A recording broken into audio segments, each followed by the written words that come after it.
Leaving it on 105.3 The Fan. All right, here we go on a Sunday morning on divisional weekend here on your home of America's team, 105.3 The Fan. That man's in 3 Hall of Fames. Chris Arnold. Got you down. That's who he is. I'm Will Chambers. What up? Trevor the Creator. How's your weekend going, bub? It's going all right. I'm curious how yours is going to be after tonight. That's what I'm curious it's not about. starting great. Oh. Yeah, it's been a rough one so far. Any reason why? Do we like to divulge? It's just one of those days. You know, everybody, you get up and you're like, why is everything going wrong? It's 9 a.m., man. It can't be one of those days already. Yeah, so I get in here. We've got these lockers outside of... So where we are in the studio, and then we've got all these doors and, you know, places you got to get in with key cards and all that. Outside of it, there's a bunch of lockers. So...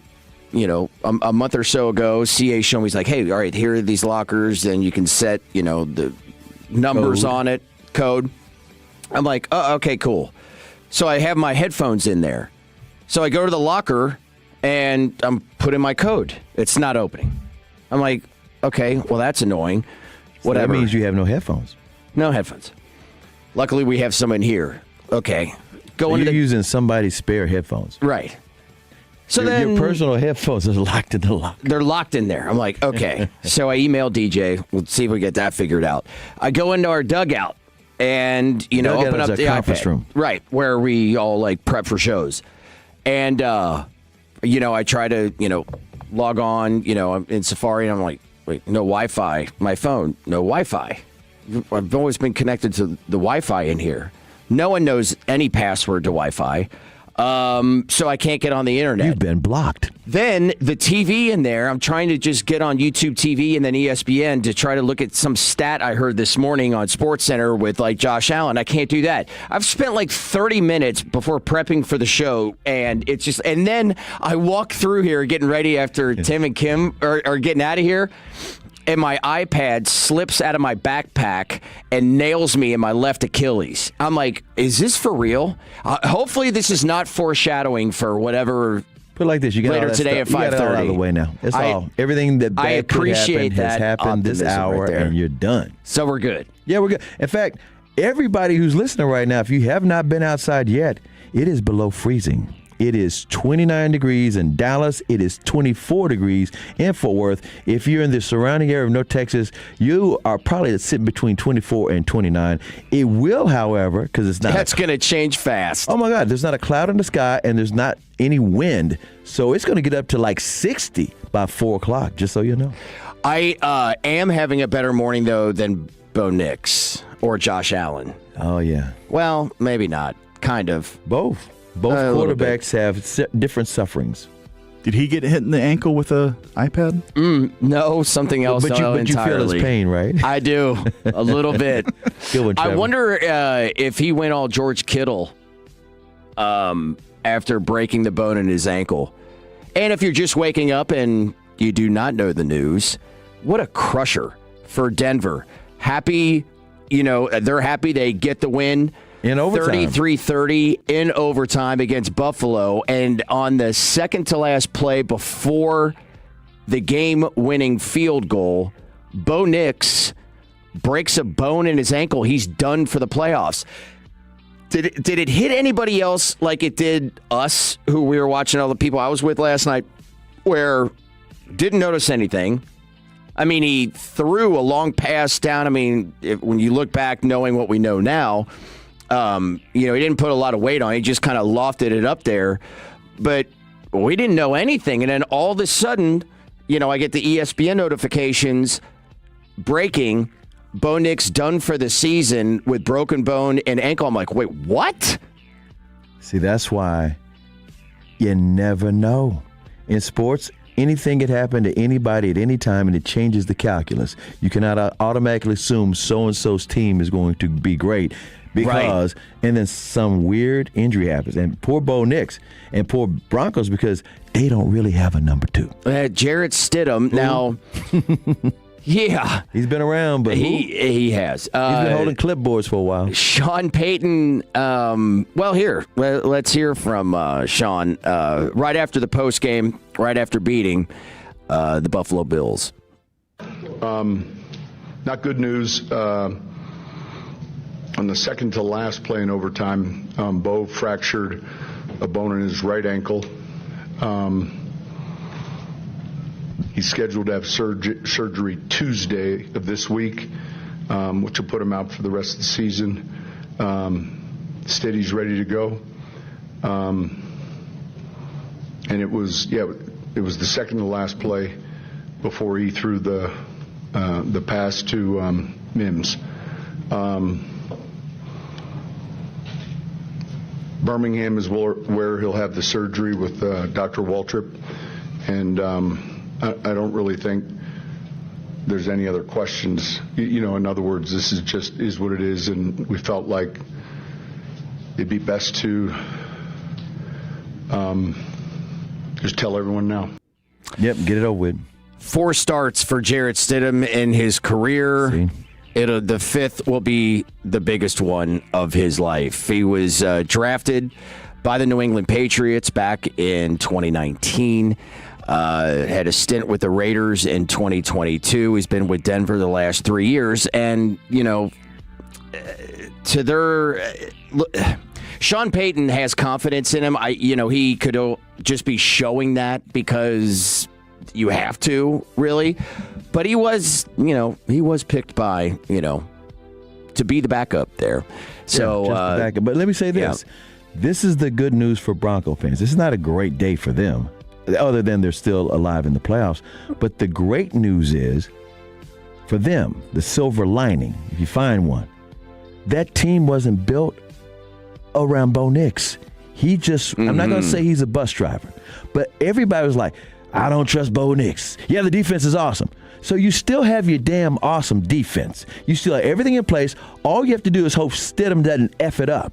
Right. All he has to do is basically do what Nix did to a degree.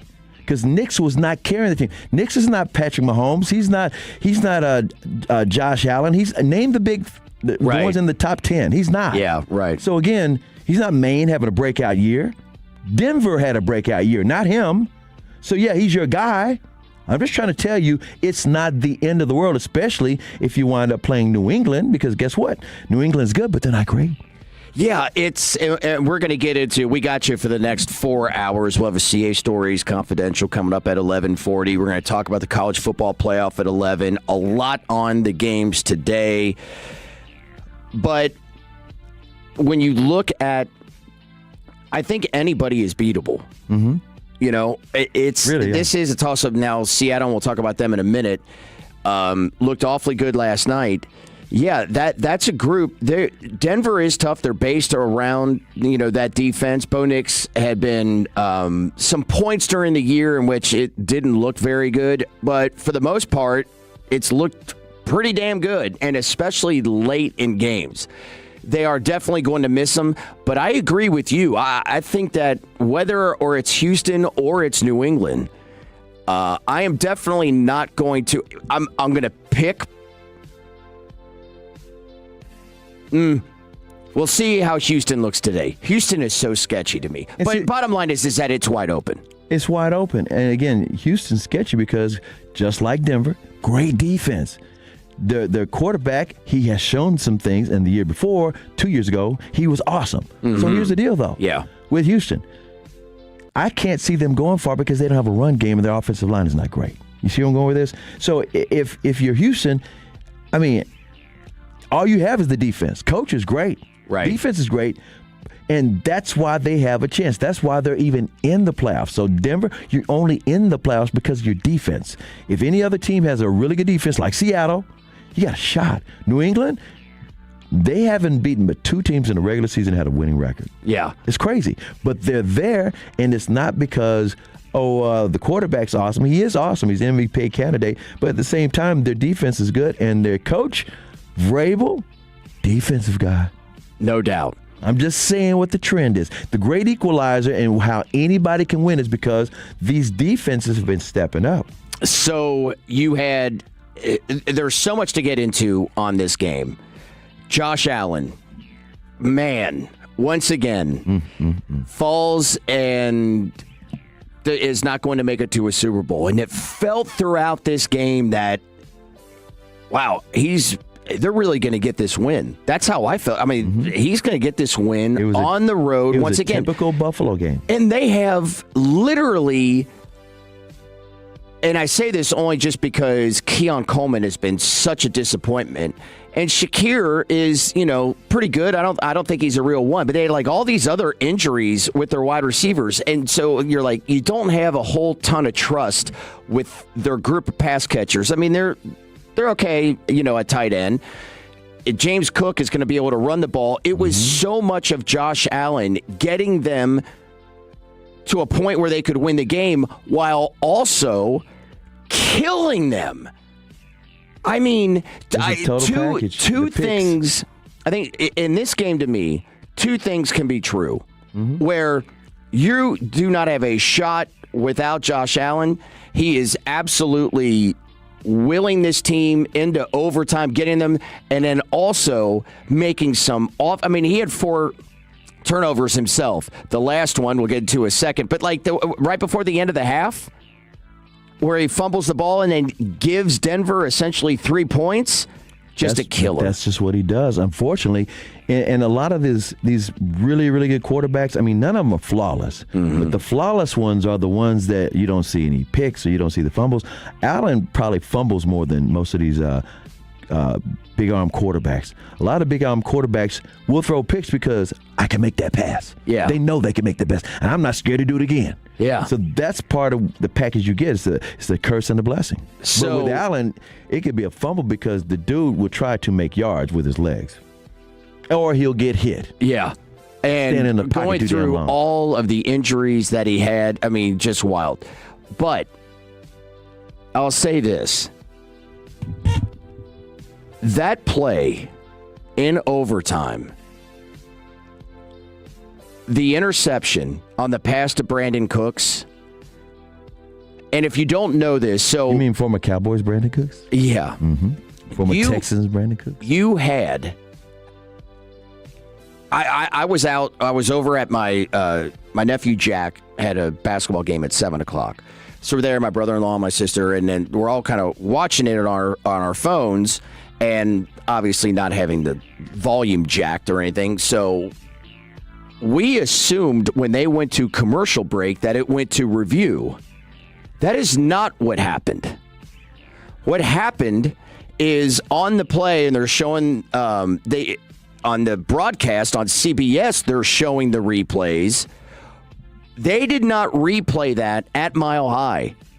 Sean McDermott actually had to call a timeout because New York, NFL in New York said, nope, interception, keep it moving. So Sean's like, wait a minute here. Why are we not reviewing this? One, it's a turnover. I'm sorry, turnovers in scoring plays, unless I have this wrong, are all reviewed. Yes, always. Always. Now, you do have review assist or replay assist and all that kind of stuff, and that's essentially how they treated it, with that particular play. But Sean McDermott's like, all right, he called the timeout. We thought they had gone to replay. I find out later in the night, I'm like, are you serious? Because we were all watching it going, is it me? Like, he had the ball. The defender, was it McMillan? I think. Either way. He did have like a hand on it, but Cook seemed to have 2 hands on it. They go down, and I was like trying to like look this up and like find a particular rule. I'm like, if it's a, tie, it's kind of like the base runner. It goes to the base runner, the tie, when they hit the bag at the same time. Like, well, they go down, the tie goes to the offensive player. Right. Well, Cooks had 2 hands on it, and his knee goes down, and the defender has 1. And then he comes away with the ball. I'm like, okay, so that's got to be a catch. Either way, how do you not replay it, with the officiating crew in the stadium? Absolutely mind-blowing mistake. And there has got to be some repercussions on that. I don't know the officials like Broadus does. I hope they do not officiate another playoff game. because that was absolutely atrocious. 682 is agreeing with you. Total over 682 on the Franklin injury attorney text line. He says the NFL is so inconsistent with expedited review with the ball spotting technology, but they choose to pick and choose when they use this stuff. It's so inconsistent. I've never seen that before, CA. Yeah, he finished to say, I'm telling you, this league is so sketchy. I mean, they scored this year. The Kittle went down. They didn't even review when there's a potential scoring play. I mean, he can go out of the list. Yeah. And I was thinking about this on the way in, too, and I'm like, man, these are the types of things where you get, the conspiracy theory people. Oh, it was in the script. It was in the script. That's what they say about it's the script. Yeah. The script. All right. It's scripted. Like, I hate that But crap. you know what? This is what the NFL does. You're talking about the inconsistency. The NFL loves the controversy because that makes people pay attention. In other words, that's why they're so slow to move on it. They know they've got where it could be just automatic, but they say, you know what? That's just more revenue. We can have a commercial break while they review. Just insane. It's in the script. That's the real script. And then in the nightcap, you had Mike Tyson taking on Leon Spinks. I was at that fight. What are you talking about? That's what the Niners and Seahawks was. What was it, 130? Yeah. 90 seconds? Oh yeah, 90 seconds. It was in Atlantic City. I was at that fight. Mike Tyson. It was Leah. It was so crazy. It was just over that quick. It was so fast. It was so fast. And Shaheed and the Seahawks take the opening kick back for a touchdown, and that game was over. Dunzo. Done before they even knew it. It was like the 49ers. Well, we're done. Oh, and by the way, congratulations, Tank Lawrence. He picked the right team. He could be going like DeMarcus Ware to the Super Bowl and get his ring after leaving the Cowboys. And the irony would be both of them's name are DeMarcus. Both of them played the same position. They followed each other at the Cowboys. And wouldn't it be a wild thing that they both get rings away from the organization? Said, hey, y'all should have kept me. No doubt. Should have kept me. Man, and I'm not mad at Tank Lawrence. No. I tell you what. And by the way, he went first NFC title game since in his career. Yeah, of course. That's what I'm saying. Yeah. The other thing I'm not mad at is the reason he went to Seattle, because people were asking, why did you go to Dan Quinn and Washington? You and Quinn are tight, and Washington just went to the NFC Championship game. He goes, no, I'm going to Seattle because I don't know if Washington can go again, and he liked his guy Dirty. Aiden Dirty was the defensive line for the coach, for the Cowboys. The British guy, you saw the Hard Knocks. He joined Dirty. Good day. Oh, goodness. You got to wonder now, is Seattle the absolute team to beat? Because that was a total beatdown. Man. Sam Darnold, oblique wasn't bothered him? Nope, did not look like it. And find the oblique and hit the oblique. Coming up about an hour from now, we're going to talk about the two teams that have advanced and what it looks like, whether it's going to be Seahawks versus Rams or versus the Bears. And I'll tell you, as high as everybody probably can be about Seattle today, I'm going to give you some reasons to be, to pull it back just a little bit. Pump the brakes just a little bit. I'll explain why coming up in an hour, because we got a lot to get to. Not only was the Bo Nix news absolutely was the biggest to come out of what happened yesterday, but an absolute home run was hit yesterday, and we'll take a look at the divisional games today. Well, I'll do that as we're just getting started here on this Sunday morning with Chris Arnold and Will Chambers here on 105.3 The Fan. Our goal is to have you winning every sports debate with your buds. We'll do the homework. You just listen and enjoy. Turn it on and leave it on. The Fan and our Odyssey, iHeartRadio, or TuneIn apps.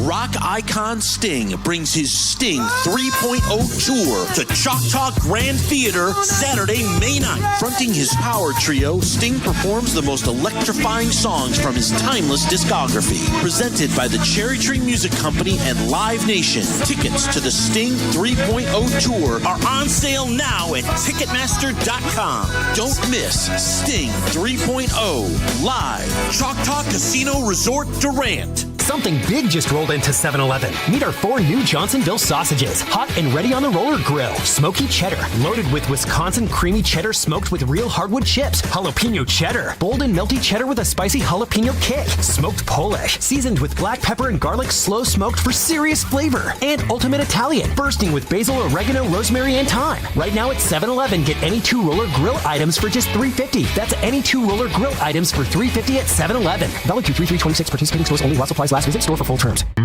At Berkey's, we're celebrating 50 years of service for the Metroplex. Looking for a great deal on a new air conditioning system? Call Berkey's to get up to $4,000 off select Lennox HVAC systems with combined discounts. And 0% financing for 12 months with approved credit. That's up to $4,000 off per system and 0% financing for 12 months. Just call 877-BERKEYS or visit Berkeys.com.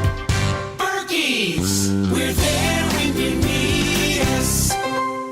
There are only about 4,300 publicly traded companies on the U.S. Stock Exchange, but there are an estimated 33 million companies in the U.S. Hi, I'm Jeff Jr., founder of Trajan Wealth. The average investor is missing out on over 99% of the investment opportunity that's happening in this beautiful country until now. True portfolio strength is found beyond the confines of the S&P 500, investing in promising companies before they go public. Private real estate, infrastructure, world-changing technologies. This is called the endowment model. The endowment model has historically outperformed the traditional model of just stocks and bonds. If you're an accredited investor and want more from your investments, it's time to think beyond just stocks and bonds. Call Trajan today, 469-579-3500. That's 469-579-3500. Advisory services offered through Trajan Wealth, LLC, an SEC-registered investment advisor. See website for details. Download to see if you qualify for Albert Instant Advance. Not all customers will qualify. Transfer fees may apply. No Albert subscription is required for Instant Advance. Please see the Albert app or albert.com for subscription pricing. Subscriptions can be canceled at any time. Kylie, what's wrong? I just got hit with a car repair bill. I'm behind on rent, and I feel like I can never save any money. Have you tried the Albert app? You can get up to a $1,000 advance fast to pay for car repairs, bills, rent, groceries, whatever you need. Plus, Albert can help you find ways to save and give you a custom budget to actually grow your money. Albert can get me up to $1,000? Exactly. But they do more than get you up to $1,000. Albert is your financial assistant, helping you budget, save, and spotting you money in a pinch. I'm downloading Albert right now. Download the Albert app and use promo code CASH to get up to $1,000 for your bills, rent, groceries, and more. The Albert app helps you budget better and save more money so you reach your financial goals faster. Download the Albert app right now and use promo code CASH to get up to $1,000. Use code CASH to get up to $1,000. What's up, everybody? I'm Nick Costos, and watching sports isn't a hobby. It's a lifestyle. And my show is not a job. It's a passion. From the NFL playoffs to the NBA and everything in between, celebrate sports with me every day on You Better You Bet from 9 a.m. to noon Eastern. Download the Odyssey app now and listen to Westwood One Sports from anywhere. It's You Better You Bet with me, Nick Costos, live and interactive Monday through Friday, 9 a.m. to noon Eastern, presented by BetMGM. Welcome back to Winter Hack Radio, the place for clever hacks to survive the season. Icy driveway? Well, try spreading sand or birdseed to help with traction. Snowy puppy paws? Well, grab a whisk, brush it off, done. Catch COVID-19? Well, just get... Actually, there's no hack for COVID-19. But if you test positive, prescription medications for COVID exist. Ask your doctor if they're right for you. Visit PfizerForAll.com to learn more. Sponsored by Pfizer. Cats are masters at using up their 9 lives, like chasing laser pointers into walls or jumping onto high shelves. But the one thing cats never do, text while driving. So be like a cat and protect your one and only life. Don't text and drive. Don't drive distracted. A message brought to you by the National Highway Traffic Safety Administration, Project Yellow Light, and the Ad Council.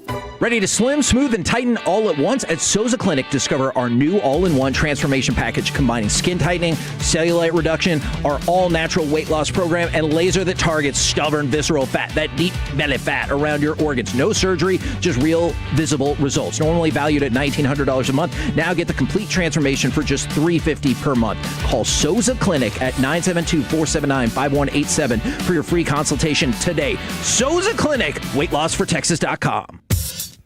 This segment on 105 Through the Fan is brought to you by the Frankels. If you've been injured in a car or truck wreck, call Frankel first. 214-817-333-3333. With Frankel & Frankel, there's never an out-of-pocket cost, and they only get paid when you win.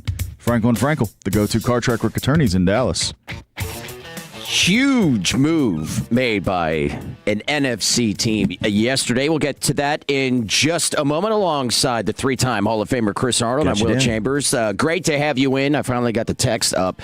877-881-1053 on the Frankel and Frankel Injury Attorneys fan text. Before we get into that move and the games today in the divisional round, we were talking about the interception in overtime with the Broncos and the Bills game, and the 817 had texted in wrong. Read Gene Sterator's tweet.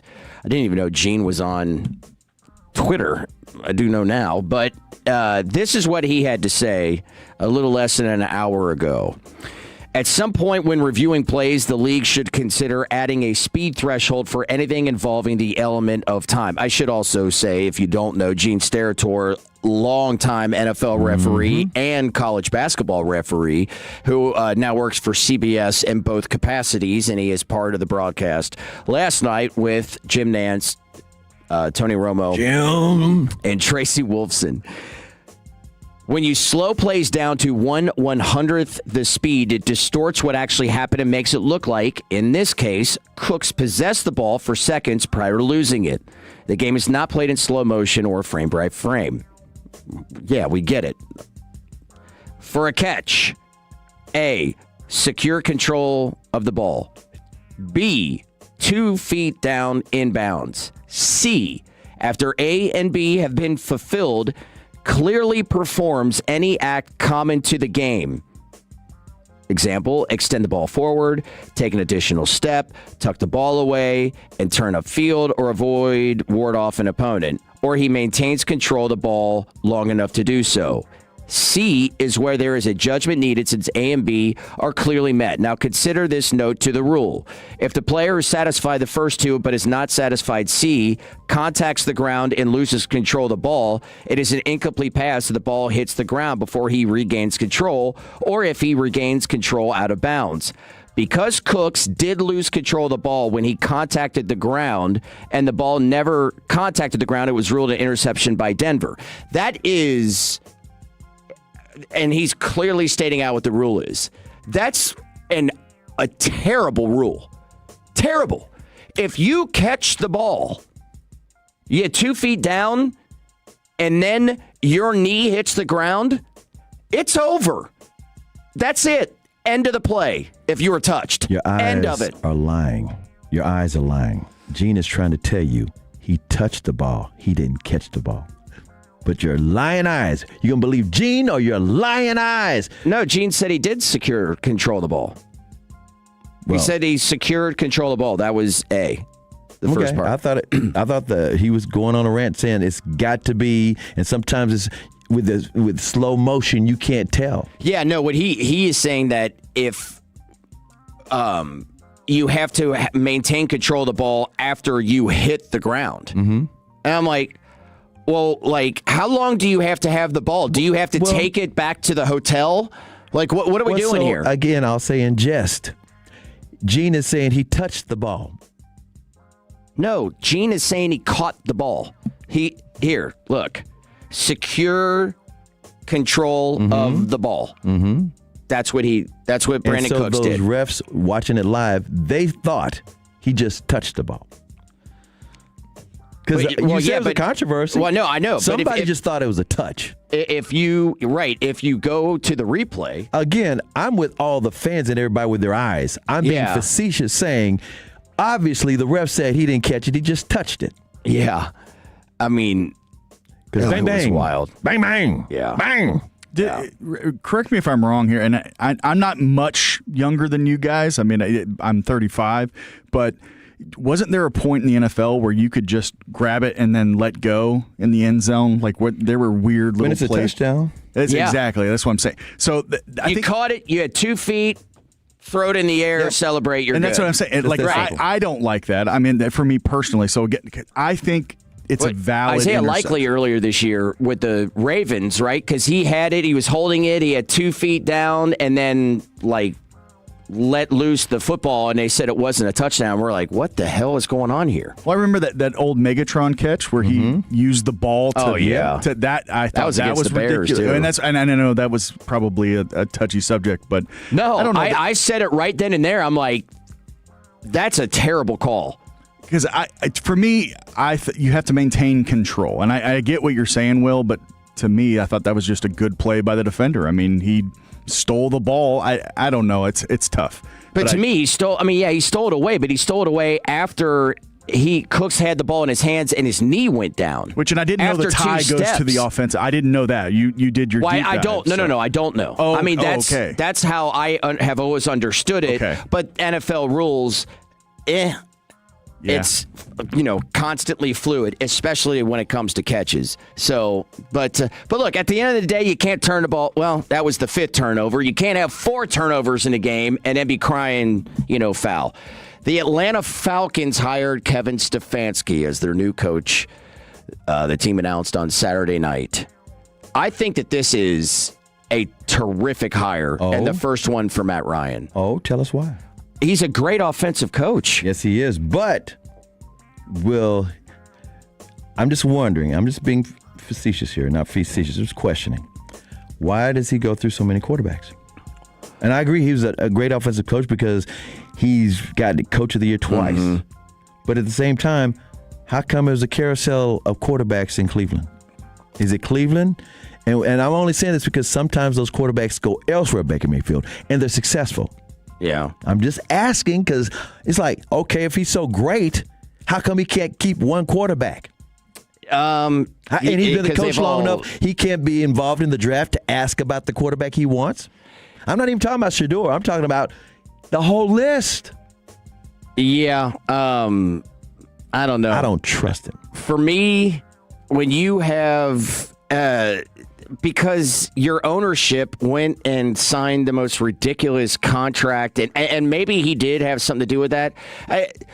From that angle, it's hard for me to completely blame the Browns because Deshaun Watson was one of the best quarterbacks in the NFL. He was. And they just overpaid. That's it. They totally did. And then he got hurt. He had the issue. Over and over. The masseuse issue, and then he just, I think, mentally cratered.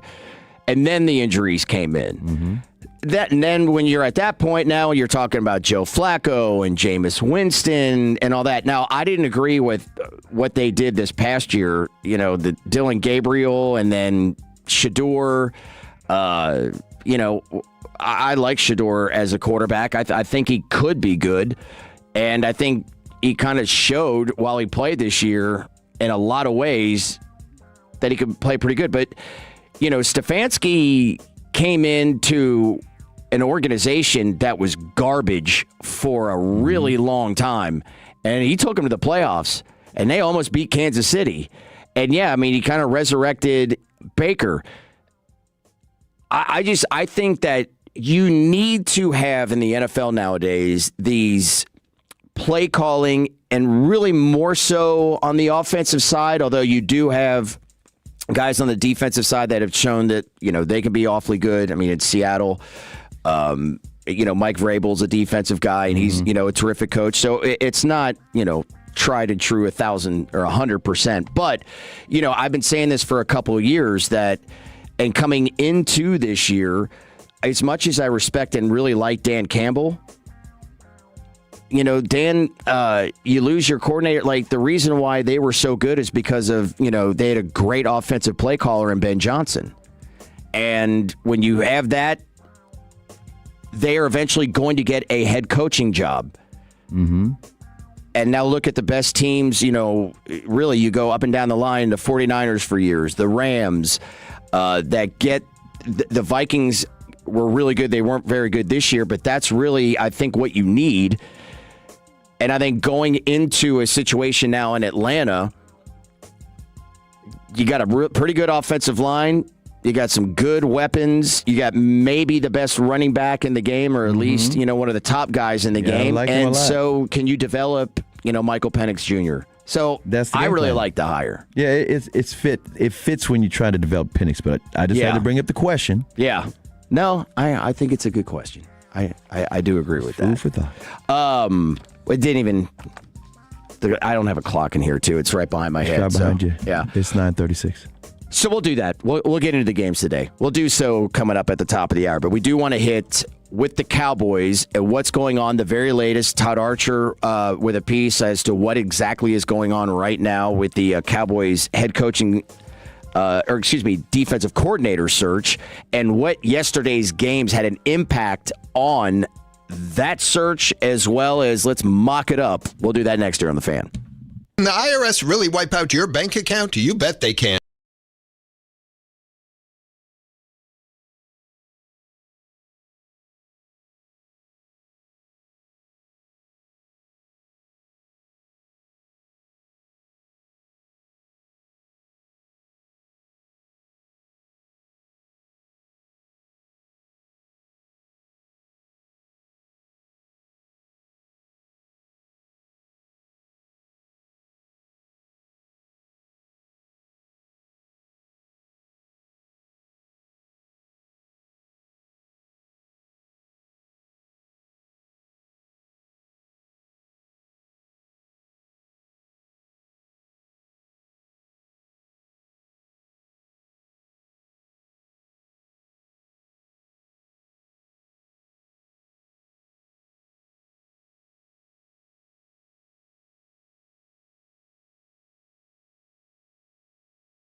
through the doors will meet and get autographs from Rangers Josh Young and Tyler Alexander. The guys will then join Jared Sandler from 7 to 8 for our Rangers Hot Stove Show. Get in line early, enjoy the best barbecue in North Texas, and meet some Rangers tomorrow night with The Fan and the Rangers at Hurtado's Dallas.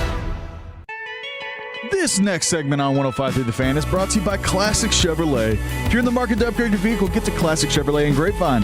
Back-to-back #1 Chevy dealership in the world. They got more new Chevys than anyone, all priced to sell. Visit ClassicChevrolet.com. This is Texas. This is Classic Chevrolet. Together, let's drive. Based on new Chevy registrations 2023 and 2024. Note that promo. You also have Jared Sandler from 7 to 8 in our Rangers Hot Stove Show that's premiering. That'll be Monday, and then of course next Saturday. Hold on. Let me say some details here because a lot of people might want to show up for this if you got your tickets. It's going to be at Hurtado's downtown Dallas, over there in Farmers Market area, which is absolutely insane. And he's going to have Josh Young with him. Josh Young and Tyler Alexander. Hey. Next Saturday is Rangers Fan Fest from 9 to 4 p.m. at Globe Life Field just before the season begins. You have a chance to get autographs from Rangers players and alumni. Visit our baseball card show, play games on the Major League field, run the bases, enjoy Q&A with the players and legends, and much, much more. It's always so much fun. You and I are usually out there. You weren't able to attend last year because your son was running.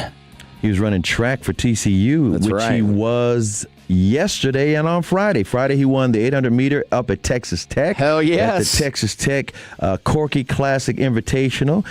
He won his heat, the 800-meter. He also won his heat in the 600-yard dash yesterday afternoon.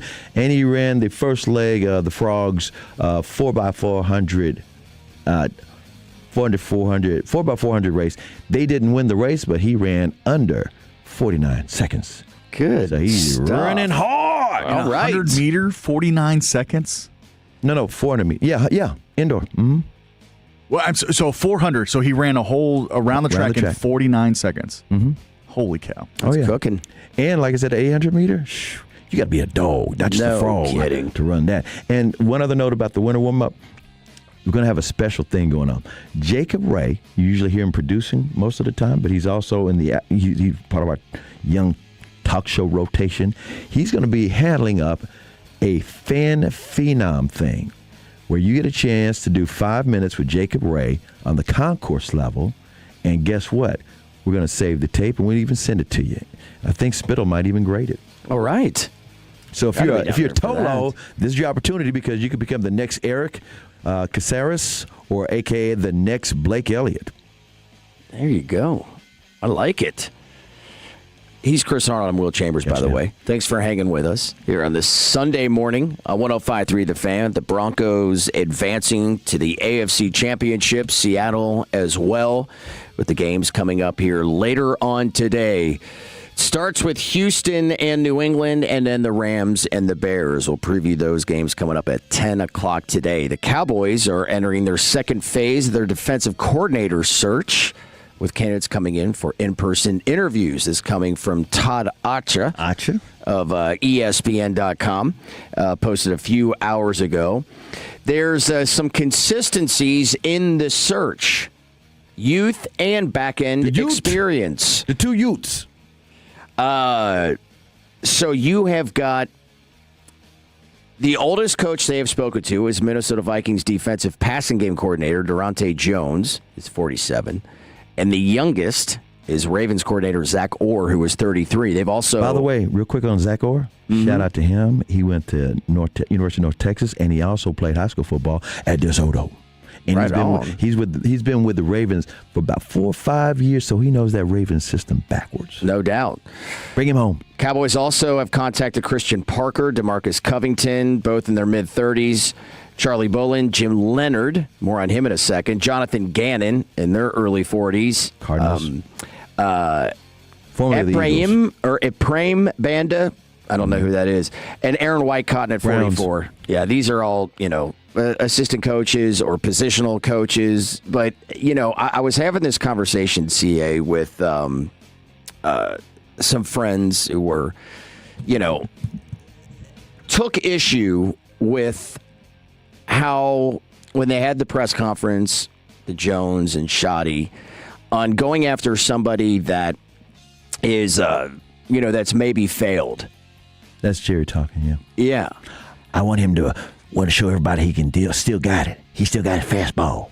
He can be redeemed. He want to make the Cowboys better so he won't be looked at as a bad guy. Redeemed. I love it. Mr. Will. So I heard it, I guess, differently than a lot of others heard it. And I know some people have and talked about it on the station, that it's something that we've been talking about over the last few weeks. Somebody that failed is like Jim Schwartz. Mm-hmm. Jim Schwartz, who was an up-and-coming defensive coordinator, got the job with Detroit and was there for a while and ultimately was fired and, didn't do much with the Lions. That's what I was thinking when they said that and what they were looking for.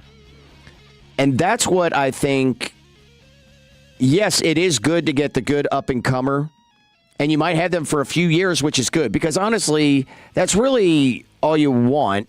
Right. Unless you can strike gold, like with a Steve Spagnuolo, right? Right. Who had a couple times was a head coach with the Rams and then the Giants. Yeah. But Brian Flores, Spagnuolo is not getting another head coaching job. Yeah. Dick LeBeau, who got a head coaching job with the Cincinnati Bengals, was never getting a head coaching job ever again, goes back to the Steelers and was there for many more years after being there to begin with. It's like Fangio with the Eagles now. He's never going to be head coach again. Perfect. And the Eagles, but he's a great defensive coordinator. The Eagles are a great example because look at what a mess they can be offensively. And it's because every other year they have a different coordinator. Now, look, if you do not have a good coordinator, then you shouldn't keep them around just for but let continuity. Me say this. But let me say this, because I'm going to debate you on that. And that's and not that I disrespect your opinion, but I got to bring up this one fact. Do you want to win a damn Super Bowl or not, Cowboys? I'm saying this. The Eagles have been to 3 Super Bowls in 7 years. Yeah. They went to 3. They went to 2. They won 2 of them. They went to 2 Super Bowls in 3 years. They've had different offensive coordinators, different defensive coordinators, but they got there. And when they won this last year, a year ago, this next month, their coordinator was Kellen Moore. Kellen Moore helped them win the Super Bowl. Yes, he's now in New Orleans, but guess what? You got a ring. Stop telling me about you're going to watch these guys who are old get their fastball back because we're afraid to lose a young guy. Why don't you win a Super Bowl and maybe say, well, guess what, fans?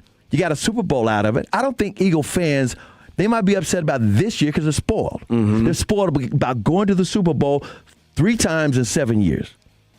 But they don't suck. So I'm just saying this. For all the Cowboys that, because team building is a sport. I'm not mad at anybody for having their theories or positions or suggestions. But to me, the Cowboys haven't had a sniff of the NFC Championship game doing the same thing over and over again and looking for a different result. That's all I'm saying. Yeah, there's something to that, too. I mean, I see the argument both ways, right? I mean, they've had in here Monty Kiffin, Rod Marinelli, Mike Nolan, and all this noted by Todd Archer. Even Dan Quinn. Dan Quinn, yeah. Zimmer and then Eberflus. So you're like, okay, well, and that's why, to me, I would have liked Jim Schwartz. Yeah, I'd like Flores or Saleh, but they're not going to be around for long. Watch Flores wind up with the Steelers because he was a defensive assistant for Tomlin a couple years ago. The organization knows him, and they know how good he is. Well, and I think, like the point you were making, too, if you look back at the Eagles, I guess, it's been so up and down, but it really doesn't matter. They've had 5 different coordinators, so how much does a coordinator really matter? Thank you. Now, I think you do have to have, a good one. So, you do. That's what I'm saying. When I say it matters, you have to have a good one. I don't care if they're young or old, if they're good. But if you keep getting these guys who, let me just rebuild their career, it ain't worked here. Yeah. And by the way, when Kellen Moore was here, I kept saying this over and over again because people say, well, he sucked here. I would always say this about Kellen Moore. Kellen Moore is a brilliant coordinator. He needs seasoning. He's too young. He's not situationally aware. He'll try something where it's not called for. Well, guess what? He took his lumps here, got better with the Chargers in L.A., and then got a Super Bowl ring with the Eagles. And now, look, he's doing very well with New Orleans. Look, he's getting better with more experience. He needed seasoning. Yeah, and look, that offense with Tyler Shook looked pretty good. Thank you. The last quarter of the year. Mm-hmm. So, as much as I used to, talk very critically of Kellen Moore, that was years ago. Mm-hmm. I don't think, I'd like to think that humans evolve. And with more experience, they get better, and that's, I think, what we've seen from Kellen Moore. I just think players all the time. You look at certain coordinator position or teams that have, had it really good. Dick LeBeau went back to the Steelers, and the Steelers went back to being a great defense for many years. With the Chiefs, that's been a big part of why they've been so great. Because of that, but it's tough. If you get a really good one, they may be gone, after a few years, but at least with the young ones, you'll probably have them for a few years. Whereas, and I've been saying this for weeks, if you go get Saleh, if he doesn't get a head coaching job, that's a year. Because he's going to get a head coaching job likely, unless he's terrible with you, and now you've just screwed yourself again. So it's tough. I want to get surgery. To this. CBS Sports has a few of their guys, Mike Renner and Ryan Wilson, that have mock drafts, and wanted to hit up the way too early mock drafts. Of course, that's what they call them in January. Oh yeah. Actually, man, this literally just changed within a few minutes. Mm-hmm. So originally, Renner had at number 12 the Cowboys selecting Clemson edge rusher TJ Parker, and that has changed. Now let me see. Yeah, TJ Parker would be available in his mock draft because he does have them getting him at 20. Okay, so he has the Cowboys taking Sonny Styles, the Ohio State senior linebacker, at 12, and then TJ Parker, the junior from Clemson, at 20. Whereas on the other side with Ryan Wilson at 12, he has Spencer Fano, the inside offensive lineman out of Utah, at 12, and Sonny Styles at 20. I am more on the Sonny Styles later on. I like him as a player, and you've heard a lot of draft conversation on G-Bag Nation, clearly with all the guys looking at the tape and watching through this. It's obvious that what they're looking at, and I think most is going to be defense. Mm-hmm. With the obvious needs you have there, right? But again, and what did R.J. Ochoa say to us last week? There is no guarantee that you're going to get the type of output you got from the offense this year, next year. That's right. You better put it like this. You don't assume, but at the same time, if somebody like a CeeDee Lamb falls in your lap, you better take him. Right. That's my point. Also, because this is way too early mocks, and again, team building in sport, I'm not mad at any of it because it's just all talking points. But realize this. College football isn't even over with yet. There's one more game to be played. There may be some guys who win or look great in that game that decide they're going to go to the NFL as opposed to one more year in the portal somewhere. Yeah. And so it's all going to change. And that's what, believe it or not, nothing is in stone because it's all suggestive. It's all team building. Mm-hmm. It's like, guess what? Here's my latest mock. Yeah. Guess what? I got a new mock. 15 minutes before the clock starts on draft day. I got a new mock. Oh, team building. See, no, this is why it's 24/7. There's a reason why the NFL got $117 billion from the streaming services because it's all eyes on the NFL 24/7, 365. Yeah. No question about it. And just a note on these that both these guys had Jeremiah Love going number 8, the Notre Dame running back, to the Saints, and Caleb Downs going number 9 to Ohio State and 1. Bottom line, and then to the Bengals and another one. It's hard to imagine Caleb Downs getting outside of the top 10. I do think Jeremiah Love could, and I'm saying right now, this is somebody that I do not believe you should pass on if you have him at 12. I'll say it right now. You say that now. I know. Wait till the underwear Olympics, the combine, and see if that's then it's really going to be. Yeah, it's so stupid. Yeah, my It's God, so I know. stupid. Ridiculous. 1 hour in the books here on this Sunday morning. We'll head into hour 2 with the divisional round today. A huge Sunday in the NFL and one of the best weekends on the sports calendar. And we continue it next year on The Fan. When your friends say, "Hey, did you hear?" You can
a bunch of, guys, friends, that are Bears fans that would go in there for it. And then they opened up this back patio like last February. And it has been, just see it from the videos on there. It is outstanding energy level. It is so much fun. So if you want to come hang out, it's going to be packed tonight already. Matt's probably, I guarantee you Matt's listening and sweating now after me saying that. I mean, he wants the business, but it's already going to be packed. He's just going to be like, we're going to do these tables like all over the place. It is so much fun. I got Ari's coming, Ari Temkin. Mm-hmm.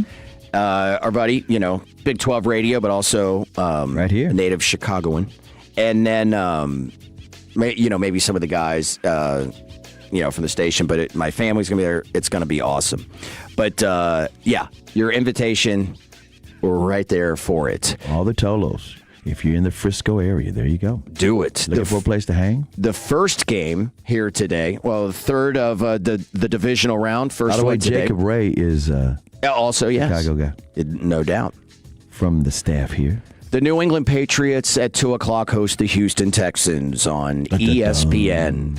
And I tell you what, so, we went through our, predictions, last week on, what I had right so far, which was pretty good at the time, and then not so good on other predictions. But it was one of which was that Pittsburgh was going to beat Houston. And I was 5-0 last week, by the way. Nice. But it's FUBAR now because I picked the Bills to go to the Super Bowl. Not to win the whole thing, but yeah. I had Pittsburgh. Mm-hmm. I had Philadelphia. Mm-hmm. Real quick on that.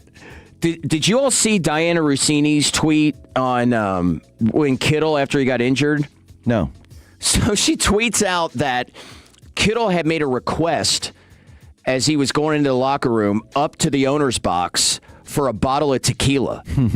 So the owner sends down a bottle of Patron to Kittle in the locker room. I don't know, maybe an hour later, she quote tweets herself and says, that bottle is now gone. So can you imagine how fun that locker room was? Where, you come off the field, you're elated by getting a last minute win in the playoffs on the road, and you get in the locker room to find a blacked out George Kittle. I mean, that had to be rocking. Unreal. But back to Pittsburgh and Houston, I don't know if I could witness a more disjointed, sloppy, gross-looking offensive performance by a winning playoff team. Well, like I said, they don't have a real running game. No, and they the don't. And CJ is so all over the place. Yeah, you just don't know. You don't.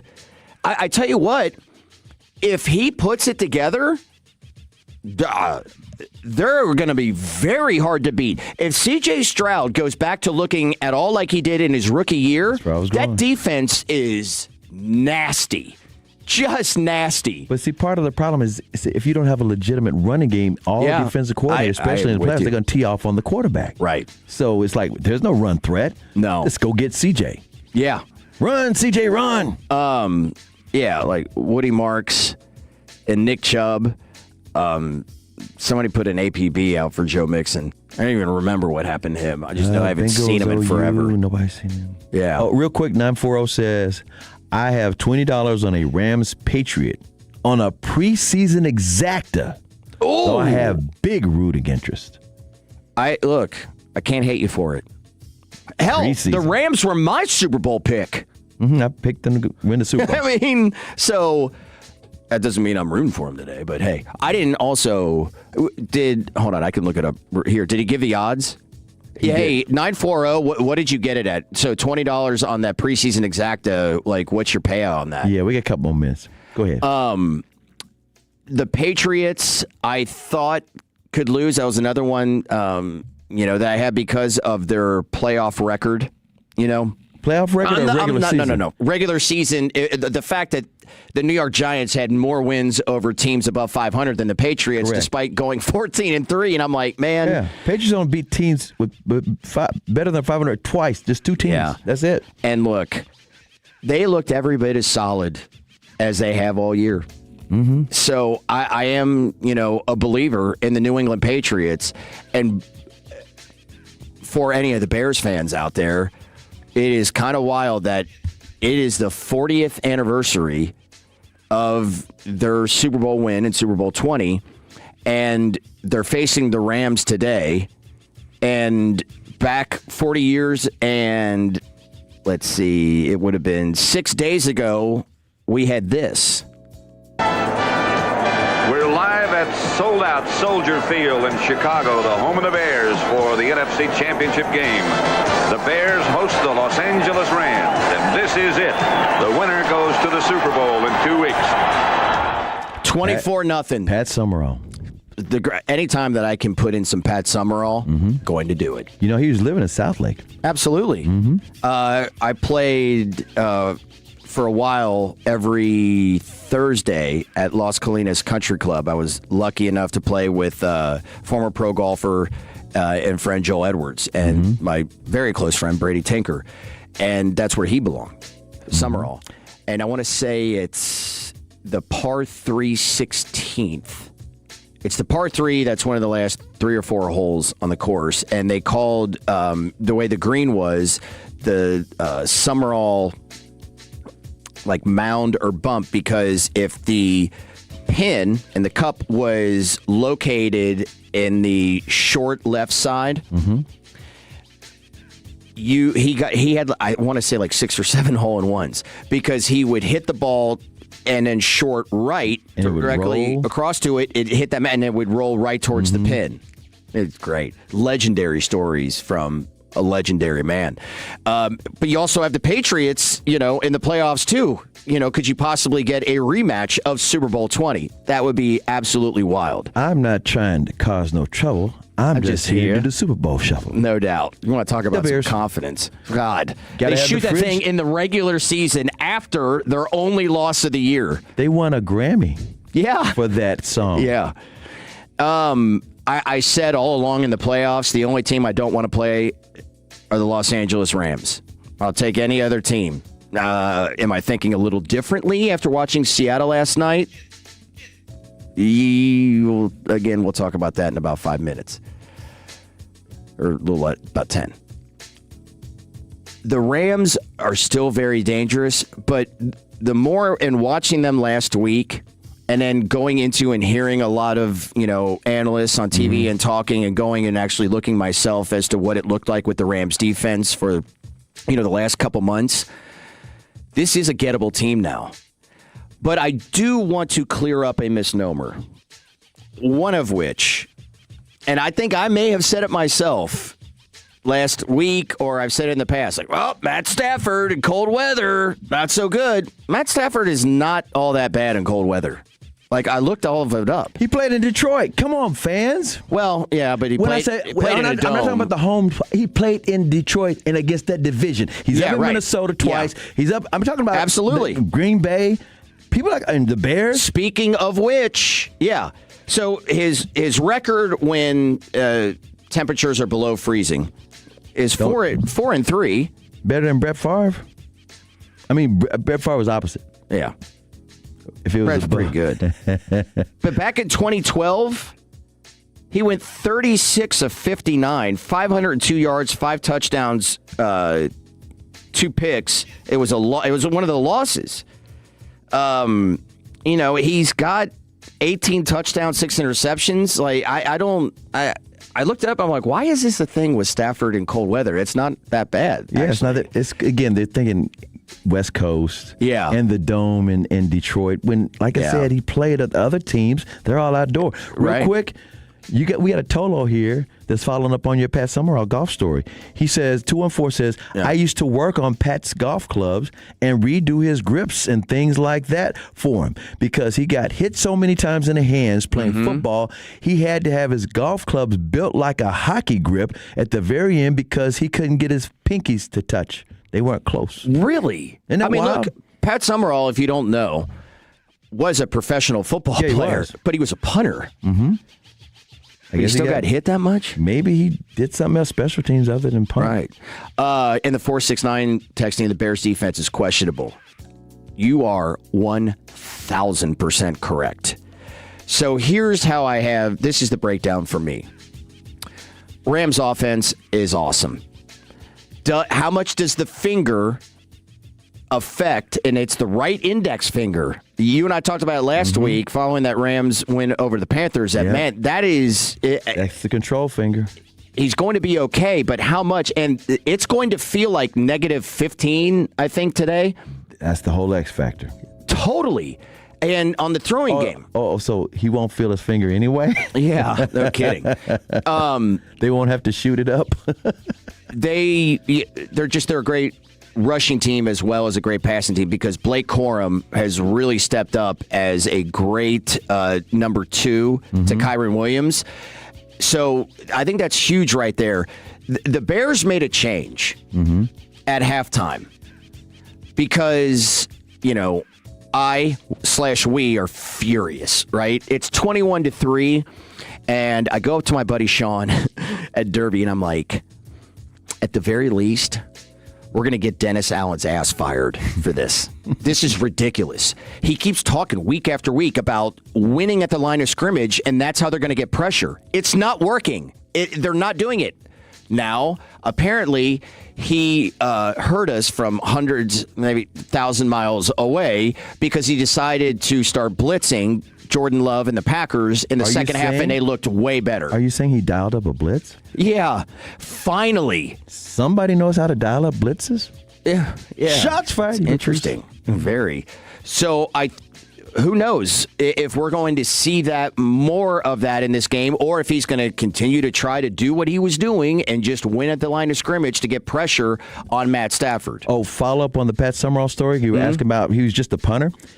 214 says, what he told me was back in the day, so many guys would just dive bomb his hands trying to block the kicks with their helmets. And it messed up his hands because the helmet. See, that's why you Tolo. Hell yeah. We appreciate y'all so much to follow Shout out. Also, if you know what hole that was out at Las Carolinas, I want to say 16.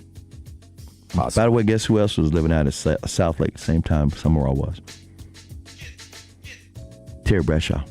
Yeah. Yeah, I did know that.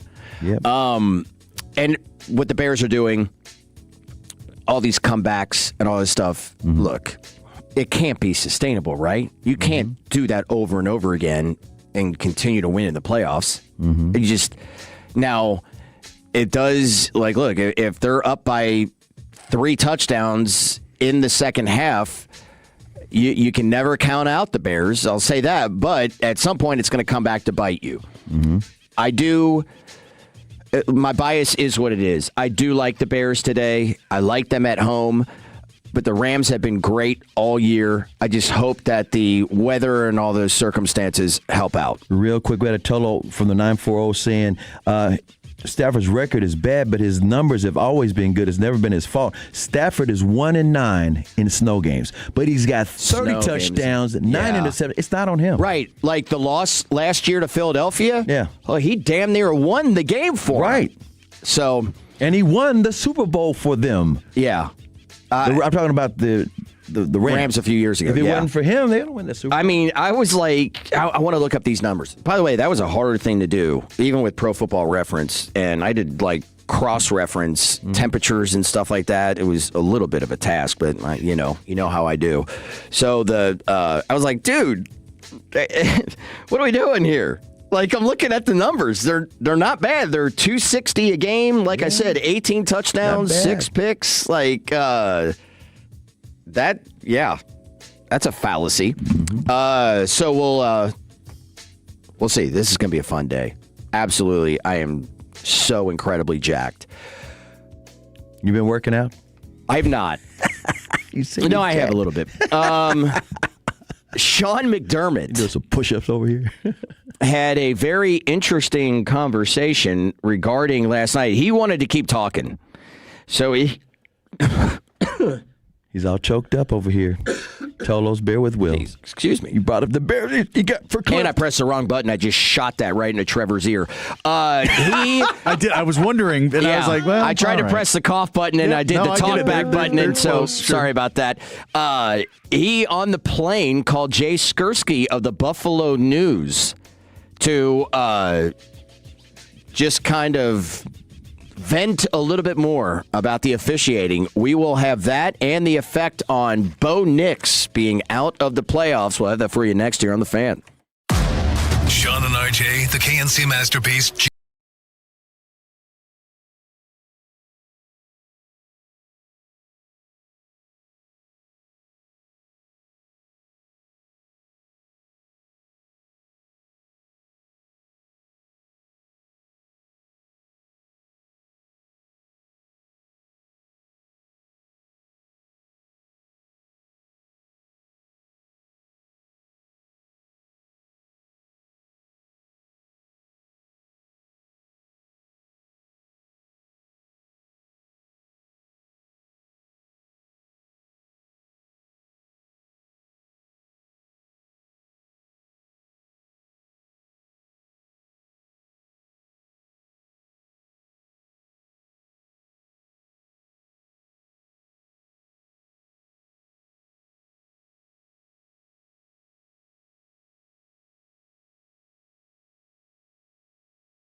Rangers and Hurtado Barbecue, Dallas, this Monday night for a winter warm-up event.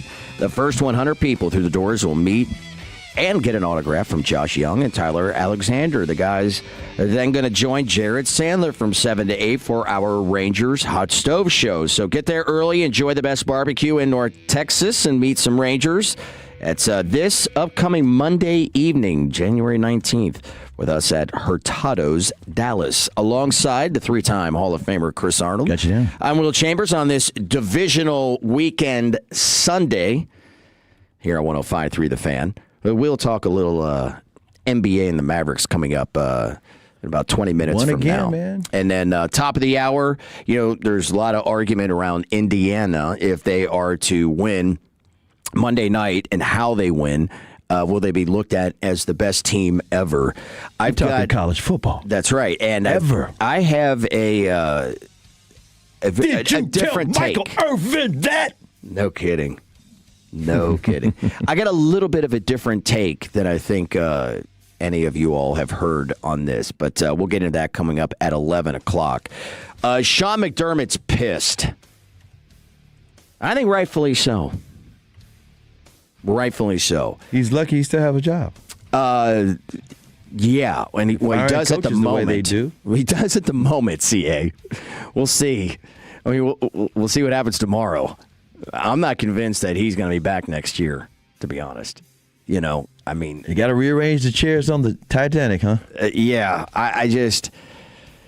Josh Allen, you can't have... If you take away the interception last night, and if you do, then, the Bills probably win the game. But when you have 4 or more turnovers in a game, in a playoff game, on the road, you ain't winning that. No. Not. Come on. No.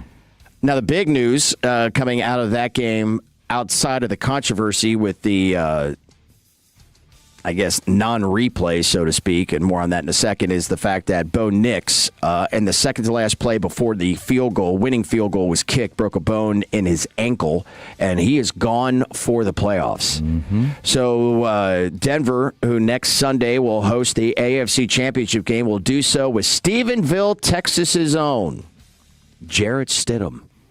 How many starts? 4? Yes. In 100 years? Yeah.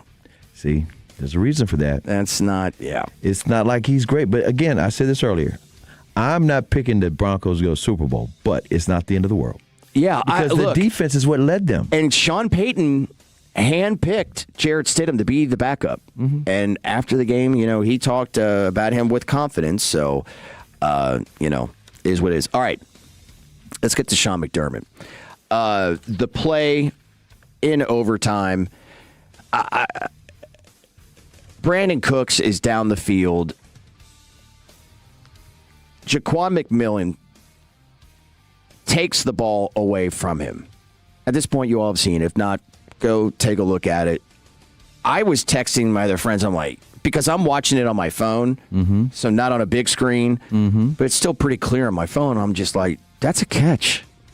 He had the ball. He had both hands on the ball. Now, McMillan had his hand in there, too, but Cooks had 2 hands on the ball, got both of his feet down, and then his right knee went down, or left, whatever, one of his knees.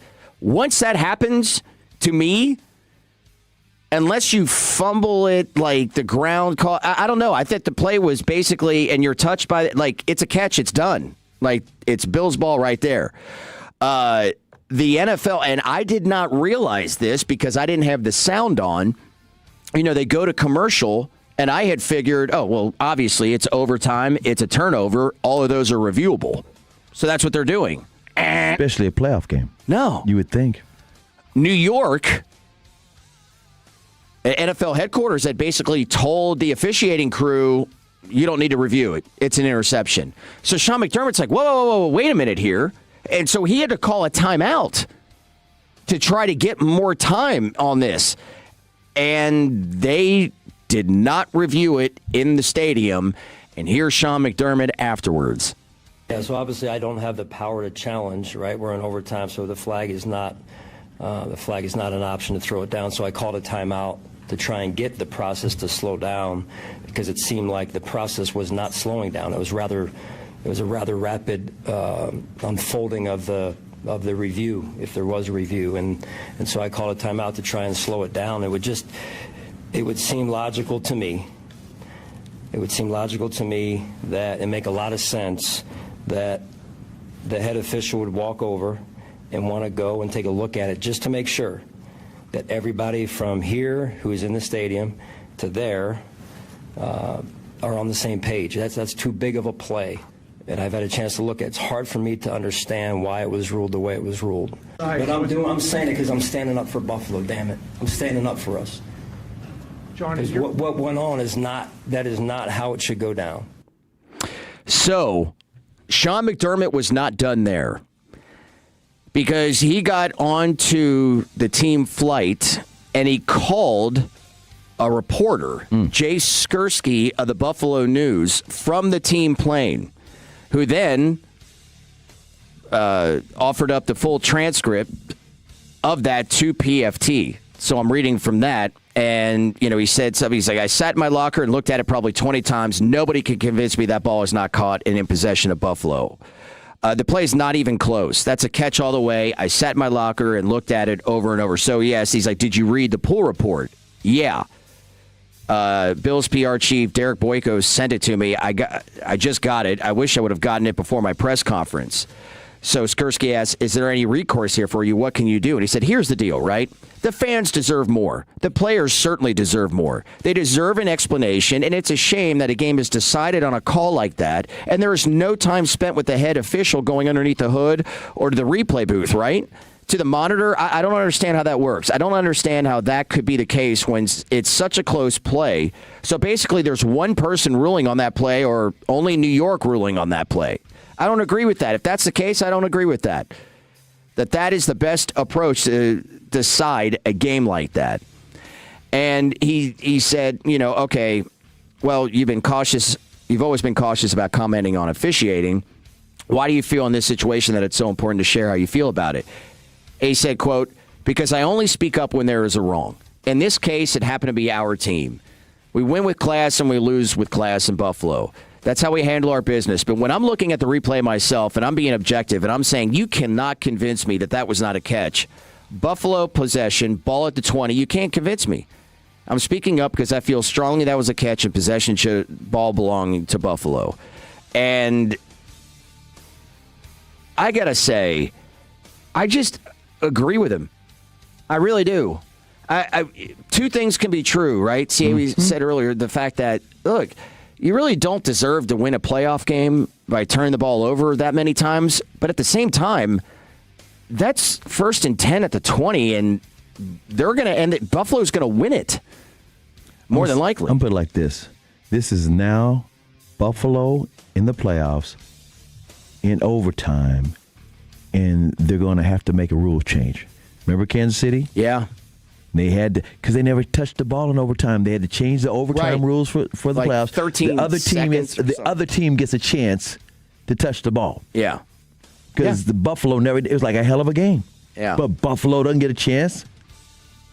So watch them change the rule again. So that it really is remarkable how they've lost playoff games. It's just crazy. So that's pain. Yeah. That's why wild. That's why that mafia breaks tables. Now at the bar. I joked earlier about the Mike Tyson, Leon Spinks, because that's what it felt like with Seattle 41-6 over San Francisco, with Shaheed taking the opening kickoff back for a touchdown, and that was it. It was over before it started. When I say this, I want to qualify it with the fact that I believe Seattle is really good. I do too. I think Sam Darnold is showing that, he buckled. He cratered in that last regular season game last year and Minnesota. In the playoffs. Yep. Yeah, for Minnesota. After having a great regular season run. Absolutely. This year they won. Seattle won. Was it 13 games? 13 and no, I think they went 14-3. Yeah, 14 games back to back. See, now I didn't expect it to be that dominating, so give them credit for that. But I've been waiting for this with San Francisco. You had too many injuries, all man, season long. So I know that they are totally deserved of being the favorite no matter whom, if it's the Rams or the Bears. Mm-hmm. Do they look like maybe the best team left in the playoffs right now? I'd have to say yes. No question about it. Oh, yeah. But I would pump the brakes a little bit because what they beat up on was a tremendously a team just ravaged. Especially after they lost Kittle. Yeah. They were so vulnerable. They couldn't do what they. Shanahan showed he could do some things with injured players regular season, but I told you I don't trust him in Super Bowls. And it started in Atlanta when he was the offensive coordinator for Dan Quinn, who was sticking with the defense, but he was the head coach. Yeah, he doesn't make a lot of adjustments. He doesn't. That was the greatest comeback in history for the New England Patriots because he refused to run the ball even though the run was working for him. I'm talking about the Atlanta Falcons. Ask the Falcons fans. They know who lost that Super Bowl for them. And then he goes to San Francisco, and he does it again when they get to the Super Bowl, and he decides, we're still going to fling the ball in the fourth quarter. I'm with you. With Jimmy G. I'm with you. But, boy, what a performance. And how about Kenneth Walker? Man, that looked like a dude that hasn't run the ball a whole lot and had fresh legs. He looked fast. And Charbonnet goes down with a knee injury, and we'll wait to see exactly what the prognosis is going to be with him moving forward in the NFC Championship game next Sunday in Seattle, but looked awfully good. Do you remember Tank Lawrence and Micah Parsons' Twitter fight? Yeah. When he signed with Seattle? Okay, DeMarcus Lawrence, I'm so happy for him, by the way, because he could literally do what DeMarcus Ware did, which is leave the Cowboys refused to sign him or didn't decide to keep him, let him go to Denver. D. Ware gets a Super Bowl ring. Tank Lawrence can do the same damn thing, but the Twitter fight was this, in succinct. Tank's in Seattle. Seattle reporter, TV reporter, asked him, glad to be here. He said, my home is still Dallas. I still live in Dallas. He said, but I don't think I'd win a Super Bowl if I was in Dallas. And Micah lit him up. And Tank got back at Micah. It was going back and forth. And who's laughing now? Thank you. And Micah wasn't even with the Cowboys no more. But by the way, Tank was the captain of that team. And for those who think, he didn't do that much, he commanded a double team on every snap. He also did not let the run happen his side of the field on the left. They would always run away from Tank. People were so consumed with counting sacks. This dude had to. Offensive coordinator said, first thing we got to do is tie up Tank Lawrence. And guess what? That freed up Micah. Micah wouldn't have all those sacks. But more importantly, you didn't even have a captain know your defense anymore. Yeah. And you just let him walk because Steven and his agent didn't get along. No doubt about it. The Mavericks win again. Yeah, they did 2 in a row. Are we happy about that? Oh, I'll tell you why Fans it doesn't matter. I'll tell you why it doesn't matter. And you'll hear it next year on The Fan. Tired of GLP-1 side effects, endless diets, or surgery risks? DFW needs Limb Sculpt, the all-in-one transformation at Soza Clinic. Lose up to 20 pounds a month naturally, no way in food.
Brought to you by Stella Artois, the on-time experts, Best Buy Windows and Siding, Wild Fork Foods, and your favorite entertainment travel companions. 105.3 The Fan. This segment on 105 Through the Fan is brought to you by Classic Chevrolet. If you're in the market to upgrade your vehicle, get to Classic Chevrolet in Grapevine. Back to back number one Chevy dealership in the world. They got more new Chevys than anyone, all priced to sell. Visit ClassicChevrolet.com. This is Texas. This is Classic Chevrolet. Together, let's drive. Based on new Chevy registrations 2023 and 2024. Got to get into the Mavericks back-to-back wins, and also the college football playoff championship Monday night. We'll do so with that at 11 o'clock. More on the Mavs here in just a moment alongside the Mavericks guy himself and the three-time Hall of Famer Chris Arnold. Got you down. I'm Will Chambers with Trevor the Creator back in the Pim Cup. I wanted to get to this because Tolo had texted in about Jared Stidham being from Stephenville High School.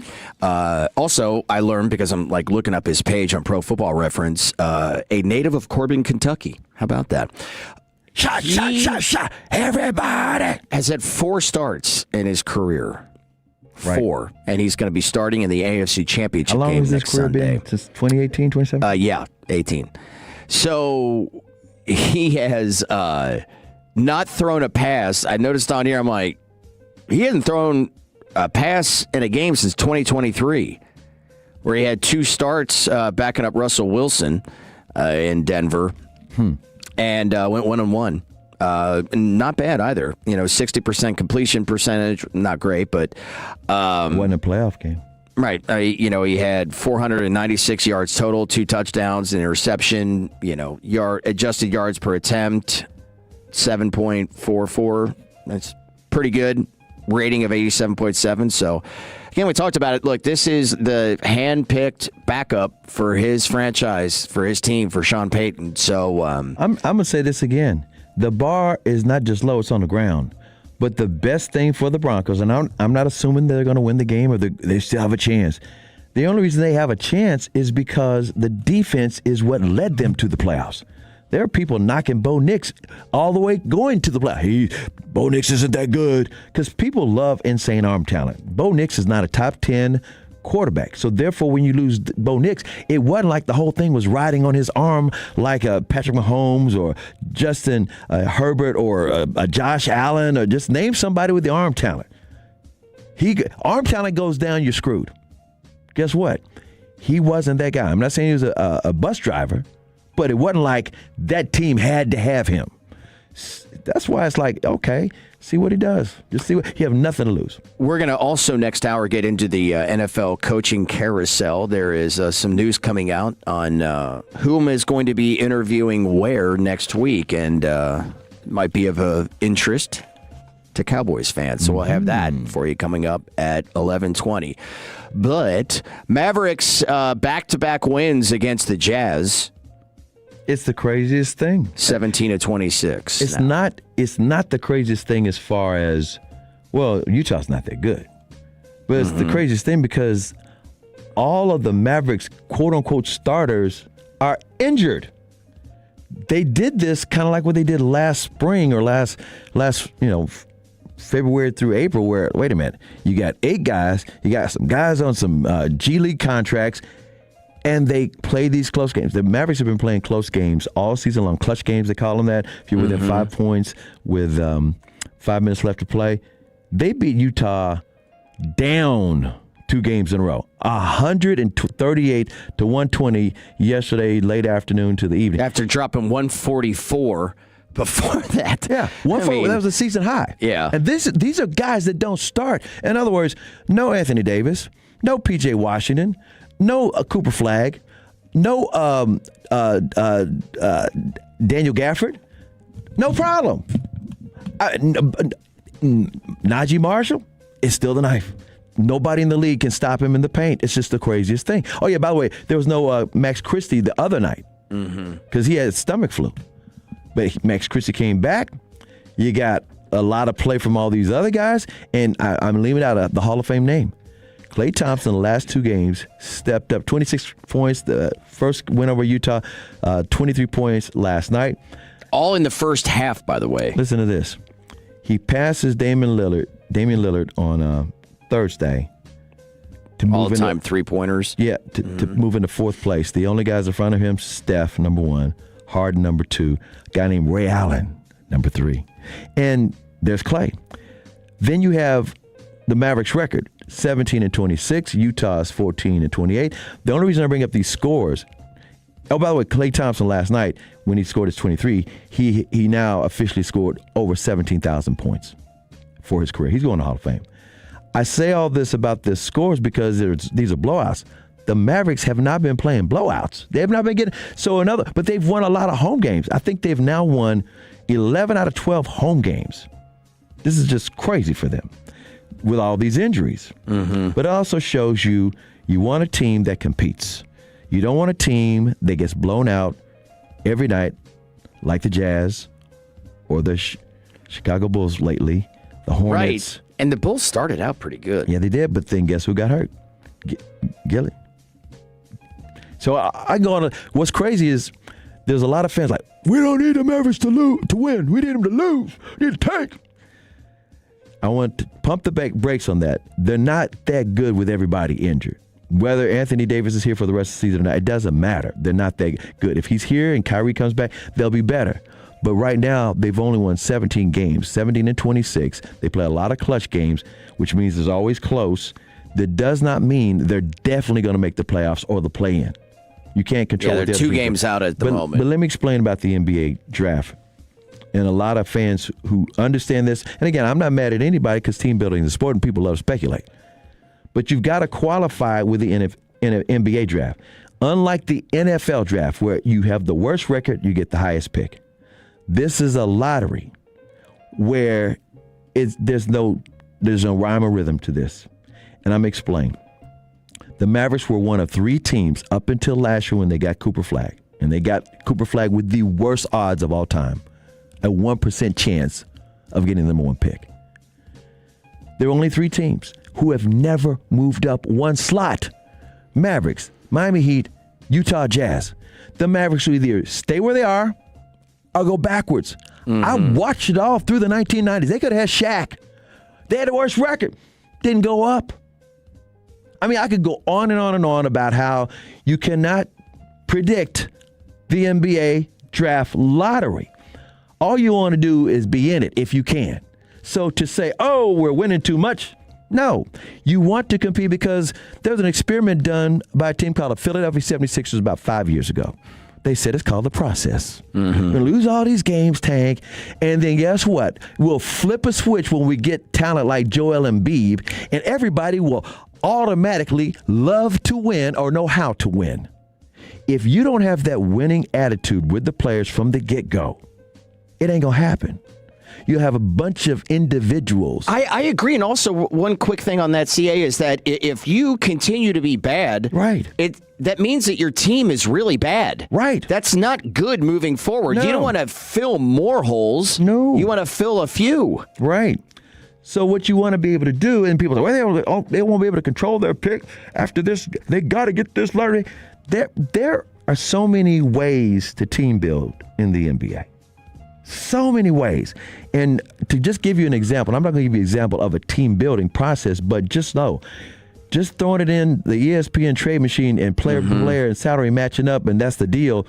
No, it's fun to speculate. Team building sport. But that ain't how it works. Even with Luka traded to the Lakers for AD, they had to get the Utah Jazz to throw in some picks that the Jazz didn't even know what they were doing. Right. There's always a third team or a fourth team, or you just can't predict it how it will actually turn out. And I'll explain this as well. To show you how you don't know how these things go, you know who Desmond Bane is, right? Played for the Grizzlies last year for a couple of years. Grizzlies played at TCU. I had actually hoped the Mavericks had drafted him or Tyrese Maxey because they're homegrown, right? They're from this area. But they didn't. They got Josh Green from Australia. Well, Bane gets traded this summer for 4 first-round picks to Orlando. And right now, Atlanta just traded Trae Young, who's also a guard, to Washington for no big picks. So if you look at it like this, it's about contracts. Can you keep the contract? Do you have a guy who wants an extension? There's so many. It's more than just players and will this guy fit our system? There's more to it than this. I mean, I'm just saying, you can't just blindly say, I want the pick. Yeah, well, here, let me ask you this. How could he get 4 picks and Trae Young get no picks? Because it's different contract situations. Yeah, and part of this also around Anthony Davis. And I was reading from Tim Bontemps and Brian Windhorst on ESPN talking about, obviously the allure for trading for Anthony Davis for other teams. Mm-hmm. Is that some teams may want him for like a playoff run. Yeah. Right. But there's others that believe that the best course of action for Dallas would be to wait until the summer. Mm-hmm. One Eastern Conference executive said this should allow them to sit back and be patient and see what happens. Okay. Yeah. So can you explain? Okay. Yeah. Why is that? Because the Mavericks don't just want to give him away. If you create a fire sale scenario, you will not get the value that you want. And they have absolutely nothing to lose by waiting until this summer. And I mentioned Desmond Bane, because people actually other teams get more desperate in the summertime as they try to build their teams for the next season, as opposed to going to this trade deadline and saying, oh, these teams are desperate. No, they're looking at the Mavericks to be desperate and give Davis away. And for Davis, for AD, he's the only one that has, quote unquote, something to lose if he doesn't play because he wants an extension. But guess what? You cannot assume, this is where people, like I said, people just look at things as this is the way. I remember at the end of last year, Kyrie's hurt, but Kyrie wants it. He's in line to get an extension. They can't afford Kyrie. Guess what Kyrie did? Hometown discount. Instead of getting $49 million a year, $36 million. You never know exactly what kind of it's contracts. If a player I can even tell you about how Jimmy Butler thought he was going to Phoenix. I can even tell you about how Phoenix, when it didn't work out with Kevin Durant, and he's gone to the Houston Rockets because they know he's not going to sign an extension with Phoenix. How in the world did Phoenix get better? I'm just saying, it's no problem being patient. But unfortunately, a lot of talk show hosts on TV, debate shows, a lot of people got their YouTube channels, a lot of people who, online or whatever, radio, TV, whatever, and fans, they get emotional with trying to make moves. It's not an emotional thing with the NBA. NFL, it's slotted, so it's easier. You got the worst record, you got the number 1 pick. NBA, there's so many moving parts. And it's because of contracts and thresholds that's mid-level exception. There's so many little things that you got to navigate. So it does not help you to be knee-jerk. Say, oh, I don't want to see him play no more. It may hurt you if you just get rid of him. The memories. That means you're being emotional. One of the best guys in the business in the NBA at knowing how to make deals, and he's kind of like in the NFL, he's the Philadelphia. What's Philadelphia's general manager's name for the Eagles? Howie Roseman. Howie Roseman. He's like the Howie Roseman of the NBA. Up there in Oklahoma City. He lost 3 Hall of Fame players. James Harden, Kevin Durant, Russell Westbrook. Look where they are now. And Shai Gilgeous-Alexander, the MVP, is not a guy that they drafted. They traded him. The Clippers, he was sitting on the bench with the Clippers. You just got to know these things. Yeah.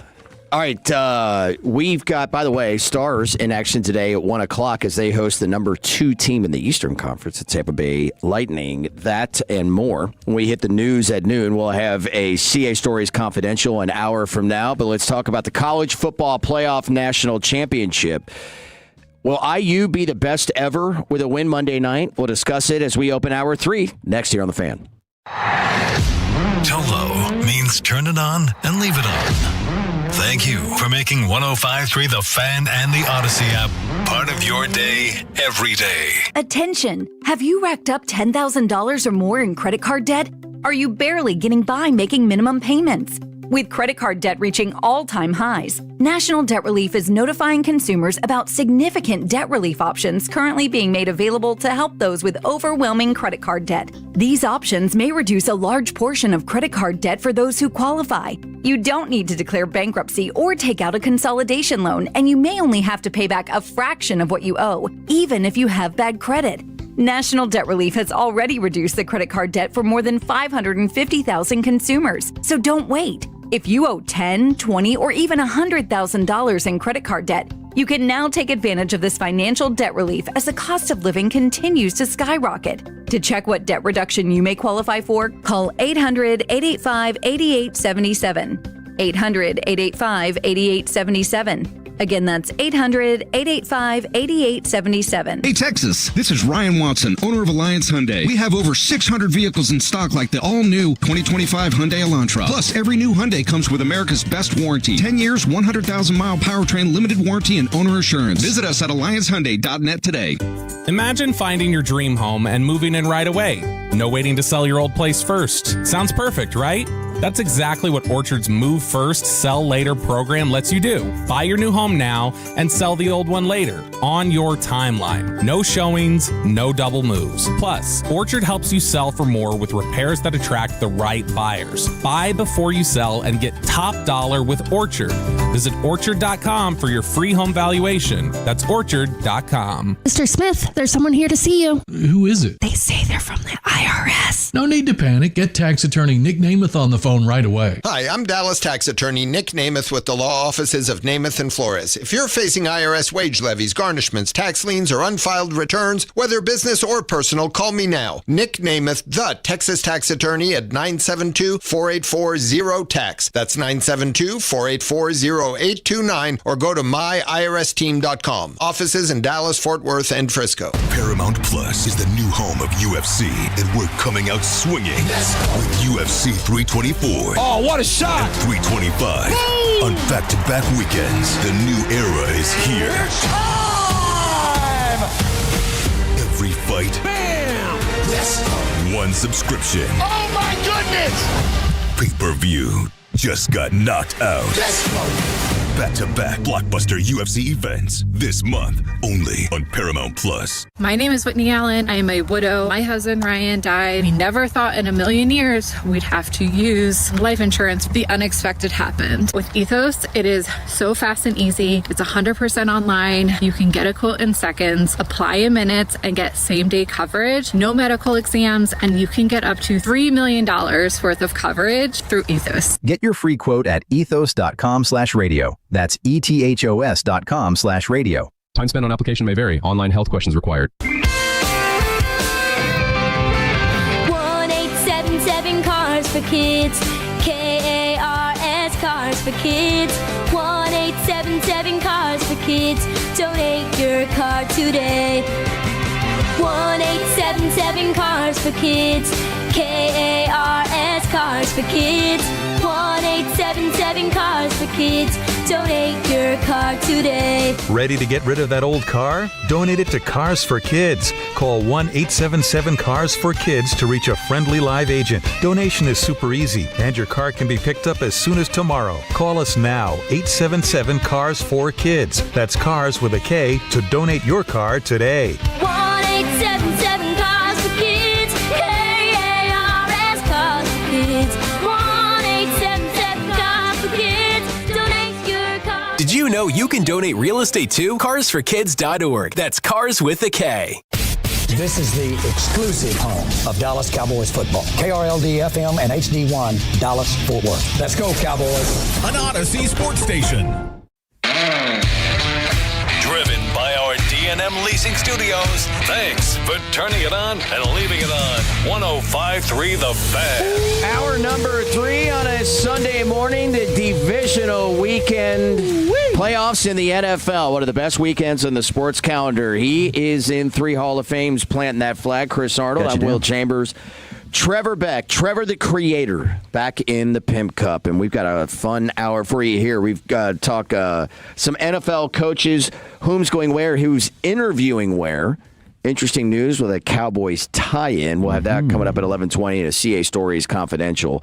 All within this hour, but 6:30 Monday night on ESPN. Dun-dun-dun. The Indiana Hoosiers and the Miami Hurricanes will play for the national title. Can I say this before we touch into the game? About the championship game. This game, do you realize conference championships are like the end of November? First week in December? Yeah. It is almost the end of January. It's ridiculous. We're the second half of January, and they're finally getting to it. You know the portal opened up back the first week in January. Do you realize the portal closes on the 16th? Well, man, I guess it's closed now. All I can say is it's a hell of a long series. Ridiculous. They just need to start the college football playoffs at the end of the regular season. After the championship week is over, the very next weekend, boom, started. Let me give you one quick note about the portals, and then we get back to this game itself. Fan University, which is on every Saturday middays, they had some audio of a guy that just made my jaw drop while I was driving. The guy was talking about the portal, and he said, well, guess how many players were in the football portal this year that just wrapped up? 10,000. 10,000. Damn. And from the big Power 4 conferences or the FBS, over 3,000. That's insane. That's ridiculous. If you had said, 800 or 900, I go, yeah, I can. Yeah. 10,000. Oh, that's wild. Okay, let's talk about this game. So,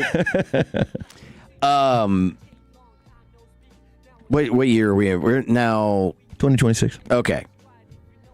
So back 6 years ago, I had just started here at the Fan.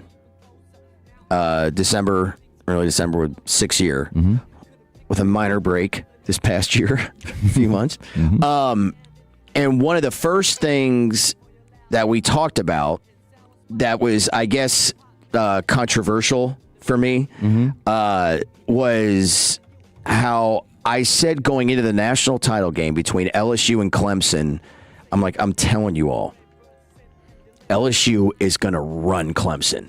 This is not going to be close. It's not. Everybody thought, like, what? No, yeah, like Clemson, because, back at the time, this is a 2019 season, 2020 when the game happens, Clemson is in a bunch of national championships and won a few, and Trevor Lawrence, the future number 1 overall pick, is on the other side. And I'm like, I am telling you right now, this is one of the all-time greatest teams we have ever seen.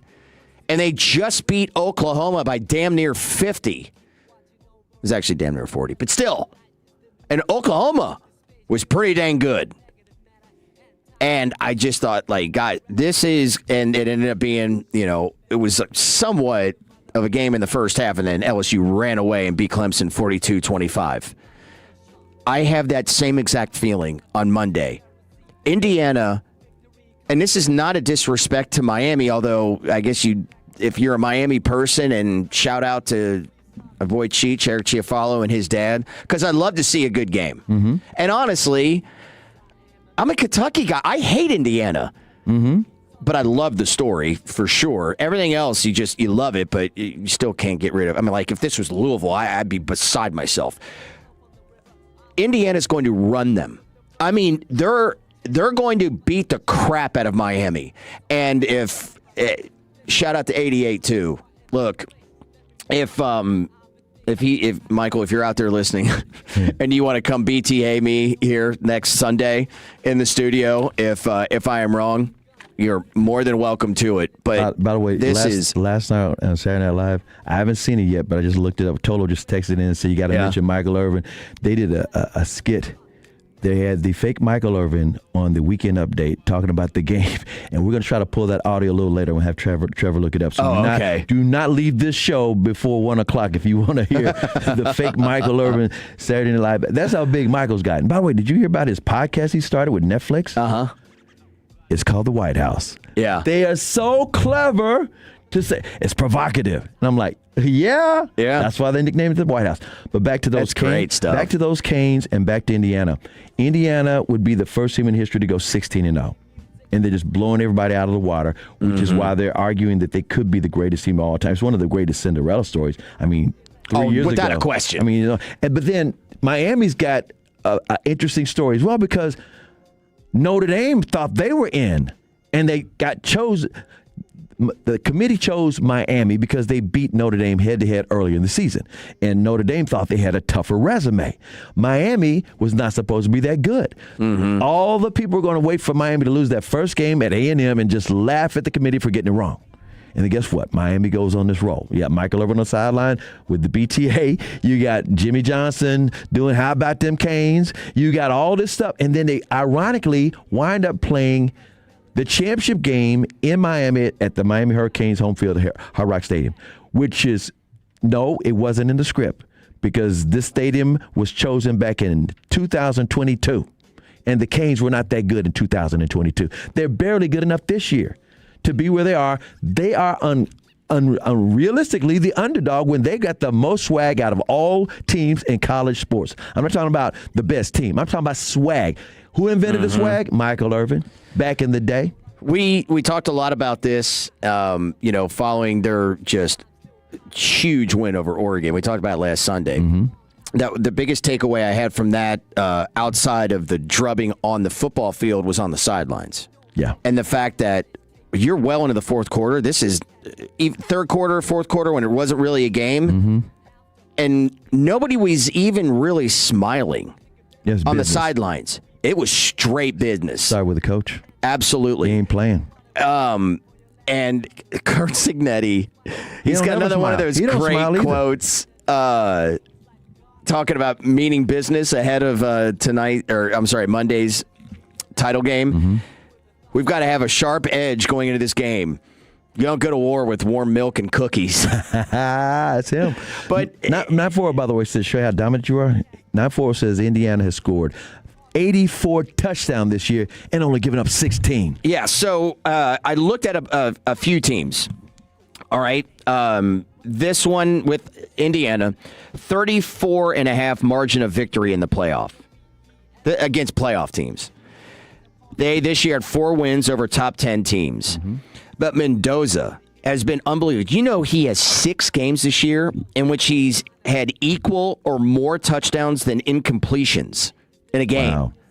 That's insane. And he won the Heisman. Yeah. And he also lived down the street from the Hard Rock Arena Stadium, because he's from the Miami area. The other thing is, he didn't go to Indiana all these years. He transferred from Cal. Yeah. So the portal works for them. So not just him, all over that offense and defense. I looked at the 2019 LSU in depth, and I'll get to them in a second. 2001 Miami.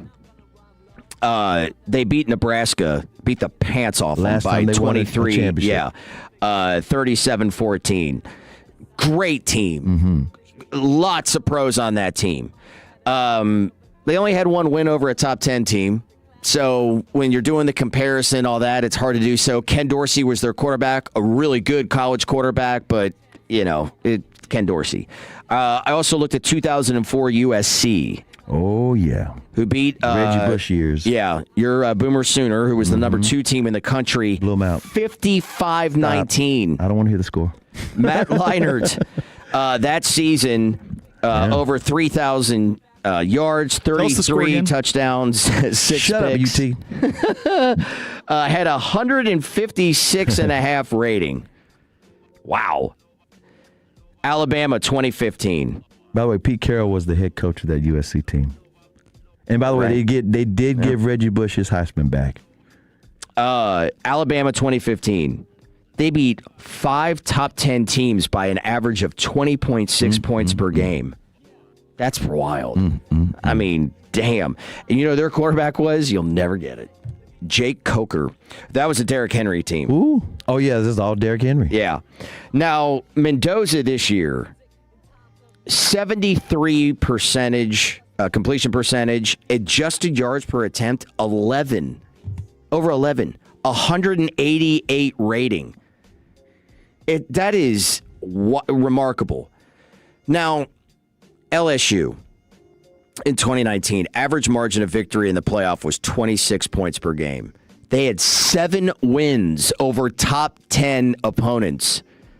the last 3 games they played, which were, SEC championship and then, the 2 playoff games, 26 point per game margin of victory average. Burrow, 76% completion percentage, 5,600 yards, 5,671 yards, adjusted yards per attempt, 12.5, and a rating of 202. What? That is crazy numbers. That's arguably the greatest coach and greatest team in college football history, Coach O. No doubt. I mean, you obviously you got 2 of the best receivers in the NFL right now on the same team. Jefferson. But you also had Terrace Marshall Jr. at 13 touchdowns. Marshall Jr. is a real player. And Thaddeus Moss. Moss is a real deal, too. At tight end. You'll get mossed by him. So here's what I think about this. And I heard, they discussed it a little bit on G-Bag. Mm-hmm. And obviously we brought us in like that. He's LSU.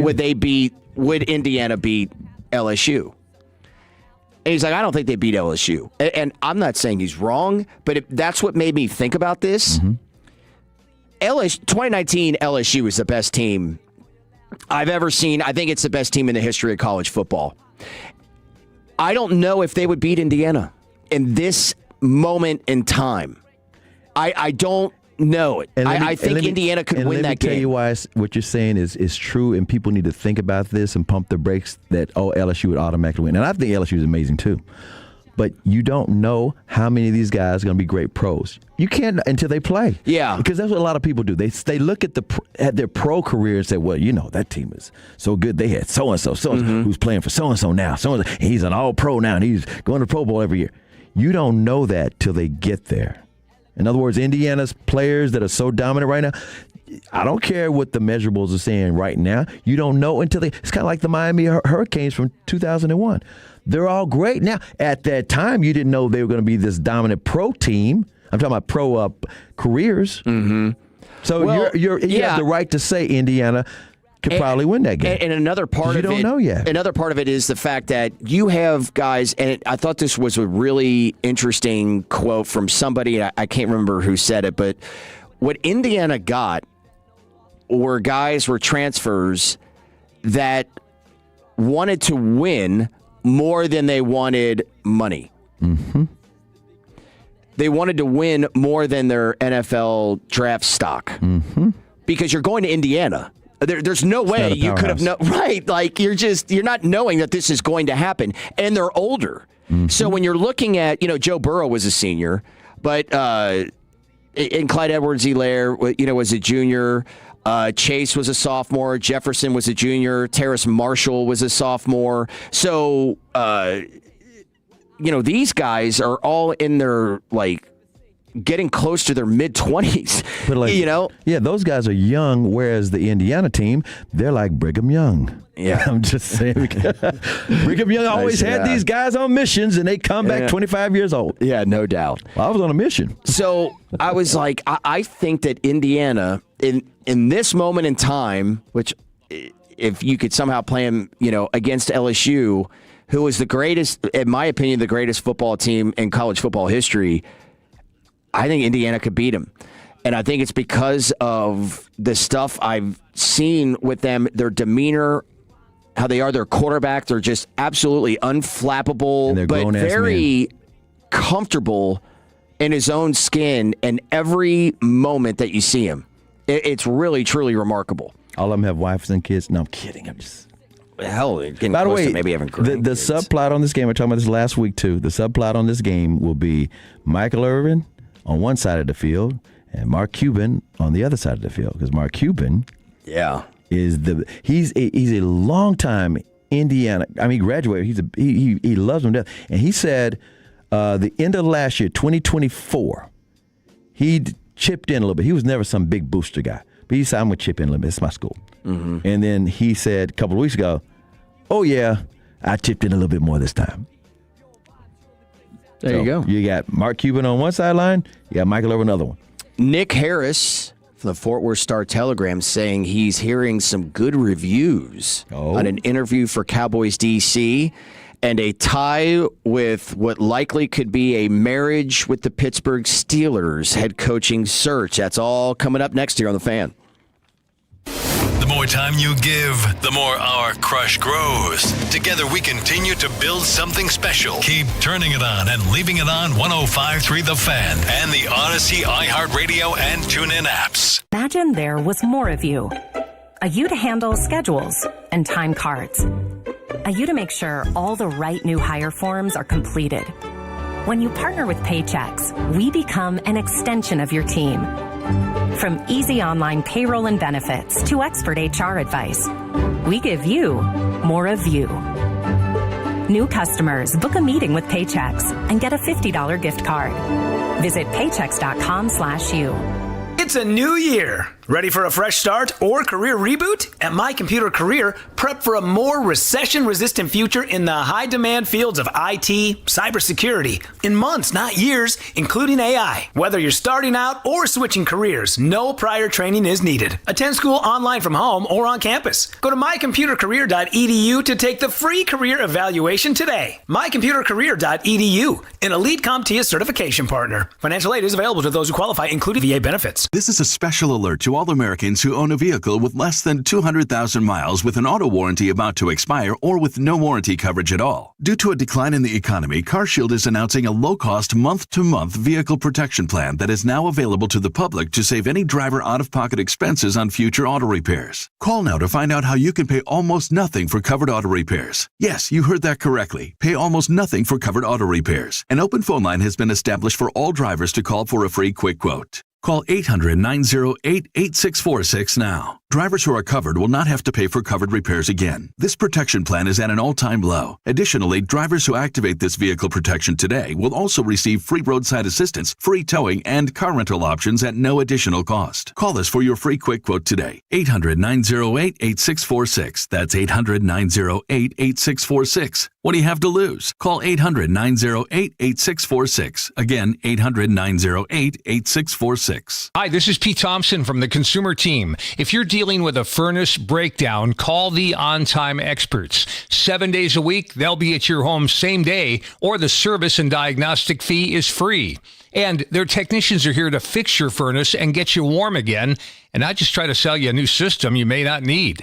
Set your appointment online right now at theontimeexperts.com. Theontimeexperts.com. The On Time Experts, the official HVAC partner of the Dallas Cowboys. There are only about 4,300 publicly traded companies on the U.S. Stock Exchange. But there are an estimated 33 million companies in the U.S. Hi, I'm Jeff Jr., founder of Trajan Wealth. The average investor is missing out on over 99% of the investment opportunity that's happening in this beautiful country until now. True portfolio strength is found beyond the confines of the S&P 500, investing in promising companies before they go public. Private real estate, infrastructure, world-changing technologies. This is called the endowment model. The endowment model has historically outperformed the traditional model of just stocks and bonds. If you're an accredited investor and want more from your investments, it's time to think beyond just stocks and bonds. Call Trajan today, 469-579-3500. That's 469-579-3500. Advisory services offered through Trajan Wealth, LLC, an SEC-registered investment advisor. See website for details. Jumpstart your January goals at Whole Foods Market. With hundreds of yellow sale tags, you'll find feel-good savings across the store. And literally everything they sell follows strict ingredient standards. Shop wellness favorites at Whole Foods Market. Cashback is not available on gas in New Jersey and Wisconsin.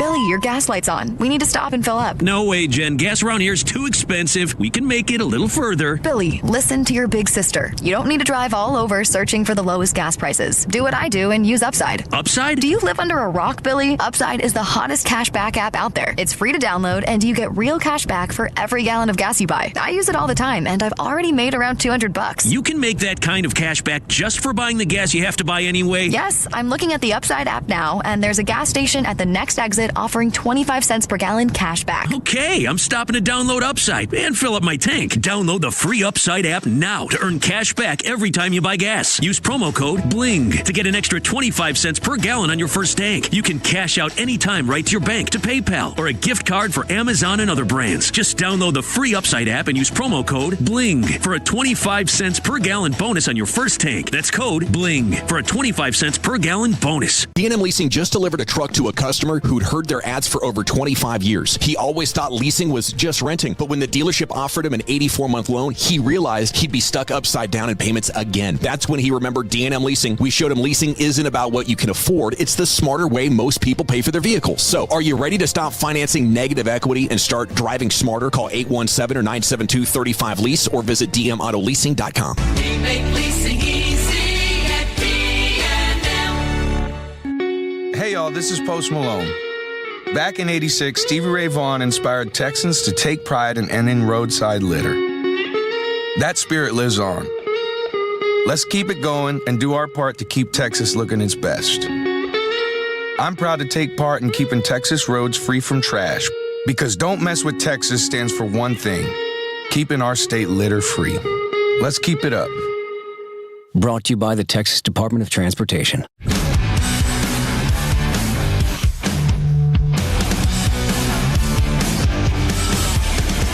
On Saturday, January 24th, that is a week from yesterday. From 9 to 4 p.m., join us at Globe Life Field before the 2026 season begins. You have a chance to get autographs from Rangers players and alumni. Visit our baseball card show, play games on a major league field, run the bases, enjoy Q&A sessions with players and legends, and much more at Texas Rangers Fan Fest. Tickets are just $10, kids ages 3 to 14 for them, $20 for adults, and limited number of fast passes are available for $750. Parking is free, plus something extra cool for Rangers fans and Tolos. Up on the concourse, we'll have a table and recording setup ready for you to sit down and record your own 3 to 5 minute sports show with our own Jacob Ray. Hey. We'll email you the audio afterwards. You can keep it as a reminder of all the fun you had at Rangers Fan Fest 2026. Alongside the three-time Hall of Famer Chris Arnold, I'm Will Chambers. We got Trevor the Creator back in the Pimp Cup. CA Stories Confidential right around the corner at 11:40. You're going to love this one. The news at noon. I just came across a stat that is wild in regards to the AFC Championship game next week. And we have another. I am getting real sick and tired of these rules officials, people on TV. They are just absolute stooges for their brethren and sisterin. I don't know if sisterin is a sisterhood. For those that are in their profession, their colleagues. They defend them. We got some audio for you that I thought blood was going to shoot out of my ears. But now it's time to talk NFL coaches. Wait. Before you do that, you're a Chicago Bears guy, right? Mm-hmm. Trevor, turn that up a little bit. Oh, yeah. Do you know Chicago's own? That's right, Chicago's own. Turn it up louder. Lights, camera, Kanye West, Chicago. Go ahead. We've been playing a lot of Homecoming. See, that's lately. why it's Trevor the Creator. So at Derby, one of our buddies, Sean, he's got this speaker. I think it's like a karaoke speaker. It's just a big speaker, right?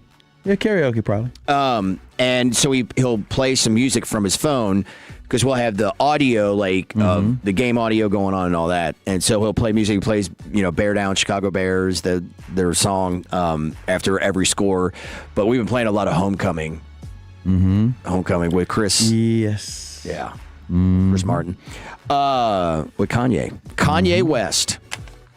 Former Dallas Cowboys head coach Mike McCarthy is expected to speak with the Pittsburgh Steelers. You know why that's a fit. Next week. You know why that's a fit? Because he's from there. He's from there. His family had that bar, and they still do as far as I know. When the Cowboys played at Pittsburgh a couple of years ago, he took Dak Prescott, Cooper Rush, and a couple other guys over to his family's little bar. So he's a Pittsburgh guy. He's totally Pittsburgh. He just wound up, working in Green Bay and then with the Cowboys. Rob Domofsky of ESPN said no one loves being from Pittsburgh more than Mike McCarthy. Facts. Ted Thompson called him, quote, Pittsburgh macho when he hired him as Packers head coach. So a deep emotional attachment to his hometown. And then our good friend Ed Werder also making a really good point on Twitter that how wild would it be to have a NFL head coach to be the coach of three of the most iconic franchises in the history of the NFL, the Pittsburgh Steelers, Dallas Cowboys, and Green Bay Packers. That is... Oh, wow. A resume. Yeah. And by the way, even though he didn't take the Cowboys to the promised land, and of course he's not beloved around here, he's not hated, but, it wasn't like he's just the greatest guy, greatest coach. He never really had a bad season when they were all healthy. I mean, right. The one when, the COVID year, I thought because Dak went down. But I'm telling you, I mean, Pittsburgh could do no worse. And you got an interesting stat. Somebody texted in something about Stephen Bell's own. No. That's at the news at noon. Oh, okay. Good team. Do not leave. It's good. Noon is good stuff. Nick Harris from the Fort Worth Star-Telegram. Oh, wait. Before you move on. 9-4. I love this Tolo because he's paying attention. He said if the Steelers get McCarthy, he will be reunited with Aaron Rodgers. Because the Steelers Possibly. Steelers have already said they're open to the idea of him staying. Right, and Rodgers has not made a decision as of yet. And they've made up. Yeah. They're all being friends again. They weren't friends at the end of his term in Green Bay. It would be fascinating to see if McCarthy were to be hired there, how it affects Rodgers' decision, right? I mean, does he decide, oh yeah, I'll come back and reunite with Mike? Or if, man, I ain't trying to do that again. Or the third, I wasn't going to come back anyway.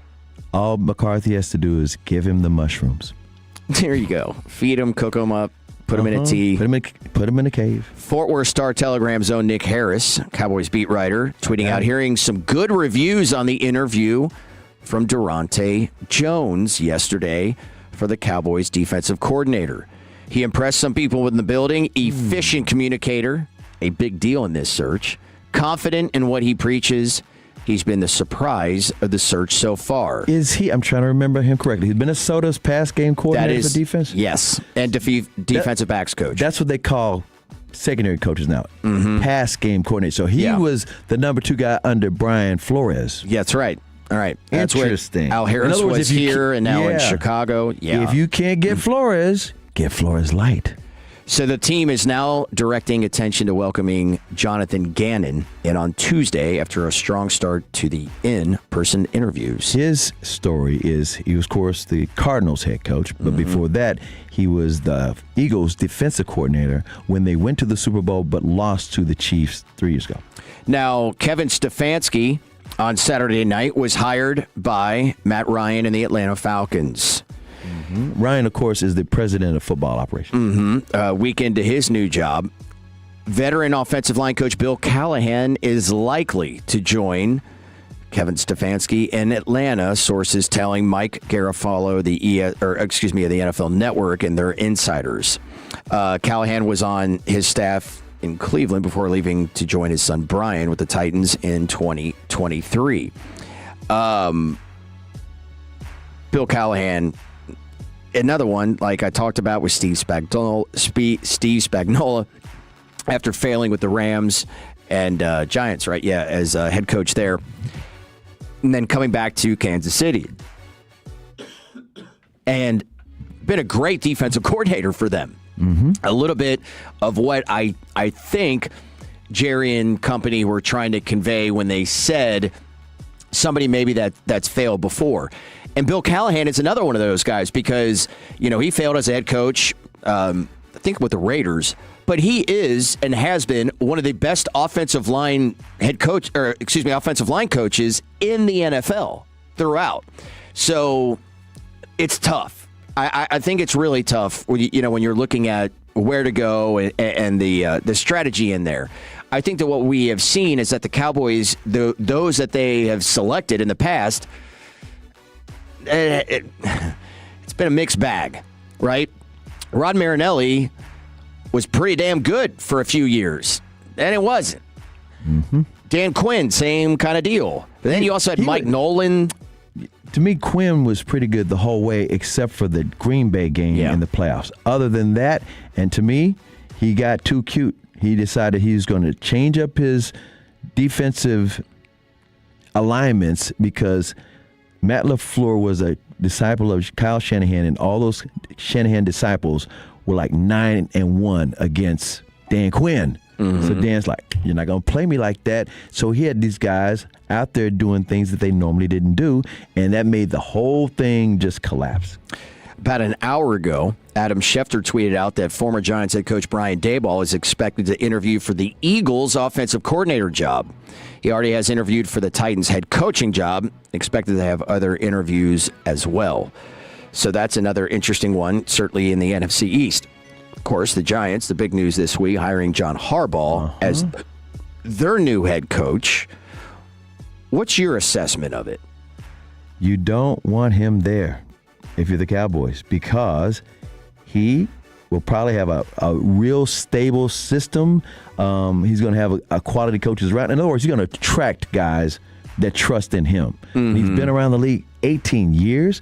Again, I don't think he's washed up at all. I think part of his demise is Baltimore just wanted to try something new. And at the same time, he was dug in on his offensive coordinator, and Lamar Jackson did not like the offensive coordinator. And plus, Lamar Jackson was injured a lot this past year. So Harbaugh couldn't control the injuries, but more importantly, when he dug in on the offensive coordinator, that's when ownership said, you know what? Love you to death. You got to go. We're going to see what Lamar likes. Yeah. This is another one where I can kind of see it both ways. Mm-hmm. I lean definitely much more on the side of this is a really good hire.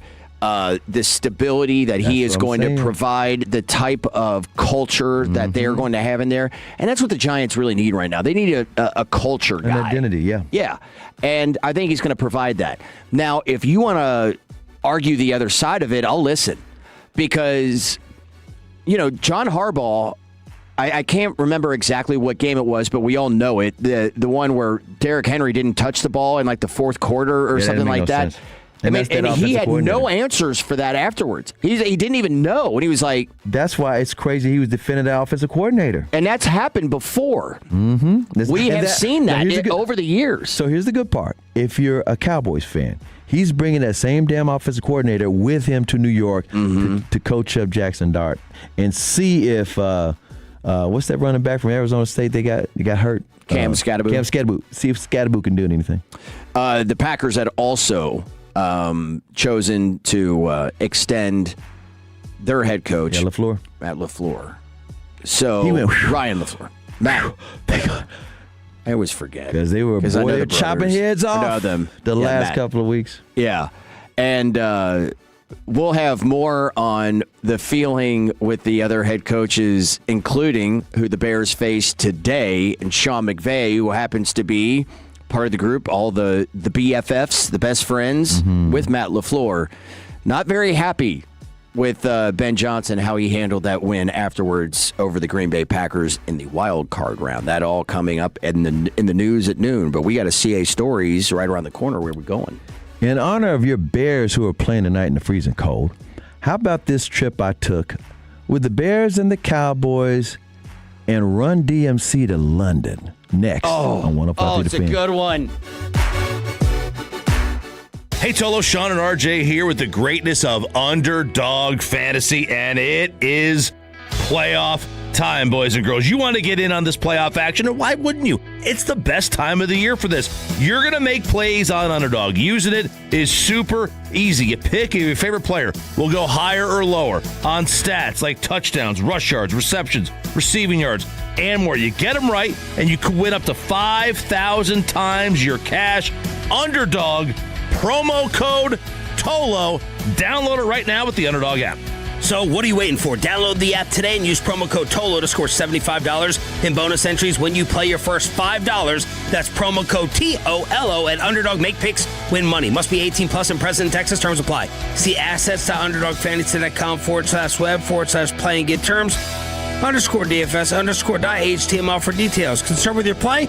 Call 1-800-GAMBLER or visit ncpgambling.org. Jeff Cox, president of Berkey's Plumbing, AC, and Electrical. I'm excited to announce the new Berkey's MVP membership plan, the only plan you need to maintain all of your home's vital systems, including plumbing, AC, heating, and electrical. Benefits include priority scheduling, no service fees during the week, and member discounts on repairs. Join MVP today for only $19.75 per month in honor of our 50 years of serving DFW. Call 877-BERKEYS or visit Berkeys.com. Berkey's, we're there when you need us. M37968. Diabetes, high blood pressure, anxiety meds, everyone's on them. If you're a 50-year-old male, maybe a bit porky, and you may even have type 2 diabetes, $1 million of term insurance may only cost you about $200 a month. Call Term Provider. Speak with Big Lou at 800-200-1966. Big Lou will find a term life policy for you even if you have type 2 diabetes, are overweight, or have high blood pressure. Term Provider has helped thousands of people like you who think they can't afford term life insurance. To buy $1 million of affordable term life for you, all you need to do is call Big Lou at 800-200-1966. Lou will make sure the scales are tipped in your favor. Call 800-200-1966. Big Lou will answer your call and work to fit you into a term life policy that you can afford. Remember, Big Lou's like you. He's on meds too. Call 800-200-1966 or biglou.com. What are the most common calls you guys get for someone who's like, oh, I wonder if I should call the Frankels for this? The bottom line is if you're in a car wreck and it's not your fault, you may not need us, but the call and the consultation are free. So what can it hurt? I was in a car wreck. I went to the emergency room. I don't have health insurance. Now I've got a $20,000 bill. What do? I missed a week of work. I got hit by an uninsured driver. How do I deal with that? Make us your first call. 214 or 817-333-3333. Franklin Frankel, Principal Office, Dallas, Texas. Yardbird Southern Table and Bar. Dive into succulent, mouthwatering Southern comfort fried chicken like no other. Creamy lobster mac and cheese, juicy ribs like Mom used to make, and top it off with a warm cinnamon roll. Plates to feed the entire table or for your own personal escape. And dive into one of the best and unique bourbon selections and handcrafted scratch cocktails to wash it all down. Got your attention yet? Yardbird Southern Table and Bar. Located across from Clyde Warren Park at 2121 North Pearl Street in Dallas. RunChickenRun.com. Colos, we're gearing up for another trip to Radio Row for the big game. Thanks to our presenting sponsor, Stella Artois. The beer with a taste worth more. For moments worth more. Always enjoy responsibly. Copyright 2026 Stella Artois. Stella Artois Beer, St. Louis, Missouri. Message intended for 21+. I'm Piera Palazzolo, VP of Digital Marketing for the American Management Association, a company focused on the management training skills needed to enhance the careers of business professionals. We did our research when it came to the best companies for website development and chose AmericanEagle.com. And we couldn't be happier. AmericanEagle.com worked closely with us to understand the front and back end requirements needed to launch an e-commerce website that could handle the complexities of running thousands of seminars nationwide. Our robust new website and improved SEO saw immediate increases in site traffic and web revenue. If you're in need of managerial effectiveness and success, visit our website at amanet.org. If you're in need of a website that provides an unparalleled consumer experience, I highly recommend AmericanEagle.com. Transform your business today. Dial 877-WebNow1 for a free digital consultation with AmericanEagle.com. Ready to slim, smooth, and tighten all at once? At Souza Clinic, discover our new all-in-one transformation package combining skin tightening, cellulite reduction, our all-natural weight loss program, and laser that targets stubborn visceral fat, that deep belly fat around your organs. No surgery, just real visible results. Normally valued at $1,900 a month. Now get the complete transformation for just $350 per month. Call Souza Clinic at 972-479-5187 for your free consultation today. Souza Clinic, weightlossfortexas.com. Hey, it's Tony from East Dallas Diesel. And if you're tired of the big box dealership runaround, I get it. At East Dallas Diesel and East Dallas Motor Cars, we do things differently. You're not just another number. You get concierge level service from start to finish. We make the process easy, from finding your perfect ride to fast financing and same-day pickup. You can even start everything online and be in and out in under an hour. No games, no hidden fees, just good people and great cars. Check us out at EastDallasDiesel.com or EastDallasMotorCars.com, where custom comes standard and service actually means something. The The Fan, Rangers, and Hurtado Barbecue Dallas? Oh, heck yeah. Tomorrow night, we'll all team up for Rangers Winter Warm-Up. The first 100 people through the doors will meet and get autographs from Rangers Josh Young and Tyler Alexander. The guys will then join Jared Sandler from 7 to 8 for our Rangers Hot Stove Show. Get in line early, enjoy the best barbecue in North Texas, and meet some Rangers tomorrow night with The Fan and the Rangers at Hurtado's Dallas. This segment on 105.3 The Fan is brought to you by Classic Chevrolet. If you're in the market to upgrade your vehicle, get to Classic Chevrolet in Grapevine. Back-to-back #1 Chevy dealership in the world. They got more new Chevys than anyone, all priced to sell. Visit ClassicChevrolet.com. This is Texas. This is Classic Chevrolet. Together, let's drive. Based on new Chevy registrations 2023 and 2024. Will Chambers, Chris Arnold here on this Sunday morning in the divisional playoff round for the NFL here today on your home of the Cowboys, 105.3 The Fan. Trevor, the creator, back in the Pim Cup. You and I were talking during the break because we were mentioning how cold it's going to be in Chicago, where it's going to be about 5 degrees. I think it's supposed to feel like with the wind chill, like negative 13 or 14, like that. And I was incorrect in what we were talking about. Oh? The wind chill... Earlier this week, Wolchuk, he had his top 10, and he was talking about the coldest games, and he's reading off the list of all that, and they do that by degrees, and I'm like, no, the Chargers-Bengals game in 1982 was a wind chill of negative 59. In Cincinnati. Now, the Ice Bowl had a wind chill of negative 48. Cowboys. Those are hands down the two coldest. Now, they listed that as like number one, but I'm like, I don't care about degrees. I care about what it actually feels like in there. That is nuts, man. Crazy. Negative 48 or negative 59?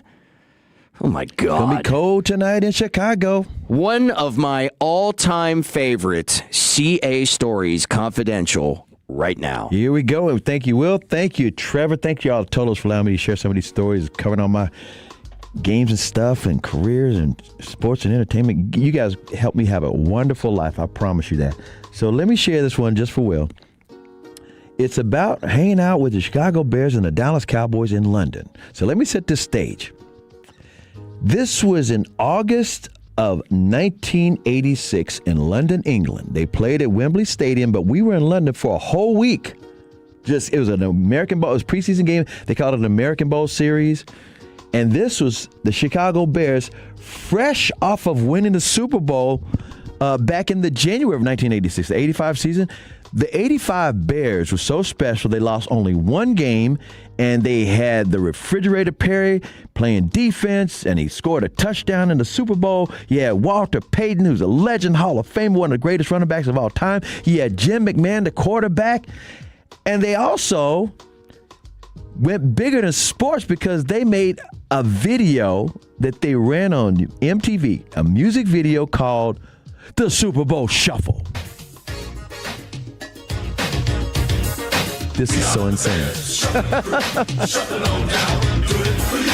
We're so bad, we know we're good. Blowing your mind like we knew we would. You know we're just strutting for fun, strutting our stuff for everyone. We're not here to start no trouble. We're just here to do the Super Bowl shuffle. Sweetness. Call me sweetness, and I like to dance. Running the ball is like making more mans. We had the goal since training camp to give Chicago a Super Bowl champ. And we're not doing this because we're greedy. The Bears are doing it to feed the needy. We didn't come here to look for trouble. We just come here to do the Super Bowl shuffle. And all the different guys on the team, the stars, they had their little time to do a little solo. That damn thing won a Grammy. Yeah. Because it crossed over so big. It was like the Bears were big. They're quote-unquote the new America's team for a minute. There's now a documentary on it. Yeah. And the ironic thing about that Bears team in that Super Bowl, they played the New England Patriots. And the only thing the Patriots had on their team was former SMU running back Craig James, who was awesome back then. At the same time, there's a possibility that it could be the Bears in New England again. You just never know. It could. With that being said, we're hanging out all week long. I ran into Walter Payton at the biggest department store in Europe. It's in London. It's called Harrods, and he was shopping for jewelry. There goes Sweetness, shopping for jewelry. So we had a little visit there. So years later, when I would see him somewhere, hey, Harrods. Oh, yeah, I remember that, man. Okay, so let's keep it moving. I was a young guy, young reporter back then. I'm hanging out all night with the players. We're going to different spots. And ironically, there's this club called Limelight back then. It was a disco club or whatever, and it was really big, and it never closed. It was open 24 hours. It was like going to Ibiza, but it was London. And so we're in there, me and Doug Cosby, the Cowboys' backup tight end. Well, he's starting tight end throughout the 80s, but he was back up then behind Billy Joe Dupree.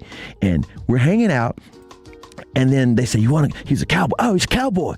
You want to come back to the back VIP room? We go in the back VIP room, and there's a DJ in there, and he's got this really big pop group called Bananarama. These girls were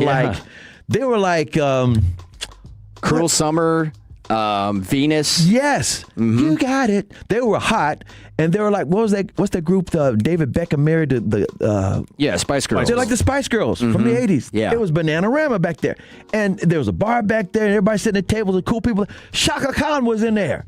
I said, Shaka Khan.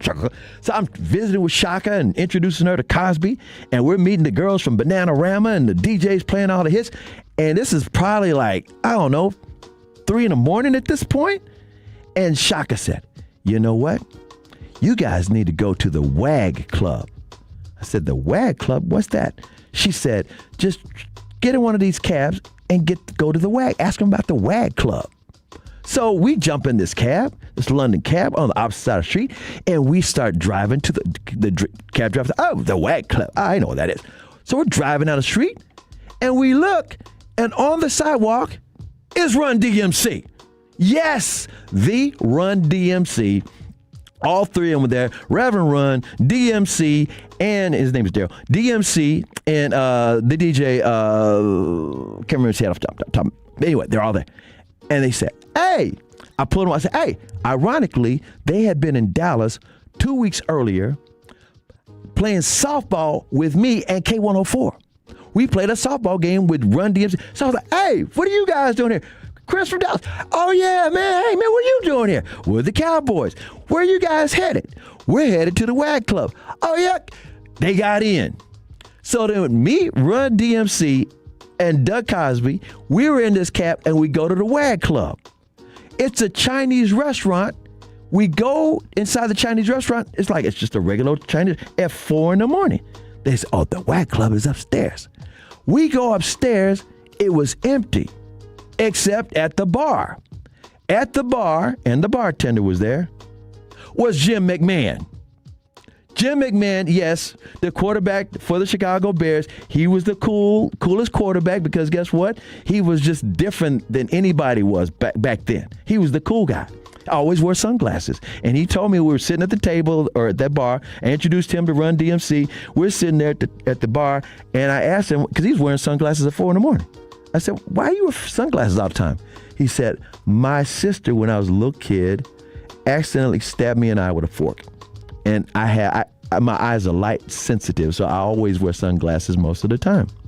So that's the crazy story, but here's the backup. We get back to Dallas, and guess I was back then. I was doing a music video show. It's called Jam Master Jay. By the way, we got Tolos. Yeah, Jam Master Jay. Thank you, Tolos. Jam Master Jay, the late great Jam Master Jay. So I'm doing my show. I was doing this video show called The Beam, which became On the Beam. And back then, my co-host was Scott West, and DMC was my guest. I went out to where they were. I think it was this hotel room. And, we had to chop it up about running into each other in London in that softball game.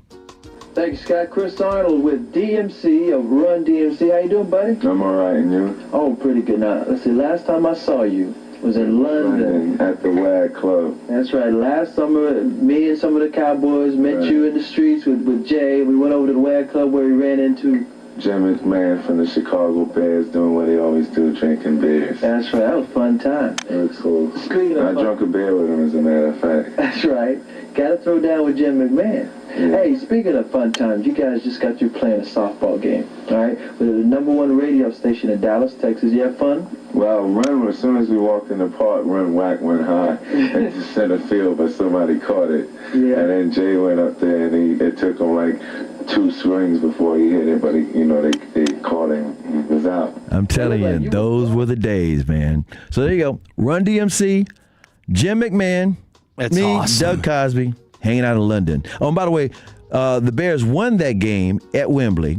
And by the way, Wembley Stadium was the first time I went to Wembley Stadium. Went a couple of times with the Cowboys. They won that final score was 17-6 in the American Bowl. And Fridge scored a touchdoch. Yeah, of course. See, Stories Confidential. 80,000 fans. So what's wild too, and they talk about that. I watched the documentary because, of course, the Super Bowl Shuffle documentary. The Super Bowl Shuffle was done. It was scheduled. You know, I mean, Willie Gault was the person that put it all together because he knew somebody that was a music producer, and they had. He wanted to build something. It's a really interesting story. So anyway. They got it scheduled, but they scheduled it for early December.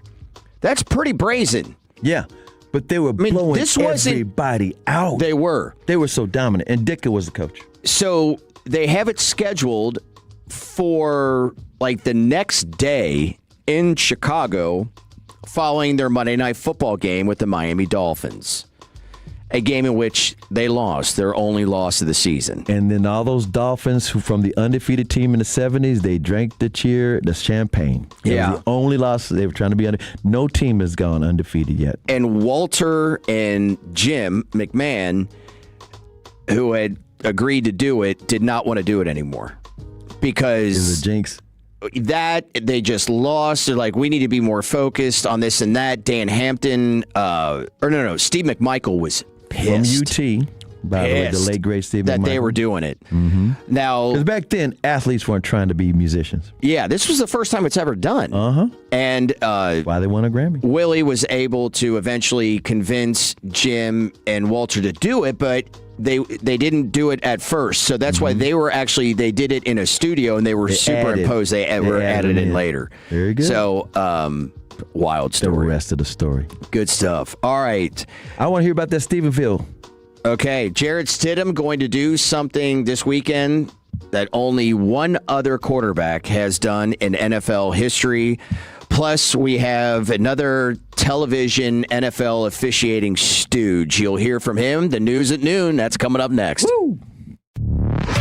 Take us with you wherever you go. Now heard on the iHeartRadio app, YouTube, Twitch, the TuneIn app, our Odyssey app, and of course with the biggest mother of a radio signal in DFW. Thanks for making your favorite travel buddy 105.3 The Fan.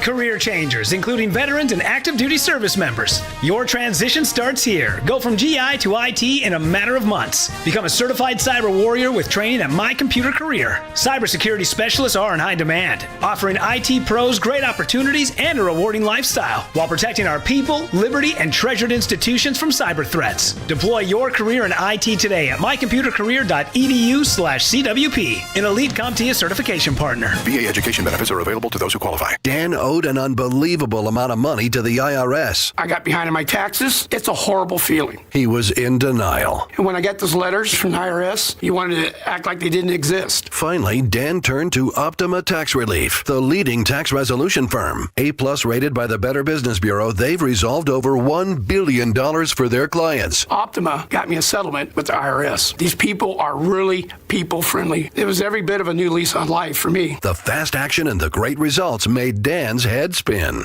I felt like I was in a dream, but it's real, and I have paperwork to prove it. They got the job done, and life is good. For tax help you can trust, call Optima now for a free consultation. If you're worried about what's going to happen with the IRS, stop worrying. Make the call now. Call 800-809-5833. 800-809-5833. 800-809-5833. Optima Tax Relief. Testimonial from an actual client. Some restrictions apply. For complete details, please visit OptimaTaxRelief.com. 1-877 Cards for Kids. KARS Cards for Kids. 1-877 Cards for Kids. Donate your card today. 1-877 Cars for Kids. KARS Cars for Kids. 1-877 Cars for Kids. Donate your car today. Ready to get rid of that old car? Donate it to Cars for Kids. Call 1-877-CARS-FOR-KIDS to reach a friendly live agent. Donation's super easy, and your car can be picked up as soon as tomorrow. Call us now, 1-877-CARS-FOR-KIDS. That's Cars with a K to donate your car today. 1-877 Cars for Kids. Donate your car today. Did you know you can donate real estate too? CarsForKids.org. That's Cars with a K. Let's go! You've still got it, but your immune system weakens as you age, making it harder to fight flu, pneumococcal pneumonia, RSV, and COVID-19. Ask your doctor or pharmacist which vaccines you need. Sponsored by Pfizer. Snakes, zombies, public speaking. The list of fears is endless. But the real danger is in your hand when you're behind the wheel. Distracted driving is what's really scary and even deadly.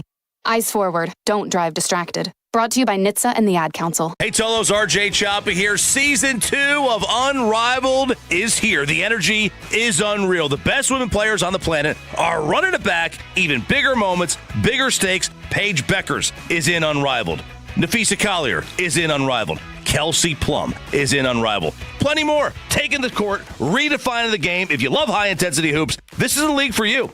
It's 3-on-3 style hoops. Game moves fast, constant action, highlight plays. It's created by WNBA stars. It gives the athletes a high-quality U.S.-based off-season league with better visibility, better support, more matchups, higher stakes, expanded teams, more star power. It's on TNT, True TV, HBO Max. Every matchup, every highlight, every moment that makes you jump out of your seat. It's all back, bigger than ever. This isn't your regular season. This is Unrivaled. Games air on TNT, True TV, HBO Max. Super easy to watch no matter where you are. It's where the pace is faster, the energy's higher, every athlete shines. It's Unrivaled. This is the exclusive home of Dallas Cowboys football. KRLD-FM and HD1, Dallas-Fort Worth. Let's go, Cowboys. An Odyssey sports station. Driven by our D&M Leasing Studios. Thanks for turning it on, leaving it on. 105.3 The Fan. All right, final hour on this Sunday morning, the divisional weekend of the NFL playoffs, planting the flag. Here in Hour 4 is a man in 3 Hall of Fames. His name is Chris Arnold. I'm Will Chambers. Trevor, the creator, back in the cup, will cross with Fred and Blake coming up at 12:40 here today, as they'll take over for us at 1 o'clock. Josh Allen's legacy. Where are we with that? That 20 minutes from now. But we hit the news at noon here on this Sunday, January 18th, and the Dallas Stars back at home after a 6-game road trip in which they went 2-4, taking on the number 2 team in the Eastern Conference, the Tampa Bay Lightning. That puck drop about an hour from now. Get some home ice. I think they play another game at home for a minute, but they're back off the road. Hope they can turn some things around and get some wins. Lightning had a streak. I think it was an 11-game winning streak. It was something like that. It was insane. I think they still have a point streak, and the Stars can be disruptors with that. One other note, you mentioned Lightning. The only Lightning in the North Texas area will be in that building, and hopefully the Stars will handle up on that, because outside, you see how beautiful it is? If you haven't been outside yet, it is cold. It's probably, as we speak, in the 30s. It started out in the 20s while we were starting It's mid-40s now, yeah. It will be 60 by 4 o'clock. Yeah. 60 degrees, so if you haven't been outside yet, you'll be all right later in the day. But you know darkness is going to come probably about 5:30 or 6, so it won't last long. Stars have the Bruins on home ice Tuesday night. Then they go to Columbus, come back for Seattle, to St. Louis, excuse me. Then to Vegas, Utah. So that's what we have going on the rest of the month for the Stars. The biggest news coming off of last night, after Denver wins in overtime over the Buffalo Bills 33-30. I don't think any of us saw it or knew what was happening until Sean Payton came to the press conference and gave us this news. Not good news. On the second to last play in overtime, Bo fractured a bone in his right ankle. He's scheduled to have surgery Tuesday of this week, which will put him out for the rest of the season. Steady's ready to go. And it was the second to last play before he threw the pass to Mims. Birmingham is where he'll have the surgery with Dr. Waltrip, and I don't really think there's any other questions. In other words, this is what it is, and we felt like it'd be best to just tell everyone now. And that means that backup quarterback Jarrett Stidham will be making his first start of the season in the AFC Championship game. He'll be the second quarterback, this coming from ESPN's Adam Schefter, to make his first start of the season in a conference championship game. The other was Roger Staubach. Whoa! Who made his first start of the 1972 season in the NFC Championship game versus Washington, a game the Cowboys lost 26-3. Also, with this being his fifth NFL start, will be the fewest by any quarterback entering a conference championship start in NFL history. Jeff Hostetler was making his sixth start when he took the field for the 1990 NFC Championship game. So how about that? How about that? And by the way, I will say this. Again, Bronco fans, not saying you're going to win, but it's not completely over because you have a great defense. And one thing about games, just like you lost your quarterback, what if something happens? And I'm not wishing injury. I'm just talking about it's a war of attrition. You don't know who might get banged up or what might happen in the playoff game when you play in the AFC Championship game. You just never know. That's why people love sports, because you just never know. NFL Network rules official Walt Anderson was on NFL Game Day, and he was talking about the controversial play in overtime. Now, Denver got the ball first. Mm-hmm. They punted it to back to the Bills, which means next score wins. Mm-hmm. Buffalo looks to complete a pass from Josh Allen to Brandon Cooks, and as Cooks goes down, Broncos cornerback Jaquan McMillian got his right hand on the ball, ended up coming away with the ball. Then what happened just seemed to get weird because the officials do not go to the replay. New York steps in and says, nope, that's an interception. Sean McDermott, Bills head coach, is beside himself. Like, what do you mean we're not reviewing this more here? So as they don't go to review there, he decides to call a timeout just to get more time in hopes that they will review it. That's when all of us at home are looking at it over and over and over again. And I said this before, I go, he had two hands on the ball. Now, McMillian had, his hand on it too. Now, right as he got it, he seemed to secure it very quickly. Cooks did. Goes down to the ground and I think his right knee goes down. Now, as he goes to the turf and rolls over, McMillian grabs it and takes it out of his hands. That was the interception. Now, NFL officiating stooge, just because I think most of them are. I appreciate Dean Blandino more, and Pereira's pretty good too. I don't see them doing it as much as like Sterator or the guys on ESPN that no matter what, always side with their officiating brethren. And here is stooge number 12 for NFL Network, Walt Anderson. With making the call with Walt Anderson. Walt, this is a perfect time to have you on. We do this segment all year long, but now more than ever, it is so important to go through what happened in overtime yesterday. So let's break it down. First off, why wasn't it ruled a catch? Colleen, the process of the catch, and the reason it's not a catch is as the receiver's going to the ground, as soon as he hits the ground, the ball is immediately loose. By definition, that would be normally an incomplete pass if it comes out and hits the ground. Now, the reality here is the ball never hits the ground. The loose ball ends up immediately being in control of the defensive player, who then rolls over with the ball, and he maintains control of the ball and then ends up getting up off the ground. That's why on the field it was ruled as an interception.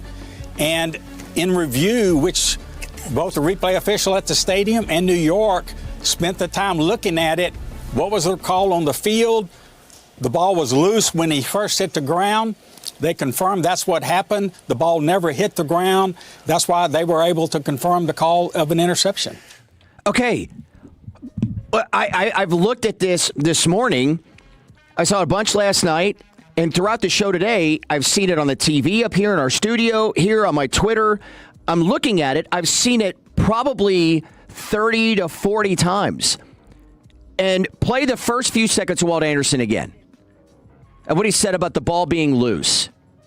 Colleen, the process of the catch, and the reason it's not a catch is as the receiver's going to the ground, as soon as he hits the ground, the ball is immediately loose. No, it's not. End it right there. The ball is not loose at all. It's secured by 3 hands. The 2 hands of Brandon Cooks and the one by McMillian, who puts his other hand and yanks it away from him. The ball is not loose. It was literally taken away.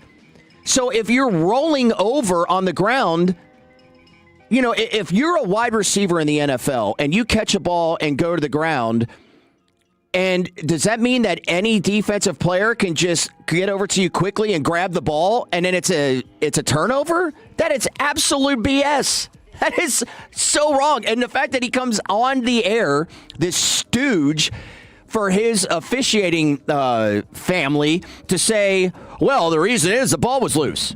The ball was not loose. We got different Tolos who differ with you, Will. One says, A17 says, you're framing this with your own opinion too much. I agree with that, ref.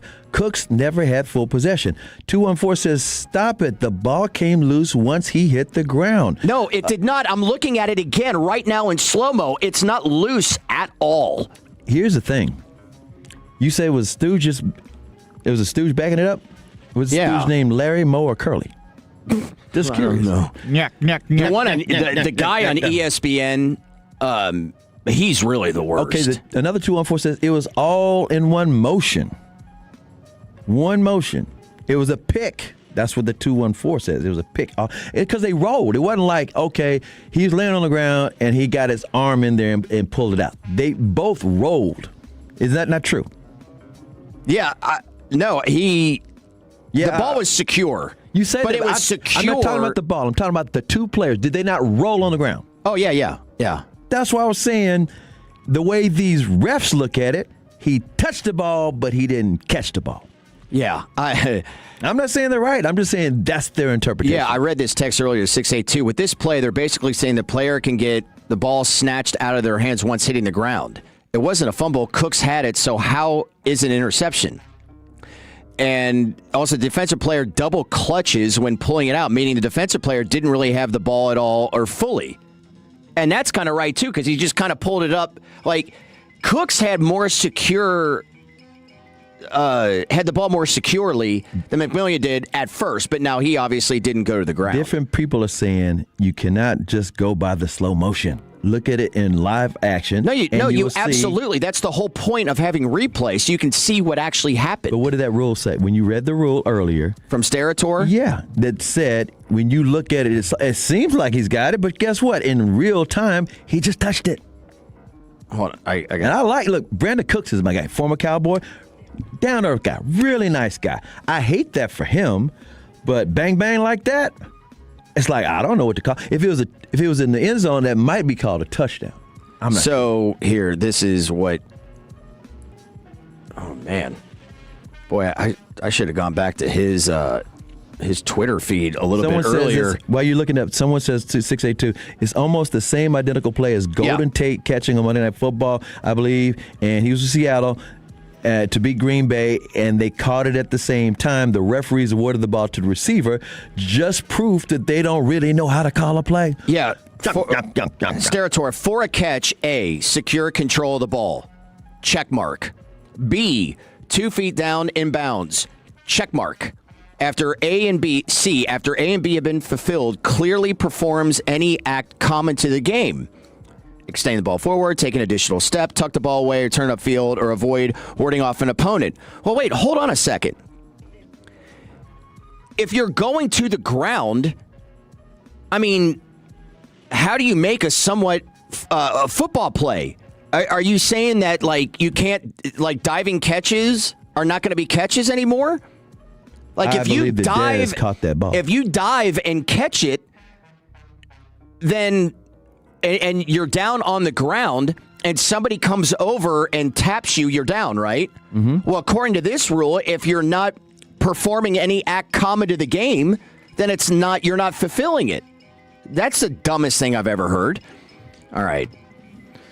Can I just say, I love how fired up Will is about this. I'm telling you, this is three different hours, three segments. This is not a Chicago thing. This is a catch.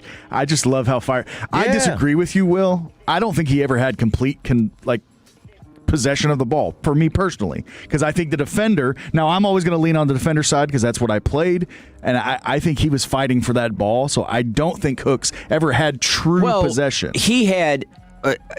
again. I mean, he had two hands. You're absolutely right. He had two hands on it. But I also the other guy had one, and it was secure in the two hands. Like, I can hold on to a football right now and have security on it, and Chris can put his hand on it too and have a portion of it.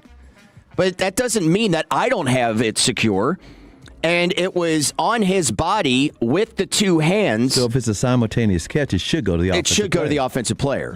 But does the possession through the catch, and that's what we always... But that's what I mean. Through the catch, you're going down to the ground. Well, but again, he did not maintain possession through the catch because McMillan got it out, right? Well, he did after he was on the ground on his back.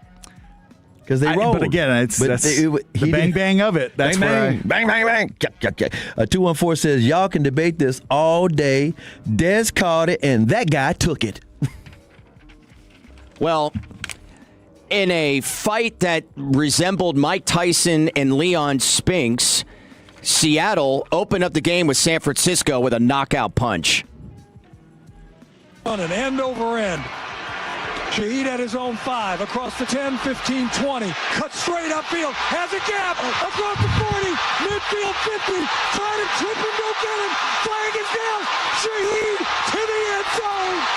Holy catfish, open the game with a 95-yard touchdown, Seahawks.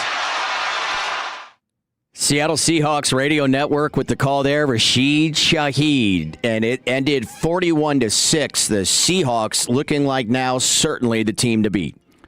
Back to your steel takeaway. Okay. Because Tolo's a Texan. Question for you. You know how the TV replays won't overrule the referees if it's inconclusive to them?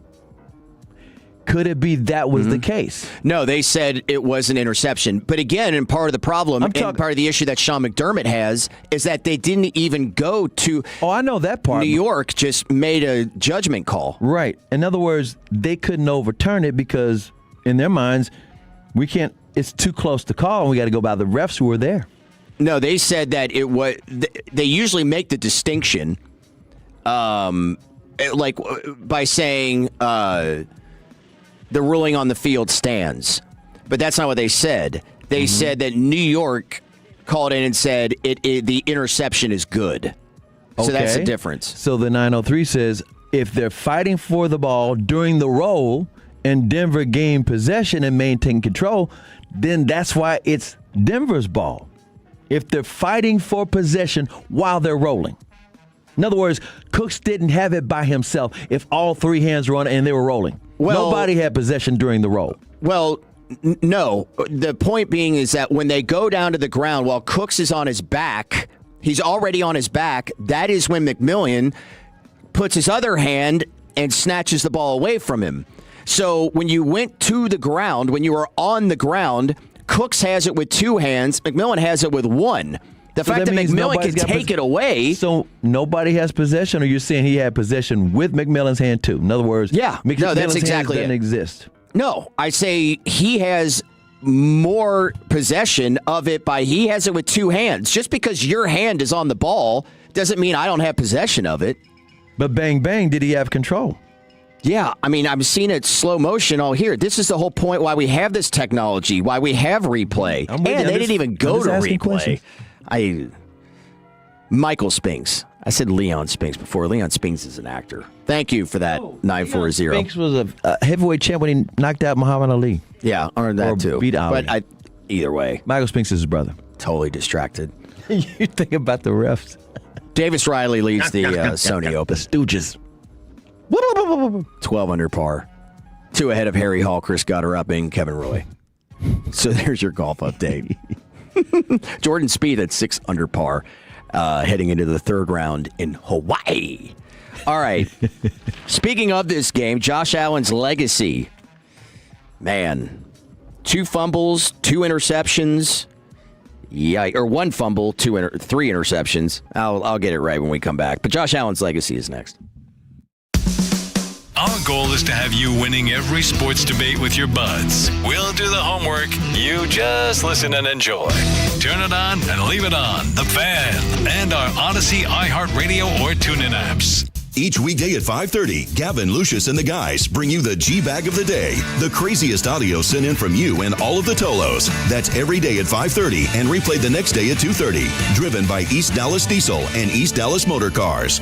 My name is Whitney Allen. I am a widow. My husband, Ryan, died. We never thought in a million years we'd have to use life insurance. The unexpected happened. With Ethos, it is so fast and easy. It's 100% online. You can get a quote in seconds, apply in minutes, and get same-day coverage. No medical exams, and you can get up to $3 million worth of coverage through Ethos. Get your free quote at ethos.com/game. That's ethos.com/game. Time spent on application may vary. Online health questions required. I'm Maria, salon owner. You know the jingle. Now discover the facts about Ozempic, a GLP-1. There's only one FDA-approved Ozempic made by Novo Nordisk. Learn about the real thing. Talk to your healthcare professional today. Call 1-833-OZEMPIC or visit Ozempic.com to view the medication guide and to learn more about Ozempic. Semaglutide injection 0.5, 1, and 2 milligrams.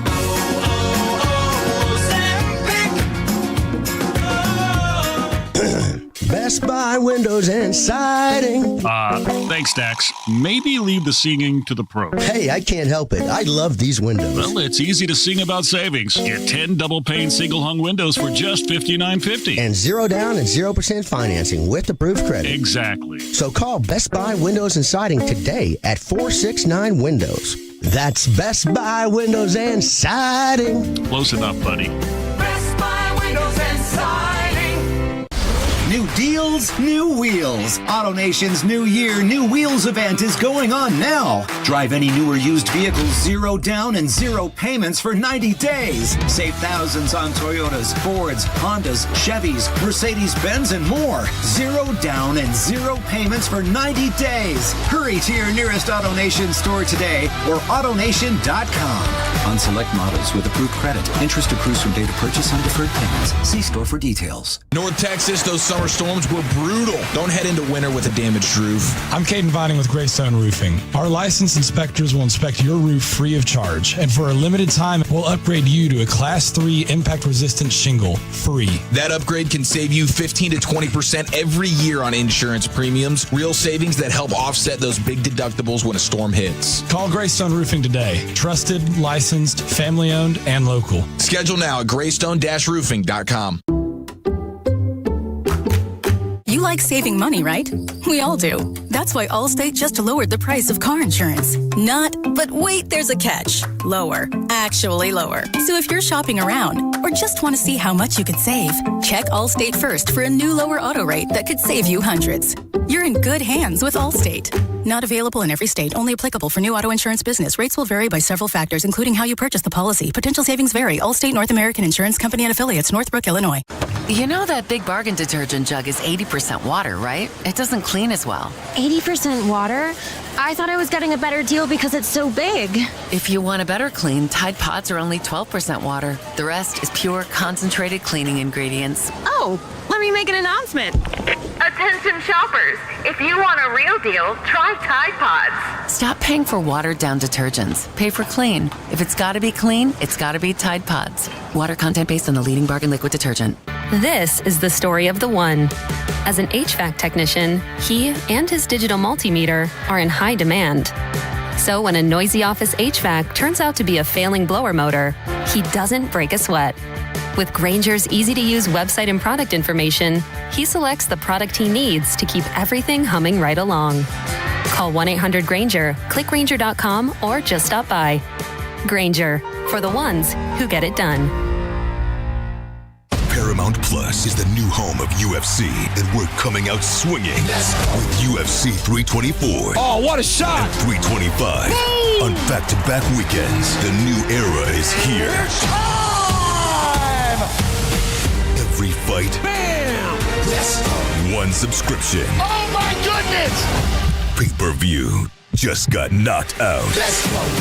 Back-to-back blockbuster UFC events this month only on Paramount Plus. Is your financial advisor offering you up to a 30% upfront bonus? Or are they promising you up to 10% growth per year, all for your retirement income? If not, then you need to come to Trajan Wealth. I'm Jeff Jr., founder of Trajan Wealth. If you have a plan to retire within the next 10 years, don't wait only to find out it's too late. I've seen hardworking folks like you retire only to be required to go back to work, all because their advisor told them guarantees like these were too good to be true. They're not. That's up to $30,000 upfront or up to $10,000 per year on $100,000, all guaranteed for retirement income. Don't keep working when you're supposed to be retired, and don't let any financial advisor tell you it's too good to be true. Call Trajan today, 469-579-3500. That's 469-579-3500. Annuities, not advisory products. DBA Trajan Wealth Insurance Solutions. Additional disclosures at trajanwealth.com.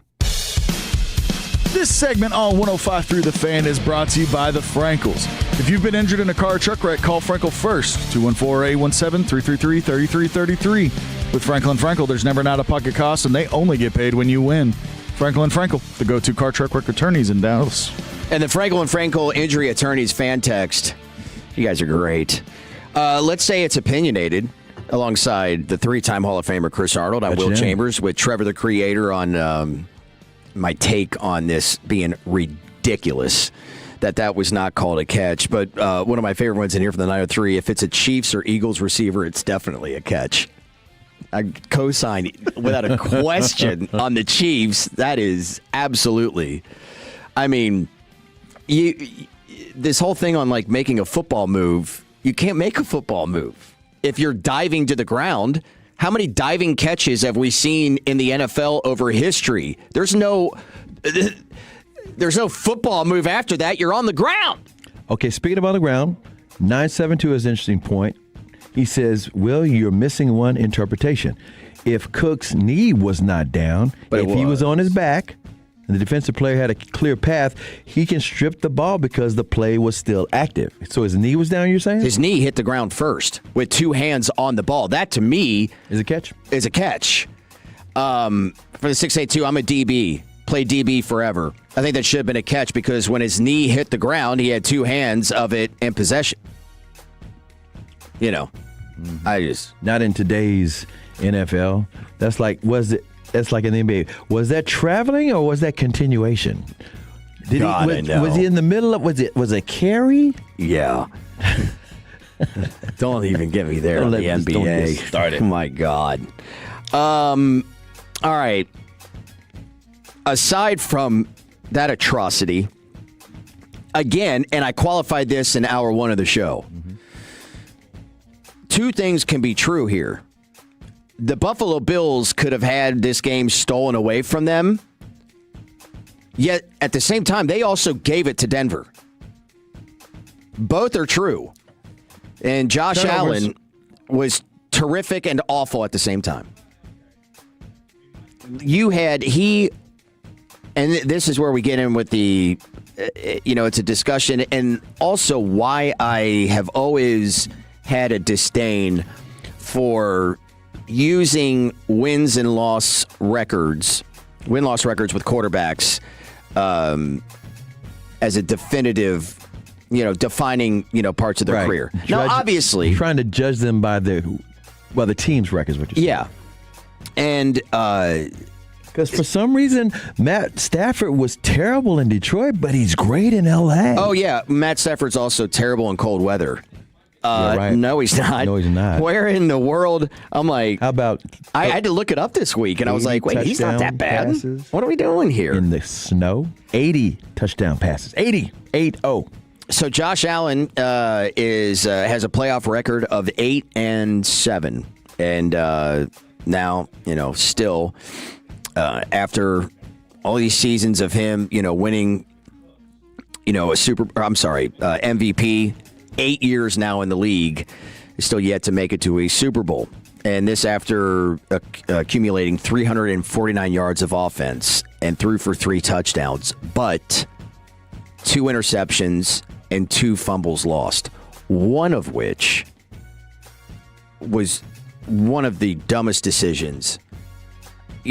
Overly aggressive, and he talked about it afterwards. Mm-hmm. But he fumbles right before the half, just easily gives away 3 points, which just so happened to be the margin of victory in this one. It's a curse and a blessing because he's that talented, but at the same time, sometimes he's too aggressive, or sometimes he's quote unquote because he's done it before. Well, and the thing is with Josh, that I certainly have been a part of this, and I think most people have, that Josh Allen has lost actually very few playoff games. The rest of his team really lost it for him. I mean, the most infamous game, obviously, is the, overtime Kansas City loss back in 2022, where he was sensational. 73% completion percentage, 329, 4 touchdowns, and then, also ran it for 68 yards and got them with the game-taking score, at least it appeared at the time, and then it only took Mahomes and crew 13 seconds to get the tie. Then Mahomes gets the ball, and Josh Allen never touches it again. So much of that. Well, here is Josh Allen after a game in which he knows he definitely played a role in them losing it. It's extremely difficult. I feel like I let my teammates down tonight. Your emotions normally aren't this emotional for us. Is what has brought this on? Just missed opportunities throughout the game. It's been a long season. I hate how it ended, and it's going to stick with me for a long time. Yeah, he talked about you can't turn the ball over like that and expect to win a game in the playoffs on the road. Now, I'm wondering how this is going to play out over the course of the rest of this weekend and into next week on his legacy. Okay, on his legacy, just before you get into that. I think most fans, if you asked them, who would you prefer to have, Josh Allen or Joe Flacco? And I only bring up Joe Flacco. Absolutely. Yeah, I know. I like where you're going. Yeah. Joe Flacco is not a great quarterback, but he had a great playoff run, which allowed... Same with Eli Manning. Yeah. Who had 2 of them. Right. And more important for Eli, he wasn't flawless, but he had a great defense. Flacco, the year that they won the Super Bowl, he was flawless. He had 11 touchdowns, 0 interceptions over 4 games. Yeah, and he had a great defense too, but he was sensational and got a huge contract after that. Exactly, because he bet on himself. But the point I was just trying to make, I mean, he just did it during a playoff run. And there are fans that will dog out Josh Allen because he hasn't had a playoff run to the Super Bowl. Right. Incomplete run. I'm saying, just like you can't just judge him by his entire team's record. No doubt about it. And he carries them all the time. Yeah. If you look back, I mean, there's a few quarterbacks in history. Peyton Manning had played 9 or 10 years in the league before making it to and winning a Super Bowl. His record in the playoffs before that season in 7? Yeah. 3-6. I don't think we can all say pretty safely that's one of the best quarterbacks of all time. Dan Marino's record in the playoffs is 8-10. Or Josh Allen is 8-7. So let me say. So I hope it doesn't go too much in the direction of this guy can't win a playoff game. Clearly, it's just not working in Buffalo, though, and that's why I think McDermott could still be gone. Exactly, because just like Baltimore proved when they got rid of Harbaugh, we're just going to mix it up. We just try to doing the same thing over and over again. And by the way, on Flacco's run, with 11 touchdowns, 0 interceptions, he threw for over 1,140 yards during those 4 victories. He broke a Joe Montana record, and 2 of the teams he beat in that 4-0 run to the Super Bowl and championship, he beat Peyton Manning and Tom Brady. Yeah, he did. But that was just a run. Yeah. Nobody's going to say, I want Joe Flacco if I'm going to start my team. And that... And it props to him, but it's not like he's legendary. Absolutely. I would fire the GM and I would fire the coach. And I think Sean McDermott's a pretty good coach, but I think what you need to get is you need to get one of these offensive guys, because the offense is it is so dependent on Josh that it puts so much pressure on him that things like that can happen, like the play before the end of the half. You got to have somebody in there that, I guess, I want to say like somebody like a Ben Johnson, but they don't grow on trees, Yeah, exactly. I think that's really what has to happen here. And remember this. From himself? Well, the GM, too. Remember that whole deal with him clapping back at he's in an interview on radio in Buffalo, and he's going after the guys like they're stupid for asking him about wide receivers in the draft or trading or getting other wide. He's like, why are we talking about wide receivers? Like, really, how important are they? Yeah. Pretty damn important, because your guys are not very good. Keon Coleman he's a disaster. And they got so many injuries. Shakir I think he's good, but I think he's like a 2. So I just think that they need to blow that whole thing up. Well, just not blow it all up. Just those 2 guys. It may look like blowing it all up, but those 2 guys, get them out of here. This is the year where anything can happen. This last couple of weeks has showed you, do not assume. And that's why Green Bay's coaches go, LaFleur's like, thank God. Yeah. I got that extension. Oh, my God. Yeah. Because they could just say, all right. Yeah. I think he's a really good coach. But then there's the other side of the argument that, it's the 3rd year in a row. You were the 7 seed. You're kind of supposed to be better by now. Sliding away. Yeah. We'll see. All right. I was mistaken. Fred Davis is trading out one fan phenom for the next. It will not be Blake Elliott with him. As they take over at 1, it'll be one Eric Caceres. Ah, okay. So we will talk with them next about the matchups today. That's next on The Fan. Imagine there was more of you. A you working on custom retirement plans, while another you preps for open enrollment. When you partner with Paychex, we become an extension of your team. From AI-powered intelligent HCM to HR advisory and employee solutions, we give you more of you. New customers book a meeting with Paychex and get a $50 gift card. Visit paychex.com/you. Hey, Tolo, Sean, and RJ here with the greatness of Underdog Fantasy, and it is playoff time, boys and girls. You want to get in on this playoff action, and why wouldn't you? It's the best time of the year for this. You're going to make plays on Underdog. Using it is super easy. You pick your favorite player. We'll go higher or lower on stats like touchdowns, rush yards, receptions, receiving yards, and more. You get them right, and you could win up to 5,000 times your cash. Underdog, promo code TOLO. Download it right now with the Underdog app. So what are you waiting for? Download the app today and use promo code TOLO to score $75 in bonus entries when you play your first $5. That's promo code TOLO at Underdog. Make picks, win money. Must be 18 plus and present in Texas. Terms apply. See assets.underdogfantasy.com/web/play and get terms. _DFS _.html for details. Concerned with your play? Call 1-800-GAMBLER or visit ncpgambling.org. You still thinking job change in the new year? Yeah, I need something that's in high demand and more stable in this economy. IT? Yeah, cybersecurity, maybe even AI. That's what I did. Really? How? Went to My Computer Career. You don't need any prior experience, and you could start your new career in a matter of months. A lot of IT pros go to school there, too, to level up. Sweet. Are classes online or on campus? Both. Well, I'll check it out. Thanks. Make this your year. Take the free career evaluation now at mycomputercareer.edu, an Elite CompTIA certification partner. Financial aid is available to those who qualify, including VA benefits. Jeff Cox here, president of Berkey's Plumbing, AC, and Electrical. If your home is over 8 years old, you might be due for an electrical inspection. If you're dealing with breakers tripping, dimming, or flickering lights, don't let these issues leave you in the dark. Save $75 on any plumbing, AC, heating, and electrical repair. $250 minimum service required. Call us today at 877-BERKEYS or visit us at berkeys.com. Berkey's, we're there when you need us.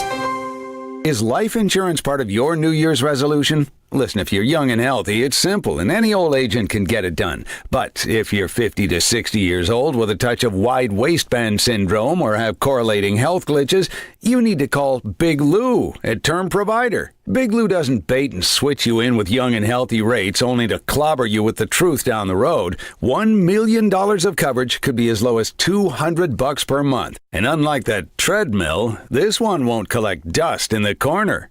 Call Term Provider, speak with Big Lou, and find out how much he can save you on your new $1 million life insurance policy. Start this year off with peace of mind by calling Big Lou at 800-200-1966. 800-200-1966. Remember, Big Lou's like you. He's on meds, too. For affordable term life insurance, call 800-200-1966 or biglou.com. You can swirl it, you can sip it, but the best way is to share it.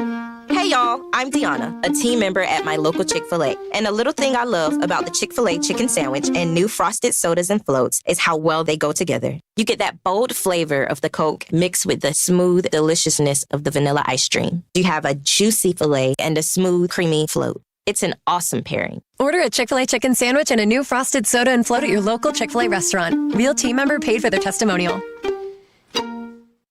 Are you 50 or older? This news is for you.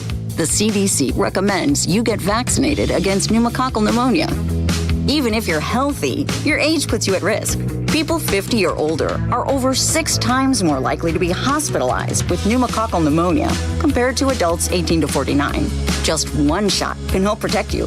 Learn more and schedule at vaxassist.com. That's VAXassist.com.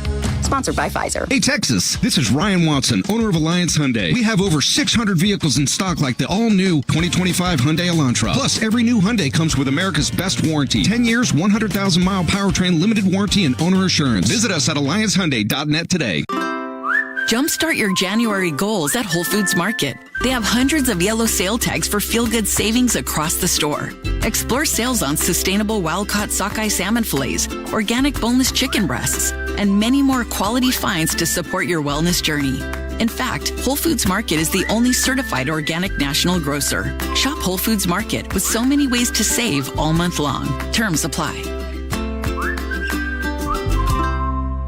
You can feel the buzz, can't you? Oh, it feels good, doesn't it? And it's all about the Cowboys offseason. So we're heading to San Francisco to dive into the hive of insider news. Come along for the ride, Tolos, as we take you to Radio Row. Radio Row. Radio Row. For amazing insight with a lot of treehouse shenanigans. Stella Artois presents one of our most listened to weeks filled with Hall of Famers, insiders, laughs, and some quality hungover confessions. Join us February 2nd through the 6th for our Radio Row coverage in the Bay Area. Brought to you by Stella Artois, the on-time experts, Best Buy Windows and Siding, Wild Fork Foods, and your favorite entertainment travel companions. 105.3 The Fan. This segment on 105 Through the Fan is brought to you by Classic Chevrolet. If you're in the market to upgrade your vehicle, get to Classic Chevrolet in Grapevine. Back-to-back number one Chevy dealership in the world. They got more new Chevys than anyone, all priced to sell. Visit ClassicChevrolet.com. This is Texas. This is Classic Chevrolet. Together, let's drive. Based on new Chevy registrations 2023 and 2024. The Fan is teaming up with the Rangers and Hurtado Barbecue Dallas this Monday night, January 19th, for a winter warm-up event. The first 100 people through the doors will meet and get an autograph from Josh Young and Tyler Alexander. The guys will then join Jared Sandler from 7 to 8 for our Rangers Hot Stove Show. So get there early, enjoy the best barbecue in North Texas, and, of course, meet some of the Rangers this upcoming Monday night at Hurtado's in Dallas. Tomorrow night. You know what? That's a great location, too. It's brand new. Mm-hmm. It's got lots of room. It's got indoor, outdoor. I mean, you're going to have great barbecue, great Ranger talk. You got Jared, you got Josh. This is going to be a great place. But again, it's not like you bottle tight and real close, and it's a great spot. It's roomy, no doubt. Big thanks to Trevor, the creator back there. Great work today. Will Chambers, Chris Arnold, now joined by Eric Caceres and Fred Davis. What up, fellas? Okay, what up, guys? I guess it's time for you to weigh in on what's been the hottest topic of conversation on the Frankel and Frankel fan text, as well as I don't know if I can deliver any more passion on this. Was it a catch stupid, or was it a pick? I mean, it was a pick. It was a pick. Hey, and I'm going to tell you, I'm on your side, Will. Okay. I'm going to start with it this way. Did Brandon Cooks do anything to fight back or make it look like he made the catch? Because I've been watching sports I'm 44. I don't even know if he knew. I've been watching sports for the better part of 45 years of my life, okay? And every time, whether it's basketball, football, you name it, anytime there's a controversial, throw the flag, do something. Yeah, okay? but no. How come because Brandon Cooks didn't even fight to contest it was a catch. Did you know if he had the wind knocked out of him? It's game time. Wind knocked out. I mean, so get up. Did he not get up? Have you ever had the wind knocked out of you? Yeah, and they don't get up right after it. Did he get up after it? Yes or no? No, he sat there for a second and got right back up. Hold on, I was just looking at it because I was actually wondering that.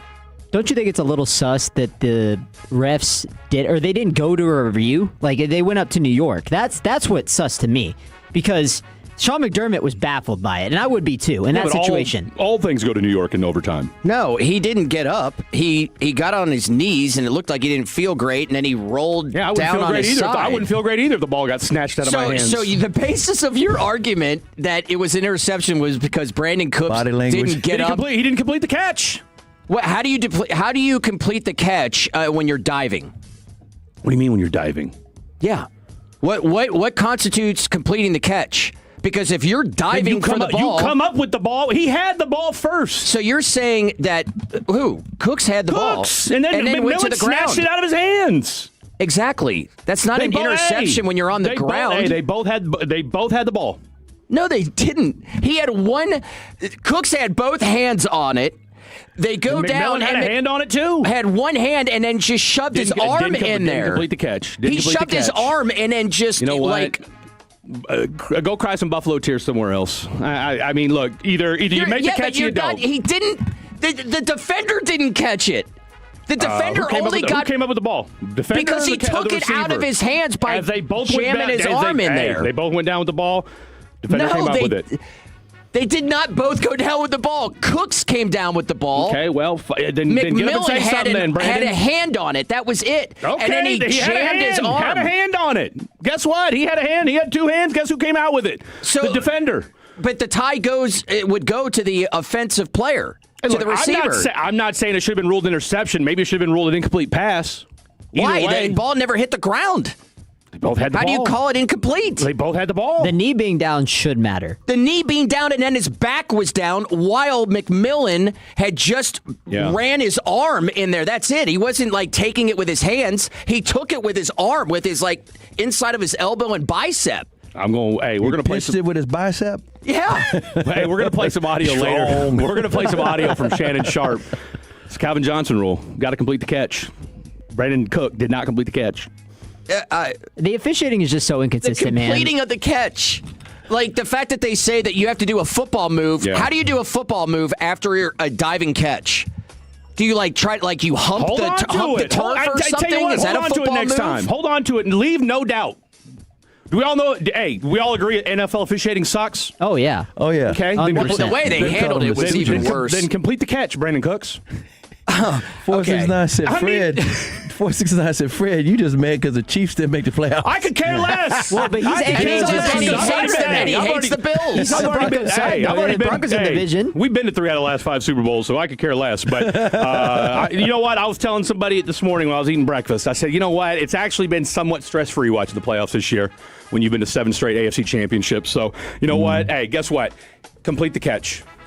Okay? Complete the catch. If you know what? Leave no doubt. Did Des Bryant leave no doubt in 2015? Obviously not. So no matter what, it's just you're going to side with whatever the official I'm going to called. side with, guess what? I don't have a dog in either hunt, okay? Because I could care less whether the Broncos or the Buffalo Bills win. All right? Guess who came up with the football? The Bronco did. Guess who got it? The Broncos did. Complete the catch, Brandon Cooks, period. So you're saying if somebody dives for the ball. If Brandon Cooks holds on to that ball, do they get the ball, yes or no? If you dive for a ball, if you're a receiver and you dive, you catch, you hit the ground. Oh, by the way, and the defender has his hand on the ball too. Hold on. Did he not have his hand on the ball too? No. Yes or no? Yes or no? Don't pretend like Brandon Cooks had the ball all to himself. No, I never said that. Okay, then. So the defender had as much right to the football as Brandon Cooks did. Who came up with it? The defender did. Who had more possession of it? Oh, so more? Who completed the catch? Not Brandon Cooks. Well, that guy didn't even catch it at all. He just took it out of his hands. He rolled over on him, grabs the ball out of his hand while his hand's still on it, and comes up with it. And so you're saying that's a catch by the defender? I'm saying that's if you got the ball, hard to rule against it. Okay, so that is what I'm asking you. Split with y'all. Hold on. This is why I'm asking you. Yeah. So I'm asking you. You're saying complete the catch. Complete the catch. And the defender grabbed the ball. So if a receiver who could be buck naked open has to dive for the ball, catches it. Yeah. And is on the ground, and while he's on the ground, the defender just comes by and grabs it. How is that different? How is that not completing the catch? That's not the same thing. Well, Fred is saying you never had possession. That's right. That's not wrong. Okay. It is the same thing. No. Did the defender have his hand on the ball when they went down? Yes or no? Yeah, but he could have a pinky on it. End of story. He had his arm on the ball, too. So if the defender has his arm on the ball along with Brandon Cooks, they both have a right to the ball. You're going to give it to the defender who has one hand on it? That's all you need. I mean, is this not football or not? Apparently it's so what? So there's a rule now. There's a defender. You got to have 2 hands on the ball. No, the defender had a hand on the ball. Guess what? He came up with it.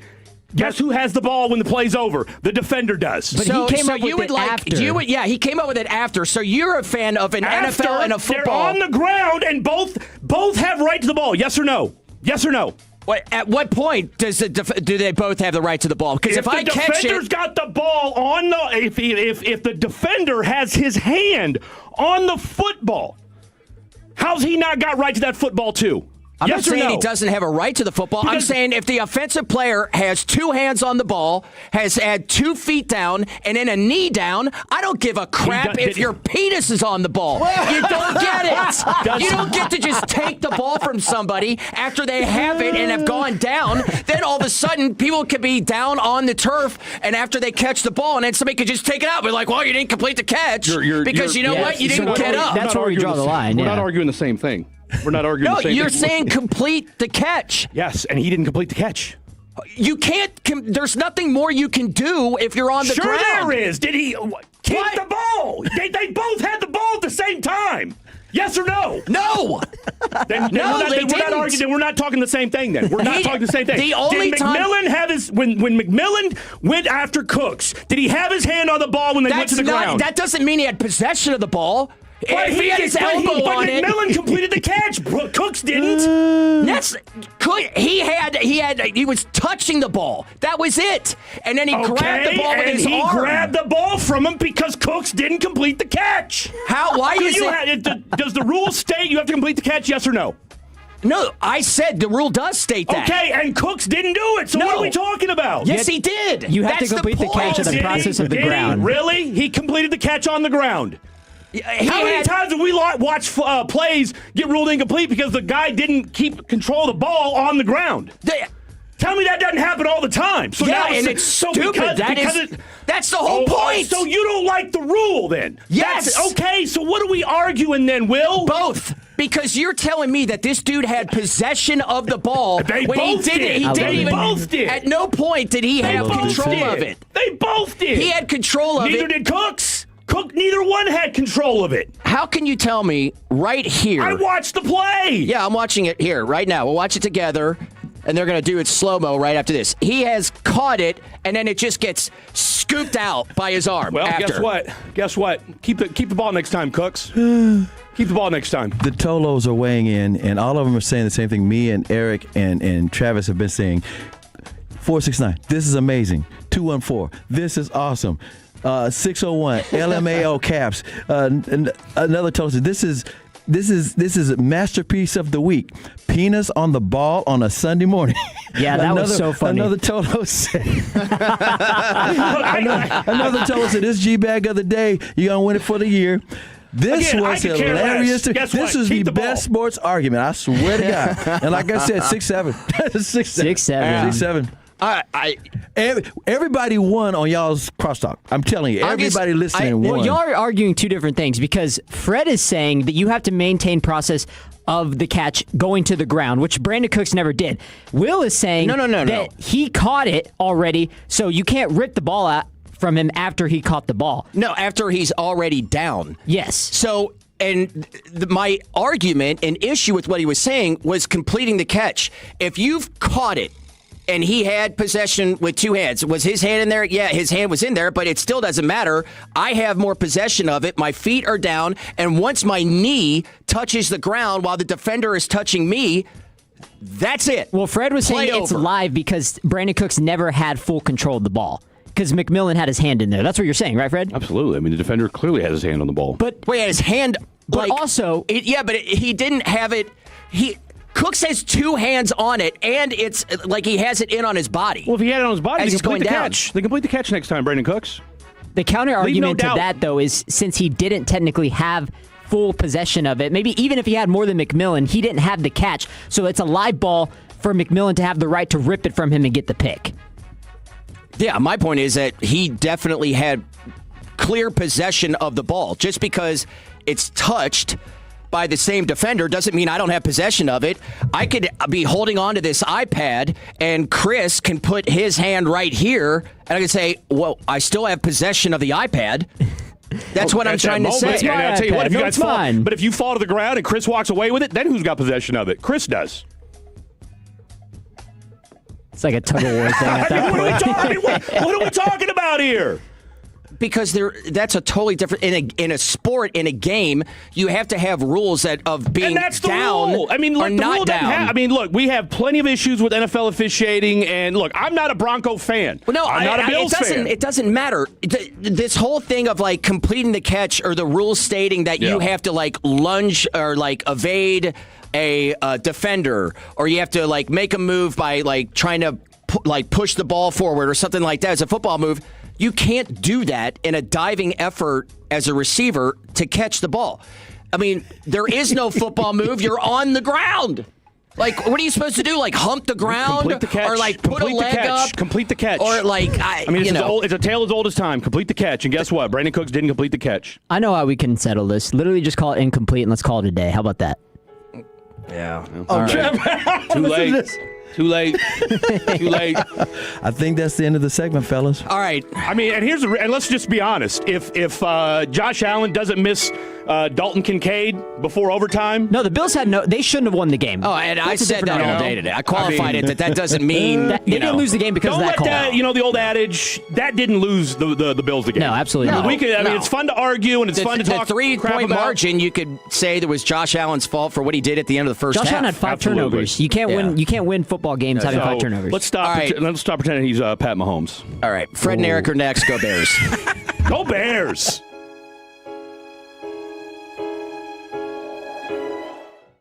When your friends say, "Hey, did you hear?" you can proudly say, "I heard it on the Fan," keeping you sports informed with some quality laughs along the way. Turn it on and leave it on. 105.3 The Fan, the Odyssey app, iHeartRadio app, and TuneIn app.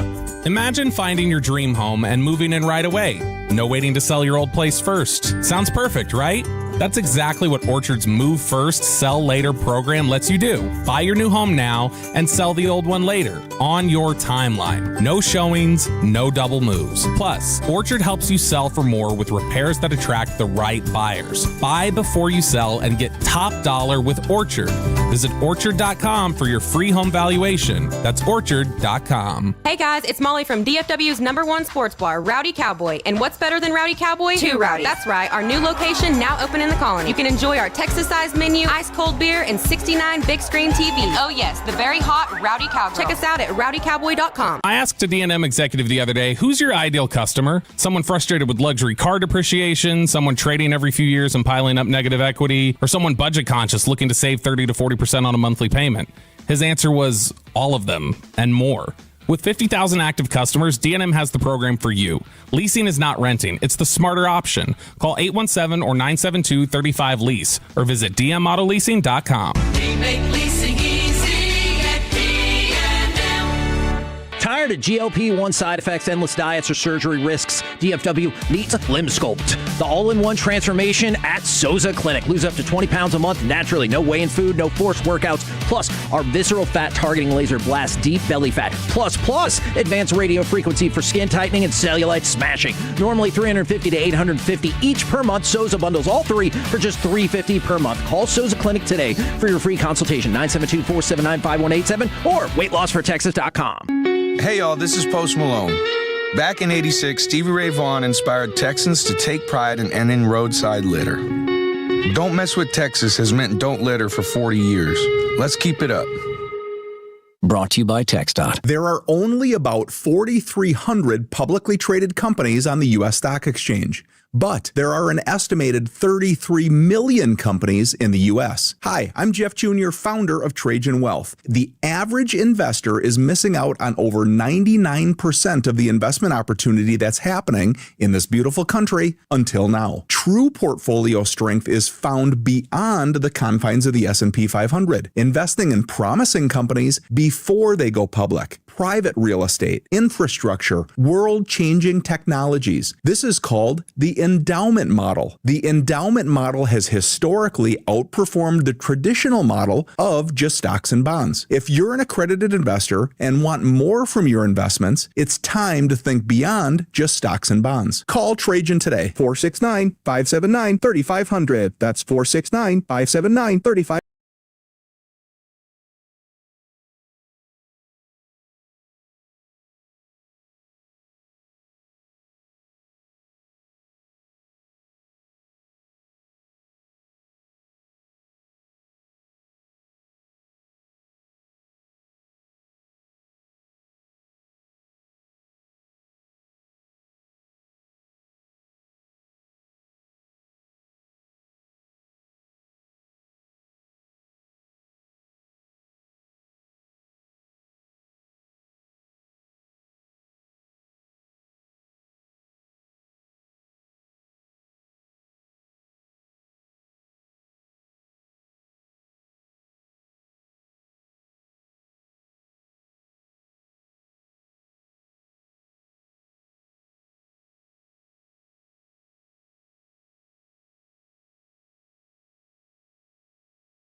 A spirited crosstalk. I am Fred Davis. That gentleman off to my right is none other than the latest phenom here on 105.3 The Fan, Mr. Eric Caceres. And Eric, you got a little taste of some spirited crosstalk right there. And the best part about crosstalk like that is purely organic. And, you know, hey, if you're a Broncos fan, you're feeling pretty good today. Oh, they're feeling great. And you know who's not feeling so great is they call it Bang Bang Niner Gang. They got ran out the building last night in Seattle. Well, they got bang-banged. That was rough, yeah. But hey, let's get some good games today. We got two banger slates today. Texans and Patriots. Who the hell is going to win that game? I tell you what, we'll get to that here in just a second, but I do want to touch a little bit. We'll get to some text messages as well, because you guys were sitting here and getting crunk on the text line as far as that goes from the 469. Will saying penis on the ball was not on my 2026 bingo card. In fact, I wasn't. First time I've heard it. Not going to lie. That's the first time I've heard that referenced in all my years of doing sports talk here, whether it be in the DFW, Houston, or anywhere else. By the way, let's introduce the man behind the glass on the 1, 2s, and 3s. The one, the only, Mr. Jet Nelson. Jet, what? Okay, so real quick, let's get into this real quick. Let's state our positions before we delve any further into this. Look, it was a pick. To me, it was a pick, all right? Brandon Cooks, I didn't see you fighting. I didn't see you complaining afterwards. McMillan comes up with it. You didn't complete the catch. Guess who got off the ball with it? McMillan, boom, interception. And again, I'm neither a Broncos nor a Bills fan. Pick, boom, done. It's not that I necessarily think it was a catch, but I also don't think it's a pick. Can I be neutral here, Fred? Am I allowed to be? Well, I mean, that sounds kind of boring. Well, I mean, come on. But here's the thing. Here's the deal. I've seen so many clips, man, and it's like not even previous seasons, but this season where they have favored the receiver who they said he had the ball because his knee was technically down. Now, I'm not saying Brandon Cooks made the catch, because if you watch the replay, it's in full time. They're rolling to the ground with each other. Brandon Cooks technically never has control of the ball. No. Okay? So if we're going off of that narrative that he never had control of the ball, it's an incomplete pass. I don't think... Well, how? Because if the ball doesn't touch the ground and the defender comes up with it, how's it an incomplete pass? Well, because he never had control of the ball. You have to maintain control going to the ground. Isn't that the rule? Yeah, but if the defender... But it never hits the ground. So if it never hits the ground and then stays on... Then it should be a catch because his knee is down. But he doesn't have control of the ball. So if he doesn't have control of the ball, but it never hits the ground... Yes. And the defender comes up with it. So you're saying it should be a live ball at that point? Oh, how's it not a live ball? I mean, I just don't understand that, like, if somebody has the ball, if both people have the ball on their hands, like, and they hit the ground, somebody can just snatch it from him after they're already on the ground. Like, to me, that's kind of lame. I mean, if a guy if a guy with the ball falls on a defender and doesn't hit the ground, and he's allowed to get back up. But don't you think it's a little bit different if they're in the air and he rips it from him, as opposed to if he rips it to him after they already hit the ground? But like you said, the ball's still moving around. Yeah, I guess. mean, it'd be a fumble if the ball was. I mean, it would be a fumble if it was any other situation. No, I definitely see what you're saying. But what gets me, if we're giving you the benefit of the doubt, right? He has the pick. At that point, okay, then let's stay consistent with it. In other games, they said, oh, well, they got the ball because his knee was down. It's technically a catch. It goes to the receiver. They've done it in the Chiefs game. They did in the Chiefs game with Xavier Worthy last year against the Bills. It did in the Rodgers. It was Steelers and Ravens game earlier this season. So to me, I just want the problem is not if it was a catch or if it was a pick. The problem is the inconsistency of the officiating. Well, that's always going to be. I mean, one thing we know about the NFL, because I'll tell you what, and like I said, I was irritated.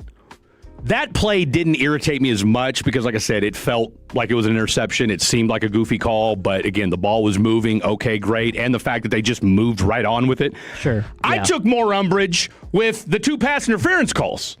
Well, now is the first or the second or both? I thought both of them were bad calls. Really? The first one was wholly terrible. I mean, come on. The first one was garbage. Now, you could argue the second one, he comes down on his left hand. I would have said to hell with it because, look, you already had Joe. I mean, The second one wasn't as consequential. It was, but either way, you would have been screwed because Joey Bosa gets hit with the. I mean, you had 2 penalties on Buffalo. The second one anyway, right? Maybe it doesn't. Maybe you get 15 different yards, so maybe that would have changed changed field position a little bit. Right. But either way, I thought the first one was. You let these guys play all game long, and then you decide on the very last possession, now we're going to start playing. We're going to start playing. It's going to start being ticky-tack fouls. But again, to your point, that's the NFL. That's officiating, and maybe why I don't care as much on the Brandon Cooks. Again, didn't see him be that upset about it. All right, and 2. They moved right along, and I saw enough of it to where I was like, all right, ball's still moving, and then we're going to play some audio from Shannon Sharpe. Now, I will say, obviously, Shannon Sharpe being a former Denver Bronco, being on the sideline, but as a guy who played in the NFL, makes a pretty, I'll tell you what, do we have that? Let's go ahead and play that right now. Makes a pretty compelling argument as to why that play was called an interception. Chad, I know y'all say that was a catch. You should have been down. Let me explain it to you. It's called the Calvin Johnson rule. If a receiver catches the football and he in turn goes to the ground, he must maintain possession of the football throughout the entirety of the act called catching the football. I don't know how. Let me explain it again. If a receiver catches the football and he goes to the ground, he must maintain possession of the football throughout the entirety of the catch. To make a long story short, and I made a short story long. He goes to the ground. He need to get his ass up and hand the ball to the official. Bam. Attaboy, Shannon. That's it. That's it. And again, I hate the Bills and the Broncos. All right, I hate both teams. You would hope they would both lose. I hope they tied and Bane would have come out of the sky and gone Pittsburgh Steelers into the stadium when Dark Knight Rises. Yeah, but I was just watching. I wanted to see good football yesterday. Now we got to see at least one game. Yeah, no, it was a phenomenal game. And look, I understand to the point where, right, like in that moment, overtime, you don't want to see a game decided by 2 pass interference calls. Seriously. Especially when the first one was very ticky-tacky. Now, the second one, I agree, was pass interference, but you just don't want to see that happen in that moment. Now, we're not trying to say... Maybe that's why I was furious. Disclaimer, we're not trying to say that the Bills lost the game because of the pass interference or because of the Brandon Cooks catch, interception, however you want to word it. They lost the game because they turned the ball over 5 times, okay? But that's a whole different argument. But yeah, you just don't want to see it in that moment. It's just very unfortunate, but at least it ended up being a great game. Let's see. From the 361, the referee said Cooks didn't complete the catch. When he hit the ground, he lost possession of the ball. Cooks didn't have possession either. That's the point. Masterpiece of the week. Penis on the ball on a Sunday morning. LOL. So, I mean, look, it's one of those situations where I don't think you're going to get no consensus on it. And I'm with you. If Josh Allen doesn't have a bonehead game the way he did, all right? I mean, what did he throw? 2 picks, 2 fumbles. 3 fumbles, 2 yesterday. picks, yeah. Just not a good day from Josh Allen yesterday, and missed some wide open guys. Again, I'll say it like I said in crosstalk. I was it Dawson Knox or Dalton Kincaid? Whoever it was. It was Kincaid on the one that he missed, like the one on 3rd down. He would have done that as a touchdown. It's a touchdown. He hits him in stride. Yeah. That's a touchdown. Yep. We're not talking about this. Buffalo's going on despite everything that happened yesterday, and it's a totally different conversation. And then we find out, an hour after the game, Degenerate Jake sent a text to me and Blake saying, well, this sucks. Bo Nix broke his ankle. I was like, what? How does that happen? Yeah.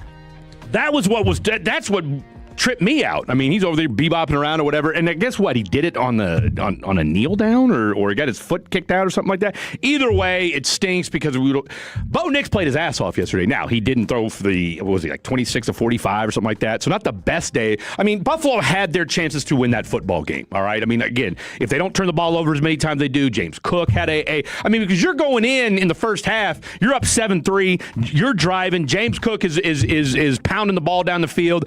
And that's one thing about that Denver Bronco defense. Now, again, it's going to be a different conversation this upcoming week, whether it's going to be the Texans or the Patriots. That Bronco defense is not as good as we thought. No, or at the very least, little Swiss cheeses. No, in the latter half of the season, they have not been playing their brand of football. You watch that game against Jacksonville, week 16? Yeah, they got housed. They got housed. Moving the ball up and down, and this was against Trevor Lawrence. And now I'm not a Trevor Lawrence hater by any means, but the way that they were moving the ball, they made him have his best game of his career. And so, that Broncos defense was not up to par. We saw it in this game. I mean, the game was 33-30. It smashed the over. Nobody thought that the game was going to end up that way. But here's the thing. When the Bills, this is not new. They've constantly been beating themselves with turnovers, boneheaded decisions, receivers not getting separation, McDermott situationally, you name it. So, that is a game that the Broncos have won 10 times this year, 10 plus times this year. And so I'm not shocked by the outcome at all. I just wish it would have been different. But crazy. Let's see. From the 817, this is a moronic take. Cooks had possession, was down, play over, no INT. I mean, I didn't know we had so many so many Brandon Cooks fans here. From the 214, Fred finna make me turn it off and leave it off every time he talked now. Wow. Well, I guess that means no Fan After Dark for him 7 to 11 Monday through Friday. That's kind of a kick in the teeth. That's all right. Fred is making a dip bleep argument. Okay, fair enough. I mean, hey, sorry. I mean, Shannon Sharp agrees with it, so take it for what it's worth. But hey, it is what it is. 877-881. I mean, God, I'll tell you what, y'all had a ton of texts. 877-881-1053, 877-881-1053. That is the Franklin Frankel injury attorney text line. So go ahead, chime in. Like I said, either way, the old adage is you shouldn't have let it come down to the officials in the first place. You had plenty of opportunities to win that football game if you're the Buffalo Bills, and you did not take the chances, or it did not slam the door shut when you had 55 seconds, 3 timeouts. If you're that guy, Josh Allen, be that guy, all right? That's what that's when you have to put your on the table, all right, and have a career-defining play, career-defining moment. That's your time. And that's why he was so emotional in the post-game. He was crying, throwing a fit, because he felt like he let the team down because of those turnovers. He knew that was going to come back to bite him, and it did. So you can't lose games like that. I'm more curious now to wonder, Jarrett Stidham hasn't thrown a pass all year, and now he's doing it in the AFC Championship. I mean, how much is that going to change the outcome of the AFC Championship for the Broncos? Can the Broncos realistically win that game without Bo Nix? No matter who it is. Look, Jarrett Stidham's not the worst backup quarterback in the world, and if there's one thing we know about a Sean Payton offense is, now here's the thing, Jarrett Stidham's been in this offense, I want to say, for 3 or 4 years. Yeah. Okay, so he knows you're not worried about him not knowing the offense. He's going to know the calls, and I want to say Jarrett Stidham's been in the league 6-7 years, something like that. He graduated around 2018. Okay, so Jarrett Stidham, I mean, again, you could do a lot worse. I mean, I'll tell you what, I'd feel a lot better about Jarrett Stidham as my backup quarterback than I would, say, Joe Milton, all right? I'm just putting that out there.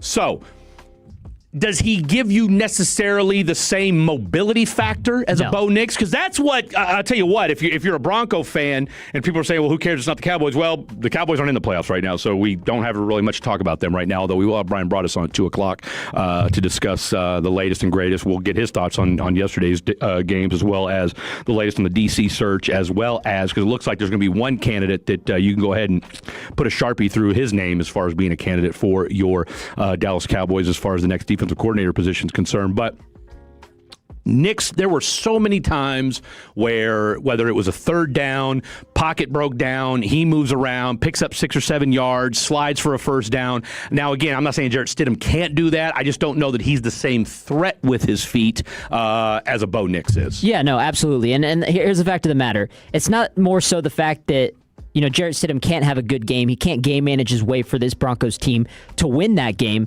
But the problem is big playability, and Bo Nix has done that consecutively all season. In big games, you need a big throw, like you said, scrambling out the pocket, on the run. It doesn't matter. He's going to make that play. Yeah, and so is Jarrett Stidham capable? Does he have the mobility to do it? Here's the thing. I don't know that Jarrett Stidham's going to... I mean, you're going to have a pretty simple game plan. I mean, plus the reality is this. Depending upon who wins, I mean, we know one thing. You've got 2 really good defenses that you're playing against, whether it be the Texans and or the Patriots next week. If it's going to be the Texans, I don't know that Stidham's got a chance, just because that defense is that good. Yeah. All right. I mean, that Texans defense is legit. And I'll tell you what, if they go in there today, which I think they will, and beat New England, then I think they're going to take care of business next week at Denver as well. So I would agree with you. We'll have to wait and see. From the 469, and I'll tell you what, I agree with you as well. He's agreeing with what we're saying. You also can't feel like the Bills got robbed. They turned the ball over 5 times. That is like Exhibit A of how to lose a football game. It is. I mean, and that's it. That's exactly right. And then one last text, and I'll be done with it. From the 505, that was an INT all day. That one play did not define the game. Shout out to you. Take it home, okay? And like I said, I like to read both sides of it because what fun is it if you only read the side that agrees with you? So either way, again, if you're now, here's the real question, and we'll talk about this maybe in the next segment or certainly later on the show. Do you get rid of Sean McDermott? Yes, I think that there was no excuse to why they couldn't make the Super Bowl this year. Mahomes is out. You know Mahomes more than anybody here, okay? Come on. Mahomes is out. Lamar's not in it.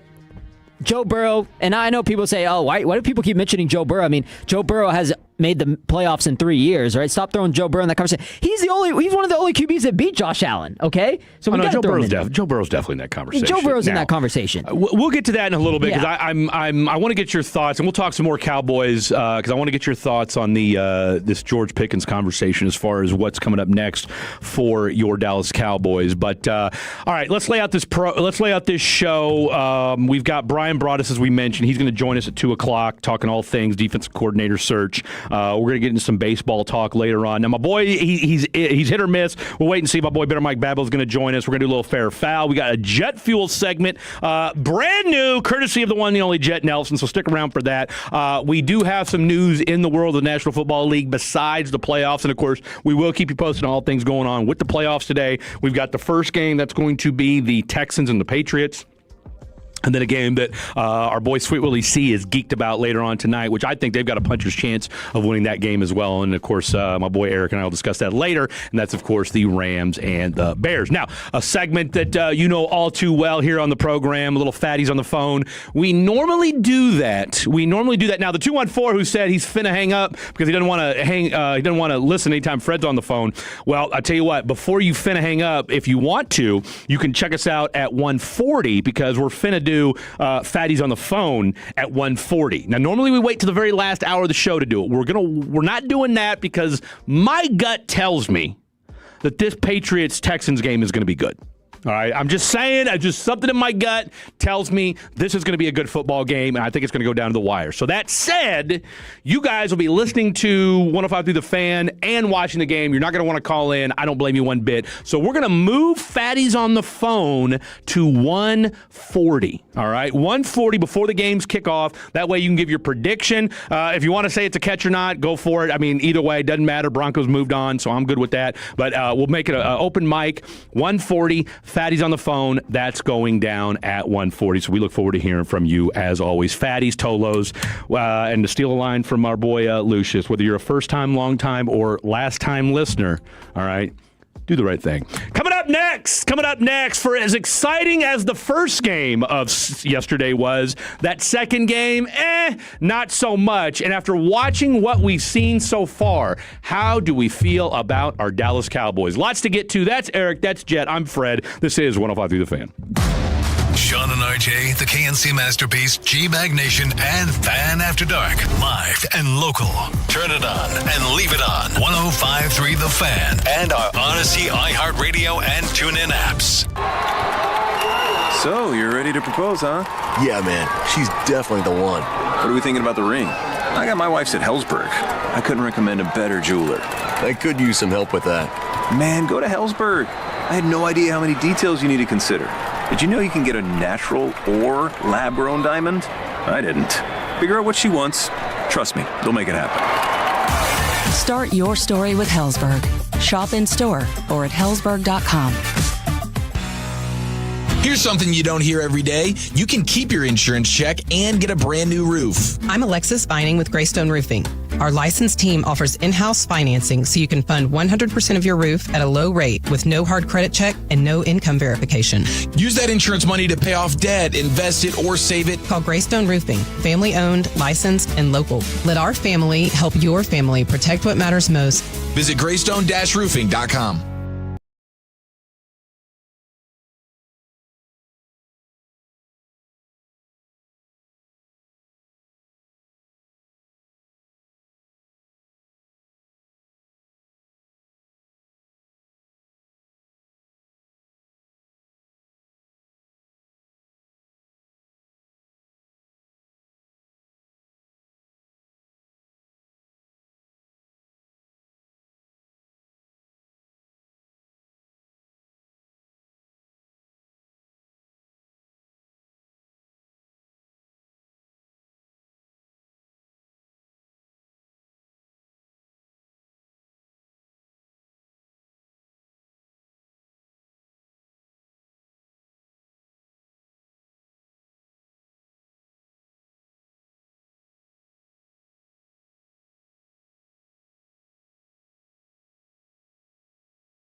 in Fred's typical ADD fashion, but they did a whole thing of because I'm not a Star Wars guy.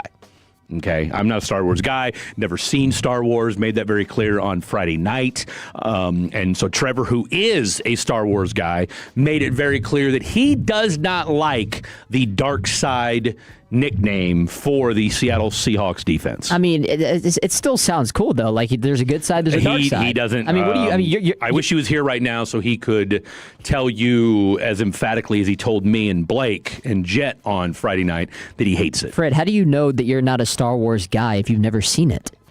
Because I've seen enough to know that I'm not, and I have zero interest in watching it. So you've seen enough to know that you're a hater. Which, by the way, I'm not a hater. I don't care one way or the other. I'm just. You don't have any urge to see it. None. Yeah. None. And look, I've had plenty of people who have encouraged me to watch it, who have said, hey, I mean, I caught a little bit of Return of the Jedi. Who's the Jabba the Hutt? Right? Yeah, something like that. Sound accurate? Okay. I know Billy D. Williams is in it. I know Princess Leia. I know Harrison Ford. And again, I saw about the Mark Hamill, if memory serves. But I saw enough of it to know that I'm just not into it. Kind of like I saw enough of the movie the other night, and we can get y'all's take on this if you've seen it. The Rip on Netflix. The Rip. No, is it strictly just a Netflix original? It's a Netflix original movie. No, I have not seen it. It's a Netflix original. They've been pom-pomming this movie for a couple months now. And part of the reason why they're pom-pomming it so much is because it's got Matt Damon and Ben Affleck in it. Okay? Oh, okay. I have heard of it. I'm sure you have. Yeah, I'm okay. sure I know you what you're have. talking about. Yep. All right? They were promoting it. Yep. So, I love a good heist flick. I love as Trevor lambasted me for Friday night. Oh, we know Fred likes 90s gangster movies. Yes, I do. Yes, I do. So, The Rip. 2 cops, heist gone wrong. All I'm going to say is this. I'll let you guys watch it. All right. Mid, as the kids say. Mid. Not as good as Before the Devil Knows You're Dead. Oh, don't even. I started it last night. Did not finish though. Fell asleep. It was late. Oh, had my niece and nephew with me. But I did get to the part where the guy gets shot outside of the building. Outside of the jewelry store? So like the heist kind of going wrong. Yeah. So I'm into it. How could you fall asleep at that part? I don't know. I can't explain it to you. The 682 asks Fred, are you a fan of any science fiction? Total Recall. Total Recall. See, I mean, I might as well be doing radio with Blake again. I know Recall. the movie. I just don't know. Well, which one do you know? The remake. I don't know the original OG. Yeah, so, I mean, would you consider? I mean, is RoboCop considered science fiction? The original? It's gotta be. Sure. Right? Yeah. I mean, I wouldn't disagree with it. I mean, look, I don't pretend to be like a science fiction guru by any means, but I mean, Total Recall, the original. I mean, do we think The Running Man? Woody, The Rip was a sick ass movie. No, it wasn't. And Woody, I saw you at church this morning. God bless you. We have shared trauma, Woody and I. But I couldn't get. I mean, I watched the entire thing. All right, I stuck with it. It was a 2-hour-long movie, but as somebody who is considers himself aficionado of heist/cop/gangster type flicks, The Rip was and maybe it's just the way Netflix does their movies, because they're all very. I mean, the way they shoot them, and I meant to look it up because they do it in that kind of like this certain style, the way that it looks on screen, and I'm not a cineophile or whatever it's called, cinephile by any means, but. There's just something, I don't know. I could tell within the first 5-10 minutes, and then when then I don't want to give too much away, but all I'll say is when old girl lets old girl's got all this going on in the house, and just lets the cops come in.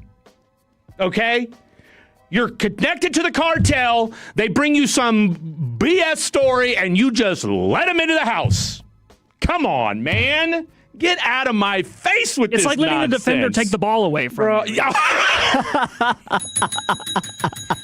was That great. was the Brandon Cooks of catches is what that was in that movie. Couldn't have been a better comparison, Mr. Jet Nelson. All right, here we go. From the 682. I'll tell you what. So you haven't seen the original Total Recall? I have not. Bro. No. Who's the star in the movie? Like our actor, actress? Yeah, give me somebody. I should know, but I'll tell you what. It's like doing it because you and Blake are the same age, correct? You're both We are, 26. yeah. See. Yep. Only a gentleman you may or may not know by the name of Arnold Schwarzenegger. Oh, okay, of course. Of course you do. I mean, it's a goated movie. You've got Sharon Stone, who plays his wife in this movie. Before my time. She's a smoke show in that movie as well. Ask your parents. Well, ask your dad about Sharon Stone. He'll know. Well, I mean, your mom probably would too, but your dad will definitely know. So, no, definitely Total Recall. Tell you what, text your dad during the break and ask him if he's seen Total Recall and ask him what his thoughts are on the movie. Okay? Yeah. That's where we're at, is where I have to ask my co-hosts. Ask your parents. That's how old I am. As I have to ask my co-hosts or producers, text your parents and see what they say about something one way or the other. All right, real quick, from the 682, Total Recall, great movie. Sharon Stone was never hotter. Only reason you like Total Recall is the three-boobied woman. That's crazy. It's not the only reason I like it, but it will, prepubescent Fred saw that, and let's just say I've been disappointed ever since. So, if you've got any science fiction suggestions, ladies and gentlemen, maybe like 2001: A Space Odyssey, for instance, saw that many, many years ago. I'm not even going to ask you two if you even know what that movie is. Oh, I've seen it. You've seen 2001: A Space Odyssey? A long time ago, very long time ago. I couldn't tell you anything about it, but yeah. Open the pod doors, Hal. Okay, so here we go. Real quick, you made a great point. Can anybody stop the Seattle Seahawks after what we saw last night? But was that a situation where Seattle was at their absolutely best and San Francisco was at their absolute worst? I mean, I don't know how we could say that the 49ers were at their worst. Yes. Now, it does. I mean, they scored 6 points and looked like crap the entire game. Yeah, but the Seattle defense we talked about, you said it might be the best in the league. So. Oh, yeah, I mean, it's definitely top 2 or 3, 100%. Yeah, but to me, the 49ers shouldn't have even been in that position because of all the injuries, and then also the fact I didn't even think they were going to beat Philly. I thought Philly was going to beat them. I thought that was a great game for Philly to win. Right. And so the fact that Brock Purdy was able to overcome 2 picks, they were horrible, and they missed a PAT. Credit the Eagles missed a PAT as well. But even then, like, Jalen Hurts and that offense had a chance to go win the game, and they didn't. So I didn't think the 49ers honestly had a chance in that game, which now, hand up, I was wrong. So I believe watching that game, it was a mismatch. I had Seattle covering. They were a 7-point spread for a reason. But I don't think 49ers were at their worst. I just think the Seattle Seahawks are that damn good. No, they certainly are, and we're going to find out. I mean, but again, this is also the same Seattle team that was down 30-14 or whatever it was just a few weeks ago. Well, and that's just why a few the Rams. Thursdays That's ago. why everybody is so high on the Rams, because when people feel like the Rams are on, nobody can beat them. So, is it fair to say that, or we're assuming that the Rams are going to take care of Chicago today? I do think the Rams are going to win today. Now, let's. I'll tell you what. We're going to go to break here in a second, and we'll bring this back up in the next hour because I want to see what the weather's going to look like today. We know it's been blistery, wintry, blizzardy for days on end. So we'll find out exactly. We'll get a live update on what exactly the weather looks like right now because I think that's going to play a huge factor in today's game. Because the one thing we do know about that Chicago Bear team is they can run the football. Yep. And whoever can run the football. Not to say that the Rams can't.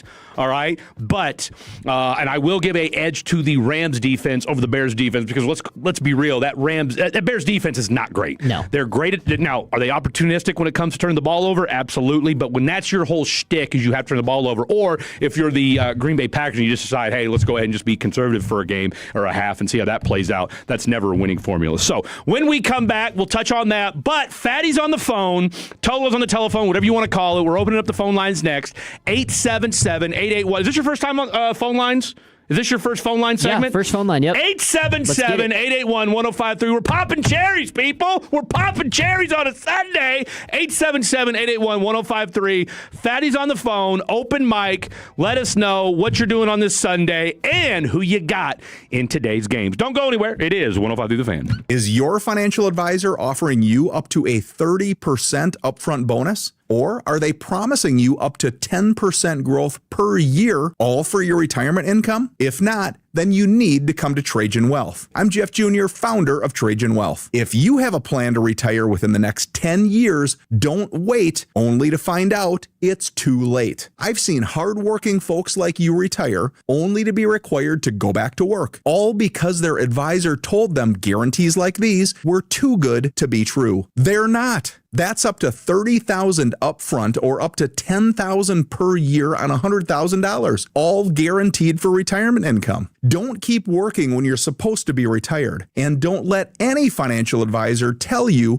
it's too good to be true. Call Trajan today, 469-579-3500. That's 469-579-3500. Annuities, non-advisory products. DBA Trajan Wealth Insurance Solutions. Additional disclosures at trajanwealth.com. During Window Nation's Buy 4, Get 4 Windows free sale, you could also get 0 down, 0 monthly payments, and 0 interest for 2 years. And as a proud partner of the Cowboys, ask us how you can score a custom Cowboys jersey. Hurry, sale ends soon. Schedule your free estimate now at windownation.com. A little Tex, a little Mex, a whole lot of damn good barbecue. It's Hurtado, the official barbecue of the Texas Rangers, your go-to for the best Q around. Voted top 50 in the state, Hurtado specializes in premium Tex-Mex barbecue. Whether you're craving the El Jefe featuring 1/3 pound each of juicy brisket, pulled pork, spare ribs, chicken quarters, burnt ends, and sausage, served with 2 sides, or pick up some delicious Texas Twinkies, birria tacos, brisket tostadas, and make sure to save some room for handmade pies. Visit Hurtado Barbecue today. Locations in Arlington, Fort Worth, Mansfield,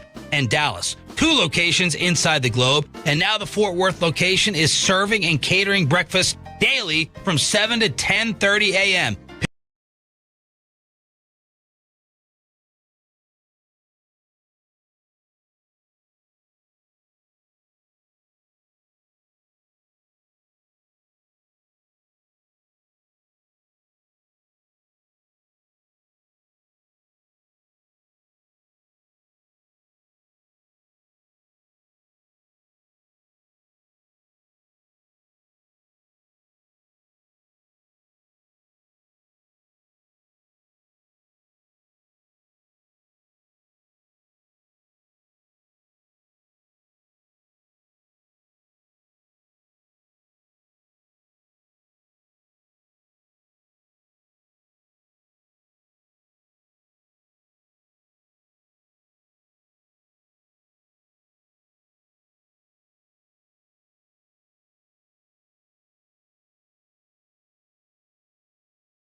once again for your boy Freddie D. And shout out. What's your dad's name? Rich. Richard. Shout out. Can we call him Rich, though? Yeah, let's call him Rich. Shout out to Rich, a fatty and Tolo, his son making. This is what, your third show? Fourth, fifth? How many shows is this for you? Sixth. Sixth show for our boy, Eric Casares. And I'll tell you what, it just feels right. It just feels right when we get a little validation. All right, 877-881-1053, 877-881-1053. That is the Franklin Injured Attorney text line. It's also the hotline for you to chime in. Tolo's on the telephone. Fatty's on the phone. We had to do Fatty's on the phone before we kick these games off because I don't want to interrupt your viewing experience today. So let's jump out to the line. We got a full board, and if you want to jump in, make it happen, Captain. Let's go out to Darius in Frisco. What's up, Darius in Frisco? What's up, Fred? Living the dream, my friend. Hey, so I have to chime in on the whole Brandon Cooks catch, no catch thing. Let's do it. It's definitely a pitch. He goes to the ground. Yeah. They don't like both players have right to the ball. Absolutely. Like he goes to the ground. He doesn't have possession. He gets up. The defender has it. It's a Brandon Cooks drop, essentially. Pick for Denver. No horse in the race at all. I'm a Rams fan, actually. There you go. Hoping get a win today in the cold weather Chicago, which I think is overblown, too. There you go. I think it's way overblown. Chicago's defense is horrible. And I'm hoping that the Texans win. We can get a Texans-Rams rematch from Week 1. It was a pretty good game. We'll see if they win this week, Broncos aren't going to win with who they have? Stidham. Jared Stidham. Yeah. Stidham he's not played in 2 years. Who knows, though? Maybe. Any day can happen, man. The NFL's a funny place. It really is. I was thinking about Sean Payton. I'm thinking if you're going to give this guy you just say F it, and you just let him roll out there and just wing it. That's and say, it. You know what? We're putting all our chips in the middle of the table. Let's go. That's what it. I would do. But yeah, that's my call. Long time Tolo. Love it. That first time caller. I agree with you, Fred. Definitely a pick. Hey, my man, call in anytime. Hey, Darius, we love to hear from you, brother. And 7 to 11, Monday through Friday, call in anytime. You're more than welcome. Appreciate you. There you have it, Darius in Frisco. We're making memories out here, ladies and gentlemen. We are making memories out here. Let's go out to a certified fatty legend. Yes, indeed. And he even makes house calls on Sunday. The one, the only. Josh in Denton, tootling around in his new whip. What's good? What's up, man? I'm working today. It's kind of cool to have a car. How about those Seahawks, though? How about those Seahawks? Now, it didn't hurt that, you started off with the kickoff return and everything was gravy after that, but you kicked ass yesterday. Yeah, you put your foot on the gas and never let off. You're going to whoop up on some teams. I said I have the Rams in the Super Bowl, so I can't be a Seahawks fan and not change that, right? I mean, come on, man. Say that one more time. Your Cricket Wireless crept up on us real quick. What'd you say? Yeah. Sorry, I can't. I mean, I got to go with the Seahawks now. I picked the Rams at the beginning of the season from the NFC, but I was wrong. Well, right. Why? They're still in it, dude. I mean, what are you talking about? They play today. In the cleaning. Yeah, I got the Bears in that one, man. Oh, okay. All right. So real quick, who do you have in this first game? Pats. Okay, so Pats and then Bears? Yeah, Pats, Bears, and then I would say. Well, don't worry about your other picks. We'll talk to you. We know you're going to call in later this week. So just for today. So Pats and Bears today is your pick for today. Yes. Perfect. All right, my man. Hey, be safe out there. Love you guys. Love you, brother. Appreciate you. All right, let's go out to Patty. Patty in Arlington. What's up, Patty? Hey, Brad. What's up, man? What's going on, bro? Nada, man. It's trying to get home for the kickoff. You're close. We got about 8 minutes. You're good. Yeah. No, trying to. So my question is so you picked the Texans, right? I did.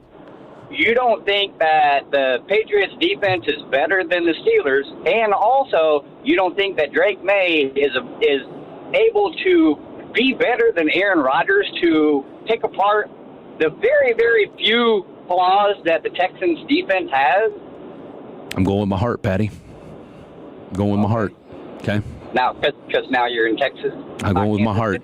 I spent 12 years. I spent 12 years in Houston. 12 years, and I got a lot of close friends in Houston. Hey, Drake May didn't have that great of a game last week either. Well, and here's the thing too.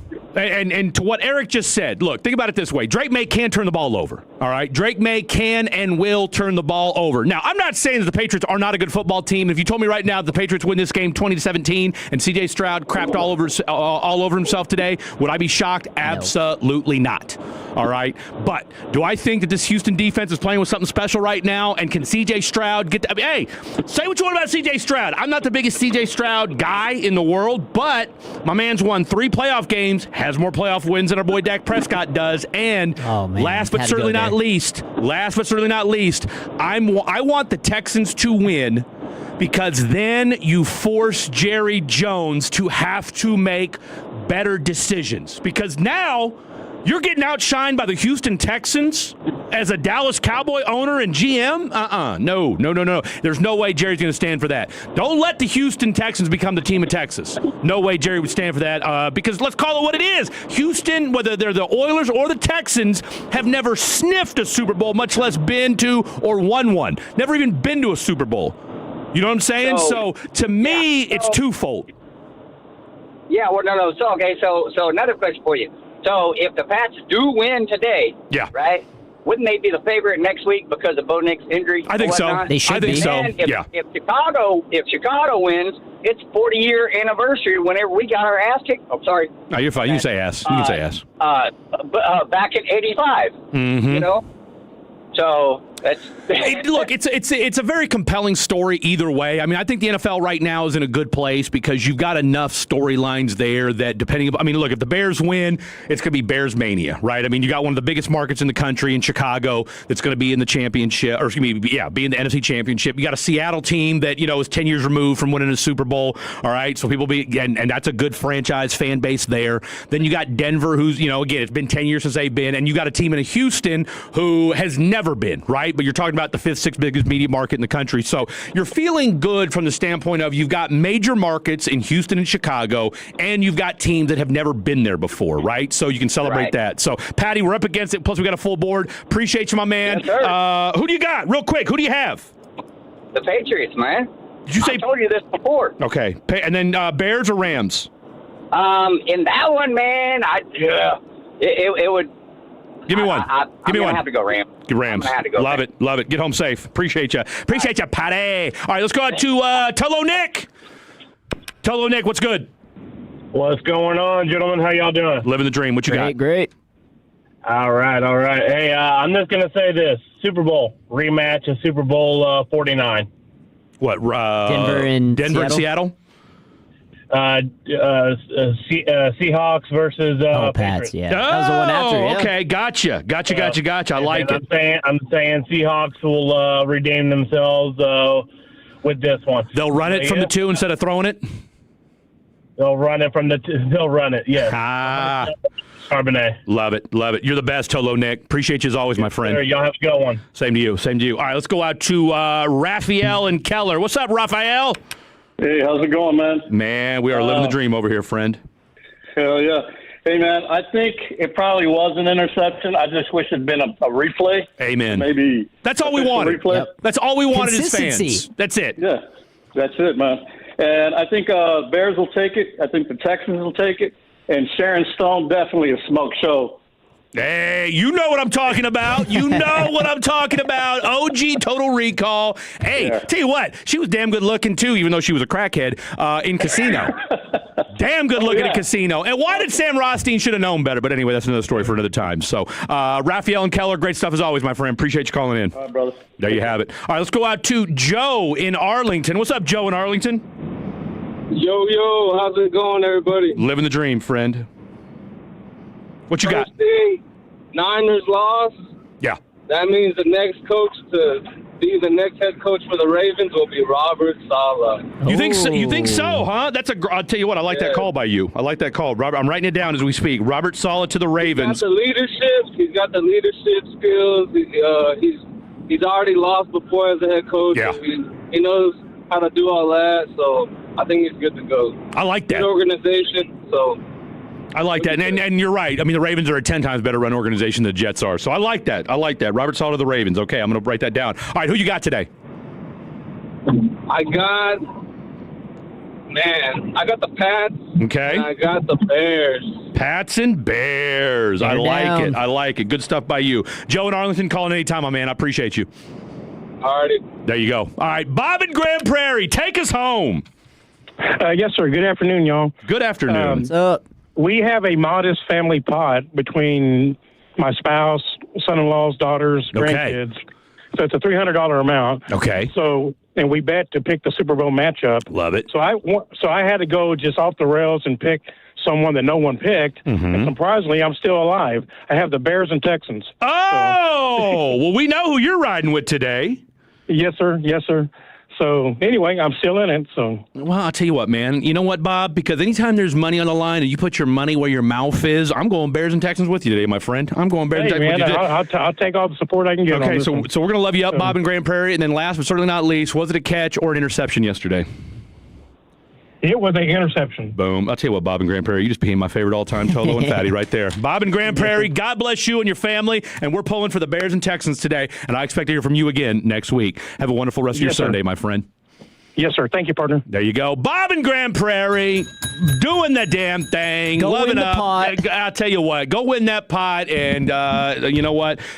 Hey, have yourself a wonderful rest of your Sunday. Coming up next, you know him from the G-Bag Nation. You know him from Crown Global Media. And you know him from pre, half, and post-game of your Dallas Cowboys. The Super Bowl winning scout himself, Mr. Brian Broaddus, joins us next. Don't go anywhere.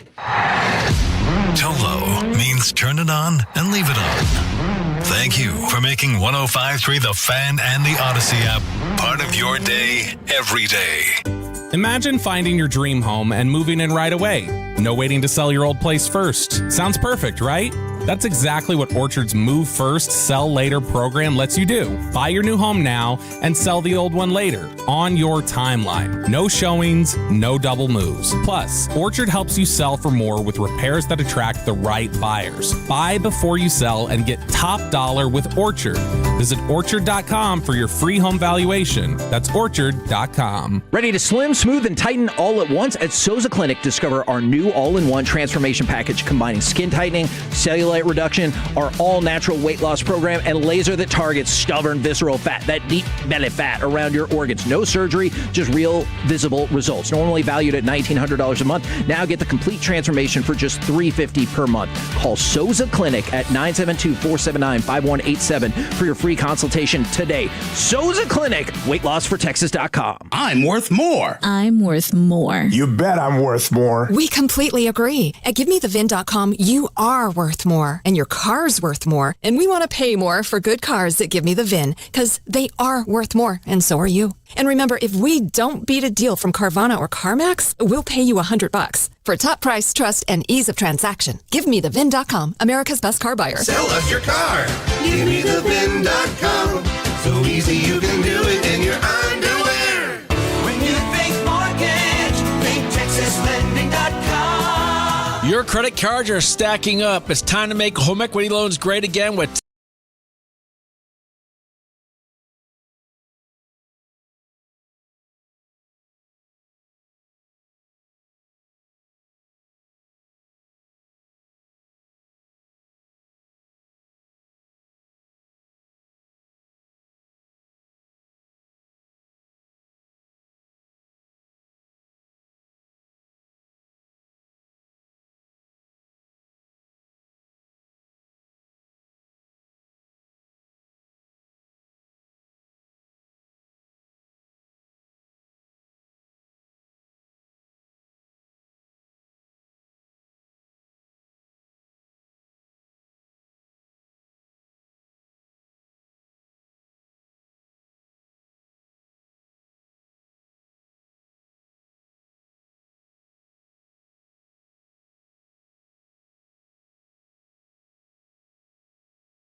control and then the rollover, which led to, I mean, at that point, when you're with the ball back on ground, to me, that seems like it's game over right there at that point. But, listen, hey, give Denver a lot of credit because the pass that they tried to throw to the middle of the field to tie it in, that he overthrew.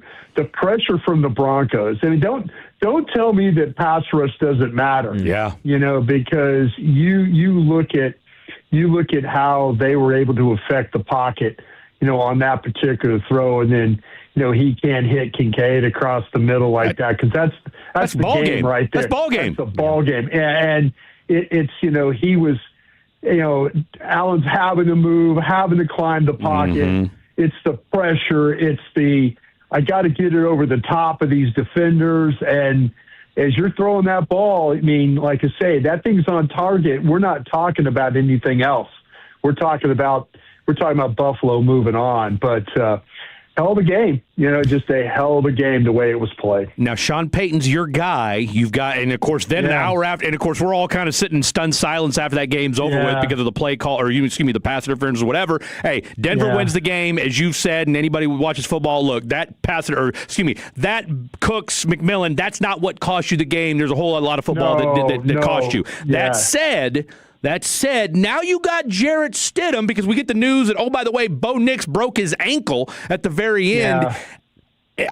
Most games I'd be like, I don't feel so good. But if anybody can get a backup quarterback ready, it's not like Jarrett Stidham's the worst backup quarterback in the week. What kind of shot do you give this Bronco team next week with Jarrett Stidham as quarterback? Well, I'll tell you what, Stidham is a veteran guy, and man, you got to give Sean some credit because Sean will take your quarterback and beat you with him, and he'll take his quarterback and beat you with his as well. So, I mean, it's a crazy thing with Sean. I mean, he, in a weird way, I think he loves this challenge. I know it sounds sick to say that with so much on the line, but this is the kind of stuff when you're a play caller that you live for these moments. Now, you want all your pieces in place for sure, but if anybody could get the backup quarterback ready to play at a high level, now the question is going to be, who's that opponent? Where I mean, and I don't have the game on yet. What time's our game on? Game just started. Just started, and Patriots just went 3-and-out. Okay, well, see, that's what I'm saying. I really like Houston in that game. I do too. I really, really like Houston and defensively. And, Houston and Denver played earlier in the year in Houston. And Davis Mills was the quarterback. And Davis Mills was the quarterback, absolutely. They kind of a bunch of field goals and all that stuff like that. So I wouldn't be surprised if, like I say, if Houston gets through and now it's Houston in that defense. I think that defense could travel. And, if it's Stidham, and having to go against the Houston's offense and stuff like that, the comparisons with the quarterbacks and stuff, that could be a tough one. But Houston's defense to me travels. Yeah, and it does. I think and all of a sudden they've kind of found somewhat of a semblance of a running game. That's going to be a tough one to do. I'd love to see the Texans and the Broncos play in Denver. I really would next week. Brian, how much factors in terms of quarterback play these last few rounds? Because you have the AFC, NFC Championship. You see a guy like Bo Nix go down. Now you got Jarrett Stidham, Sam Darnold, C.J. Stroud maybe, and possibly Matthew Stafford or Caleb Williams. So some of these teams need their quarterback to play at a high level in order for them to win this game. But in other instances, they win in spite of them. So how much does QB play matter in these last two rounds? Yeah, Eric, I think it matters a lot. I mean, the throws that Allen was making yesterday to get themselves back into that, heck, he had the turnovers and stuff. I mean, I'm sure he was after the game. He was taking all the blame for, kind of letting his teammates down. But, my God, he made some great throws. You're going to see some great throws tonight with the Rams involved. And, and you're going to see and there's some throws with the Bears. I mean, I do. I'm very fortunate that the teams that I've been on, the Super Bowl team that I was on, we had one of the best quarterbacks in the league at the time with Brett Favre. And absolutely, it makes a difference. It really does. I mean, we got to the point where we were going through the playoffs and the quarterback play was just so much better. And I don't think you could have a guy that is going to let you down in these games and you expect to win. Now, maybe Houston could get away with it because of how good their defense is. Heck, we're about to find out how good Denver is without their quarterback. So, but I really do think it does matter in these games. I think that you look yesterday what Seattle was able to do, with Darnold and stuff. That was really just spectacular. And so I do feel like the quarterback play absolutely is a big plus or a big key in these playoff games going forward. Brian Broaddus joining us here, talking all things football. And, of course, we're already feeling the effect of having no Nico Collins as Christian Kirk drops a first-down pass and forces a punt. Yeah. So it's these kind of things, it's little things that add up that cost you championships. All right, we had some news last night outside of just what went down in the playoffs, and that's, of course, that Matt Ryan makes his first hire as president of football operations in Atlanta. Kevin Stefanski is going to be the new head coach in Atlanta, and I guess from everything I've read, it looks like Jeff Ulbrich will be retained as defensive coordinator, so you can go ahead and Sharpie his name off the list when it comes to him being a possible DC for your Dallas Cowboys. How do you feel about this Stefanski to Atlanta pairing? You know what? I find it's really kind of interesting, and I just wonder with Stefanski, they tried to do things with the quarterback. They went out, made the huge trade, the huge commitment with the Texans to try and, maybe get that solidified. And the Browns just seem to have struggled on every level to be able to try and find a quarterback. And I'm interested to see, what he does with Michael Penix and how that all is going to play out in Atlanta. I think the guy's a really, really good offensive mind. It's sometimes the bounce back candidates are really good for teams, and maybe there's some things that they're going to do personnel wise that are a lot different in team building and stuff than what the Browns did. But man, that's an interesting hire. If you were to ask me, just because of, like I said, the guy hasn't had huge success. No. And his kind of his calling card was offense. And, they really just struggled, overall to the defense has always been, Jim Schwartz. I can understand why Cleveland's interested in talking to Jim Schwartz, but offensively, Kevin Stefanski, two-time coach of the year, stuff like that. But man, it seems like that up there should have been a lot better than it really, really was.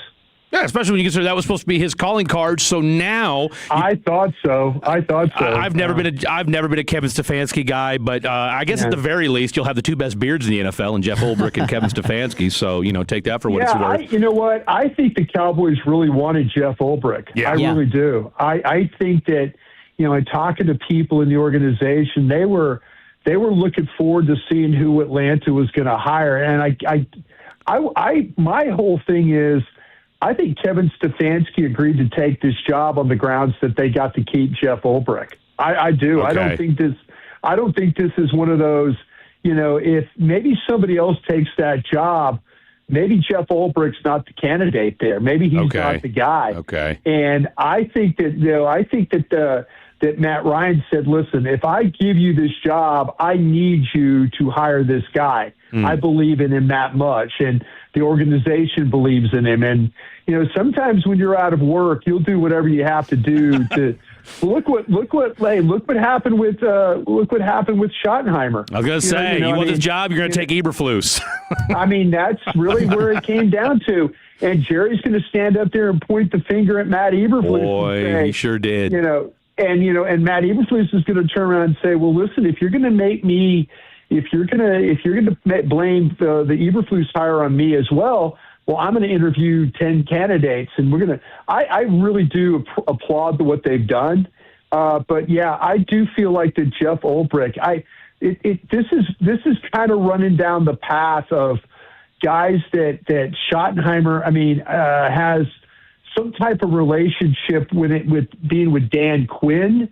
I think the Gannon relationship has to do with what his relationship with his offensive line. I was going to say coach. Clayton Adams. Clayton Adams. So yeah, there's these coaches tend to listen. Like if their buddy steps up and says, "Hey, listen, man, you ought to talk to this guy." I had a coach in the league tell me that Gannon hasn't gotten better as a coach, that his defenses hasn't gotten better. They really haven't. Aren't you concerned when your go-to calling card is that line of that side of the football? Because look, let's call it what it is. When we look at the Cowboys, Shoddy's an offensive guy, so at least the offense was good. Yeah. We can live with the fact that your defense sucked. The Arizona defense has been trash for 3 straight seasons. Yeah. See, I'm to the point where I would hope that me personally, listen, I understand. The love for Christian Parker. I get that in Philadelphia. Yeah. I understand the Durante Jones love in Minnesota. I get that. But Jonathan Gannon, to me, is the one where I kind of feel like, though, that maybe maybe Shoddy's getting influenced here by Clayton Adams a little bit. And like I said, I had a coach in the league say, "Tell me when Arizona's defense gotten better. Tell me when, look at, yeah, sure, he was with Mike Zimmer, and then he went on to Indianapolis, and then, he went to Philly, and then, he got the job in Philly and did a good job. He got to the Super Bowl. But overall, though, there's folks that are not too enamored with the job that Jonathan Gannon has done. And so if you were to tell me that, if you were to give me an opportunity to go, if Shoddy wants to be, hey, I'll worry about the offense and you worry about the defense guy. Yeah. You should hope that Cleveland hires a guy quick and it ain't Jim Schwartz, that maybe you do get to talk. Because I think that Jim Schwartz would be the perfect guy to come in here and say, hey, you don't have to worry about the defense. I got this thing covered. You take care of the offense, I'll do the defense, and we'll be just fine. When it comes to White Cotton, and I know we're kind of, we're waiting to see, and I know he did the virtual interview and what have you, but I guess my question with that White Cotton is this. Was he more of a byproduct of Robert Saleh than anything else? Because we think about that, are we starting to realize that, and again, I'm not trying to be ugly, but I just feel like, No, you're not. I think you're being truthful. I have the same thing. I've gone on platforms before, whether it's my own here at Crown Global Media or 105.3 The Fan, or even at DallasCowboys.com when I was finishing up. Tell me when the defensive line guys got better. I watched Donovan Ezeraku rush guys in the ACC and have great success. Yeah. And I watched him rush against offensive tackles that were better than some of the tackles he faced this year. And I'm watching him rush down the middle of guys, and I'm not watching him separate, and I'm not watching him do things that he did at Boston College. Yeah.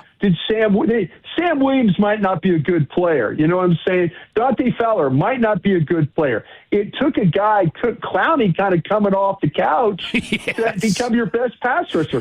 And we all know that Kenny Clark and Quentin Williams are good players in their own right. Yeah. Who got better on the defensive line? Nobody. Nobody. Yes, I'm saying when you look at you look at Aiden Durdee, who's now with Seattle. When he was here with Dan Quinn, you felt like that the defensive line got better. They are better. They're better players. Hell, even Jeff Zugina got Mozzie Smith to play good for a couple of games. Yeah. In the previous regime. So Aaron White Cotton is, to me, it's this.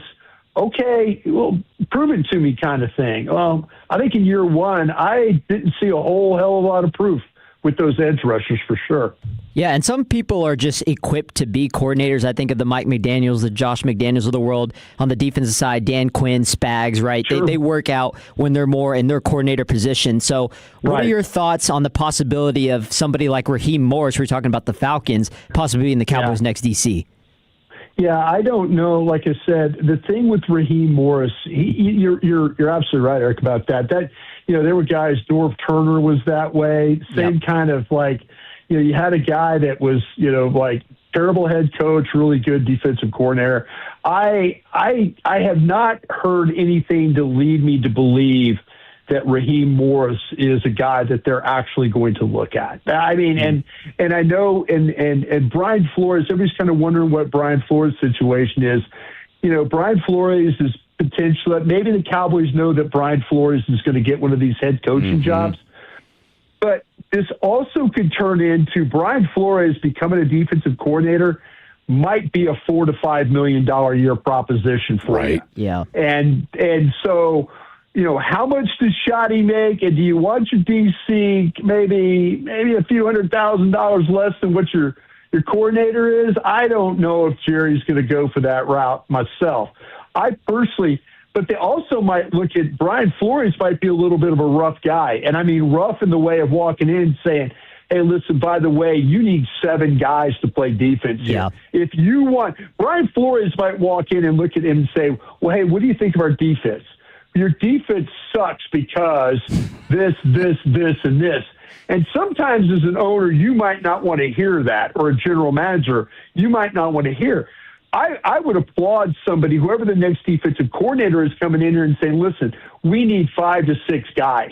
Yeah. I understand the 2 picks we have at 12 and 20, but we're going to need 4 or 5 more guys here. You know, if somebody comes in and says, no, Jerry, you, like you said, you got the bones, we'll be fine, we could do this, that's such BS. It really, really is. So they need somebody to come in here and say, listen, you're going to have to go get some guys. I can't just take these guys that were 32nd in the league last year in most every statistical category and think that we're gonna make something great out of this. But sometimes people will say that to get a job. Yeah. They will absolutely say, hey, I can turn things around. But in actuality, what you need is Brian Flores walking in here and saying, you need 5 or 6 guys right now before this thing even has a chance to be even mid-pack when it comes to playing defense. Get you out here with us, Brian Broaddus, so you can watch some football. Who is one player that you've scouted? Because you're probably up to about, 100 so far? No, I'm only over 70. So, yeah, I'm actually sitting there getting ready to watch. So I have the game on one corner and then watching my college tape here. But so who do you got? Give me one guy that you have not met. Just give us a little tease of somebody that has caught the Brian Broaddus eye and said, okay, I could see maybe this guy being a 2nd or 3rd round pick that the Cowboys may want to kick the tires on. Well, I'm going to give you a guy that's going to play tomorrow night. Okay. In the national championship game, and I'm so excited about these players because this is going to be. I think there's going to be several of these guys on this field that you're going to go, wow, okay, I can see that. Whether it's the Miami edge rushers. Miami's also got a corner that's a really, really good player here. But I'm about to give you a guy that to keep an eye on for Indiana. And you start to talk about 2nd or 3rd round guys, and this cat is one of my favorites in the draft. But the problem is, guys, we're looking at a guy that's in height is only about 5'9" and is about 174 pounds. You talking about the Indy quarterback? No, the Indy quarterback, D'Angelo Pounds, is what I'm talking about. Okay. Yeah, and D'Angelo Pounds, he wears number 5, and he's a transfer from George Mason. So he came over with the coach. But you talk about somebody that's super competitive, athletic. He plays a lot bigger than his size. I mean, he was in an all-out battle. You could watch the Ohio State game for the Big Ten championship. We saw what he did against Oregon. I saw him just for the first time this last week, and I was like, wow, okay. You can see how the pregame, the preparation, you can play him zone, you play him man, he lines up tight, he'll turn, he'll bail, he can break. And he just doesn't panic when the ball's in the air. So keep an eye on D'Angelo Pounds, 5'9", 173-pound corner from Indiana, and he wears number 5. very well could be a second-round guy for your Dallas Cowboys. And you said George Mason. You meant James Madison. George Mason is the Final Four team from a few years back. But I do appreciate your mid-major ball knowledge, though. No. I meant James Madison. I'm sorry about that. James Madison. Hey, I knew what you meant. I love you for it. I was like, look at my boy Brian Broad is dropping some NCAA old school mid-major ball knowledge on us. I'm here for it. I absolutely meant the James Madison. My apologies. I'm here for it. We love you. We love you, Brian Broadus. Hey, enjoy your afternoon. Thank you as always. 2 to 7. Don't miss it. All right, thank you, boys. Take care. Thank you, Broadus. Yep. The one, the only Super Bowl winning scout, Brian Broadus. All right, we got to recap what the hell's going on in this football game right now. I was sitting there talking. I heard, you know how serious it was when I hear Jet Nelson yelling from the Pimp Cup. So lots to get to. Don't go anywhere. This is the Fan After Dark. To hell with it. The more time you give, the more our crush grows. Together we continue to build something special. Keep turning it on and leaving it on 105.3 The Fan and the Odyssey, iHeartRadio, and TuneIn apps. Imagine there was more of you. A you to handle schedules and time cards. A you to make sure all the right new hire forms are completed. When you partner with Paychex, we become an extension of your team. From easy online payroll and benefits to expert HR advice, we give you more of you. New customers book a meeting with Paychex and get a $50 gift card. Visit paychex.com/you. Hey, it's Tony from East Dallas Diesel. And if you're tired of the big box dealership runaround, I get it. At East Dallas Diesel and East Dallas Motor Cars, we do things differently. You're not just another number. You get concierge level service from start to finish. We make the process easy, from finding your perfect ride to fast financing and same day pickup. You can even start everything online and be in and out in under an hour. No games, no hidden fees, just good people and great cars. Check us out at eastdallasdiesel.com or eastdallasmotorcars.com, where custom comes standard and service actually means something. Diabetes, high blood pressure, anxiety meds, everyone's on them. If you're a 50-year-old male, maybe a bit porky, and you may even have type 2 diabetes, $1 million of term insurance may only cost you about $200 a month. Call Term Provider. Speak with Big Lou at 800-200-1966. Big Lou will find a term life policy for you even if you have type 2 diabetes, are overweight, or have high blood pressure. Term Provider has helped thousands of people like you who think they can't afford term life insurance. To buy $1 million of affordable term life for you, all you need to do is call Big Lou at 800-200-1966. Lou will make sure the scales are tipped in your favor. Call 800-200-1966.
fan. I am Fred Davis. And Eric, I think I've been butchering your last name, and I do apologize for that. Pronounce your last name for me. Casares. Casares, okay. Yeah. Okay. It's all right. You're not the only one that has. Okay, Casares. Casares. I'm going to write it phonetically because, that's what I do.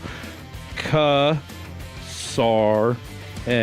You breaking it up in little dashes to make it sound better or sound more efficient? Hence phonetically. Yeah. You heard of that before? Phonetically? Yeah. I don't even think I could spell that. Tell you what, I love this generation. We're going to learn something new today. I learned so much from you guys, and by God, I will teach you. But that's exactly what that means, Eric Casares. All right, here we go. Number one, let's do a bell ring for our boy, Jet Nelson. I've got the picks from yesterday, or actually Friday. Denver was 1.5-point favorites. Myself, Blake Elliott, and Trevor the Creator all picked Buffalo. Guess who picked the Denver Broncos? Right here. Guess who picked the Denver Broncos? Jet Nelson. Wow. Okay. Now, you were dead wrong on the night game. Now, you were right about, you said, I picked San Francisco to cover, but I like Seattle to win. So Seattle did win, but if you'd have just stuck with them all the way. I should have doubled down. You should have just doubled down. You should have just doubled down, and close is only worth anything in horseshoes and hand grenades, and this is neither. So therefore, we give you 0 credit. Yep. You picked the San Francisco 49ers to cover. They did not. Myself, Blake Elliott, Trevor the Creator, and Jet Nelson all picked the 49ers to cover, and you picked them to win. Doesn't matter. Irrelevant. So you went 1-1. We went 0-2 today. Or yesterday. Okay? So you are... Hey. Still up. Props to you. I'm in first place, I guess. Props to you. You are absolutely in first place. Today, once again, Jet Nelson splitting the difference. He picked Houston to cover, but New England to win. Right now, New England is winning and covering. It was this 3.5, may bite you right? It's 3. 3, okay. It was 3, so it may bite you in the ass. Yeah. Okay. Now, Blake Elliott picked New England to cover and win. I picked Houston, and so did Trevor the Creator picked Houston. And then on the Rams and Chicago side, it was a 4.5-point spread with the Rams being the favorites. 3 out of 4 picked the Rams to cover and win, except for our boy Trevor the Creator, who picked Chicago to win and cover. So there you have it, Mr. Casares. And real quick, we had our boy Brian Broaddus on the phone. Great stuff from him, as always. But what was so great about that touchdown, other than the fact that, it's you being right, sort of? Yeah, that's what I kind of thought. I was like, there's my pick working out pretty good there. Didn't mean to have as big of a celebration. Not a Patriots guy. It threw Eric off. Eric was like, I thought legit he was like Drake May money line or something, just a good touchdowns. 28-yard touchdown. As a football fan, fun to watch. It was That's a nice just you being a football fan. Yeah, that was just a nice little route to the flat. We love picked it up, beat the defender. Nice play. It's a little play-by-play there from our boy Jet Nelson. All right, so it looks like they're going to punt the ball, is what happened here. Yeah, I was going to say that's not a fumble. Oh, I don't know. That might be a fumble. No, that should be a fumble. Oh, yeah, his arm his hand is going forward, but that ball's going backwards. So either way, if it is a fumble, New England fell on it, so they're going to punt the ball. Punting it from the back of their end zone. So there you have it. And, of course, you had an illegal procedure penalty on a Houston touchdown. So here we go. All right. So that being said, boom, Houston gets the ball back. 3:41 left to go in the first quarter. 7-3, New England with the lead. But that defense getting after it. All right, so we do have an update here real quick. Roundtable Sports' own Kane McCutcheon making his Fan After Dark / 105.3 The Fan debut. I'm always looking for good Rangers talk, okay? I'm always looking for good Rangers talk. We're only a few weeks away from pitchers and catchers reporting, people. Wow. All right, now, I don't know what to make of this upcoming season. I am of the sneaking suspicion, ladies and gentlemen, that this Texas Rangers team is going to be better than people think. Now, could they very well be 82-80? 81 and 80? Hey, you called it last year. Didn't you get your prediction? You nailed it. I absolutely did. Now, that said, I think it was the redheaded baddie, a.k.a. Alec Medford, who said this team is going to be interestingly mediocre.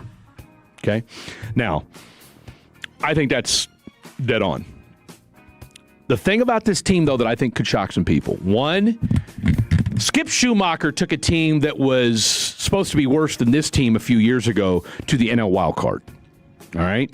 Now, you've got a Seattle Mariner team, though, that's going to be a lot better. You got a Houston Astro team that went out and got one of the better pitchers from Japan and put him on the squad. All right? Now, again, what they're going to do as far as hitting is concerned, because that team was ravaged by injury last year. I mean, we forget, at one point, they were 20 games above 500 and then just, fell off a cliff because the injuries finally did, come back to haunt them, or at the very least, it just caught up with them, Very uncharacteristic.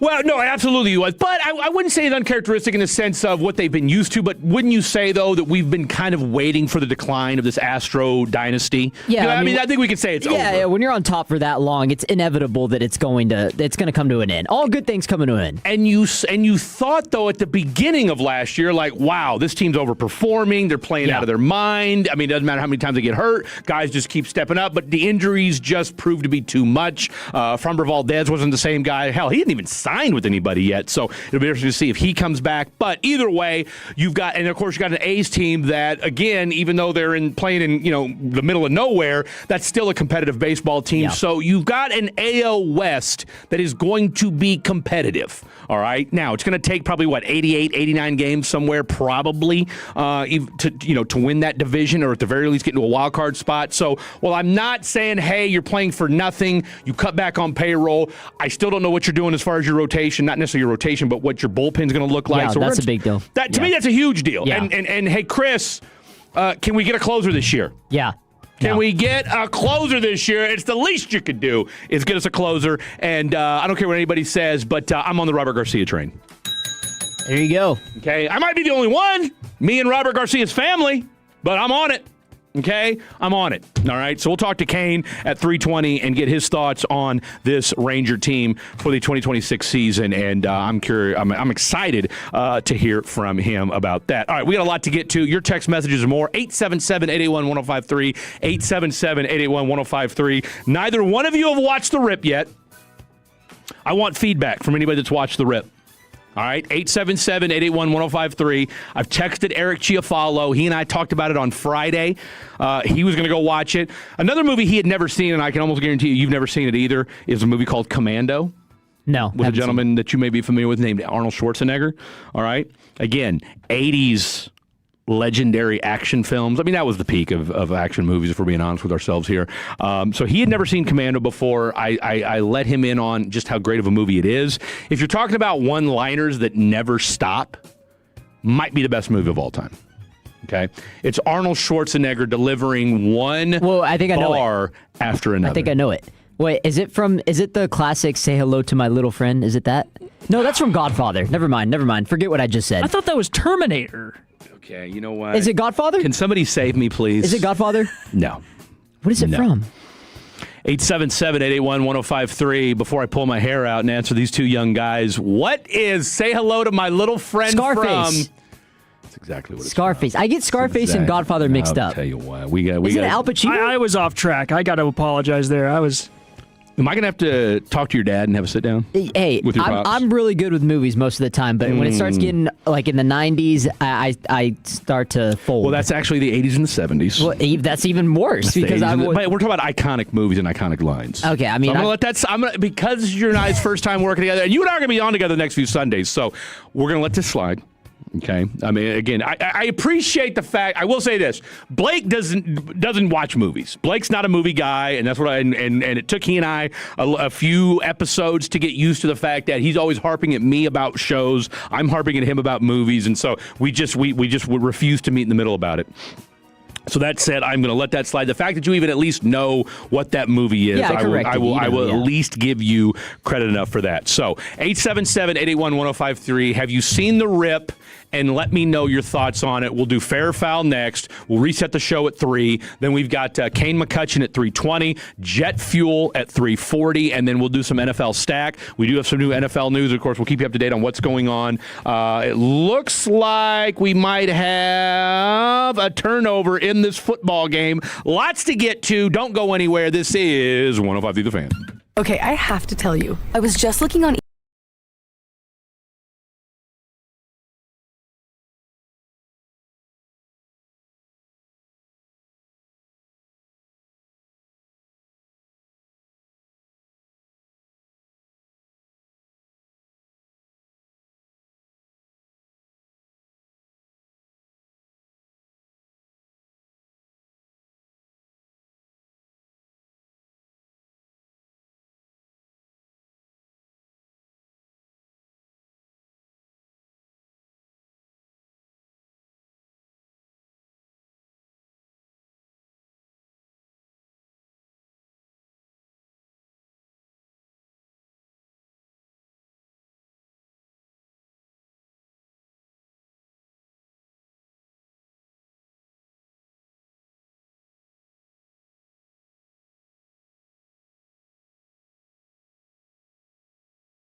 Drake May, and we've seen it from both sides right now. So I want to say they're in Patriot territory already. I'll have to look that up there, but I want to say it's like a 2nd and 5 right now for these Houston Texans. So it's been a defensive battle. We said it was going to be, and it has not let us down just yet. Yeah, when you said that it was going to be, you felt like today was going to be a great game between both teams. Did you think it was going to be in this totality? There was going to be back and forth turnovers, defensive stops, or did you think more of a shootout? How were you kind of? No. I knew this was going to be. I mean, when you've got defenses like this, the weather's going to be not great, and plus, I don't trust C.J. Stroud. All right, and I mean, for as good as he looked his rookie year, he's been very up and down last season and this year. So, plus they've had a hard time getting a run game going.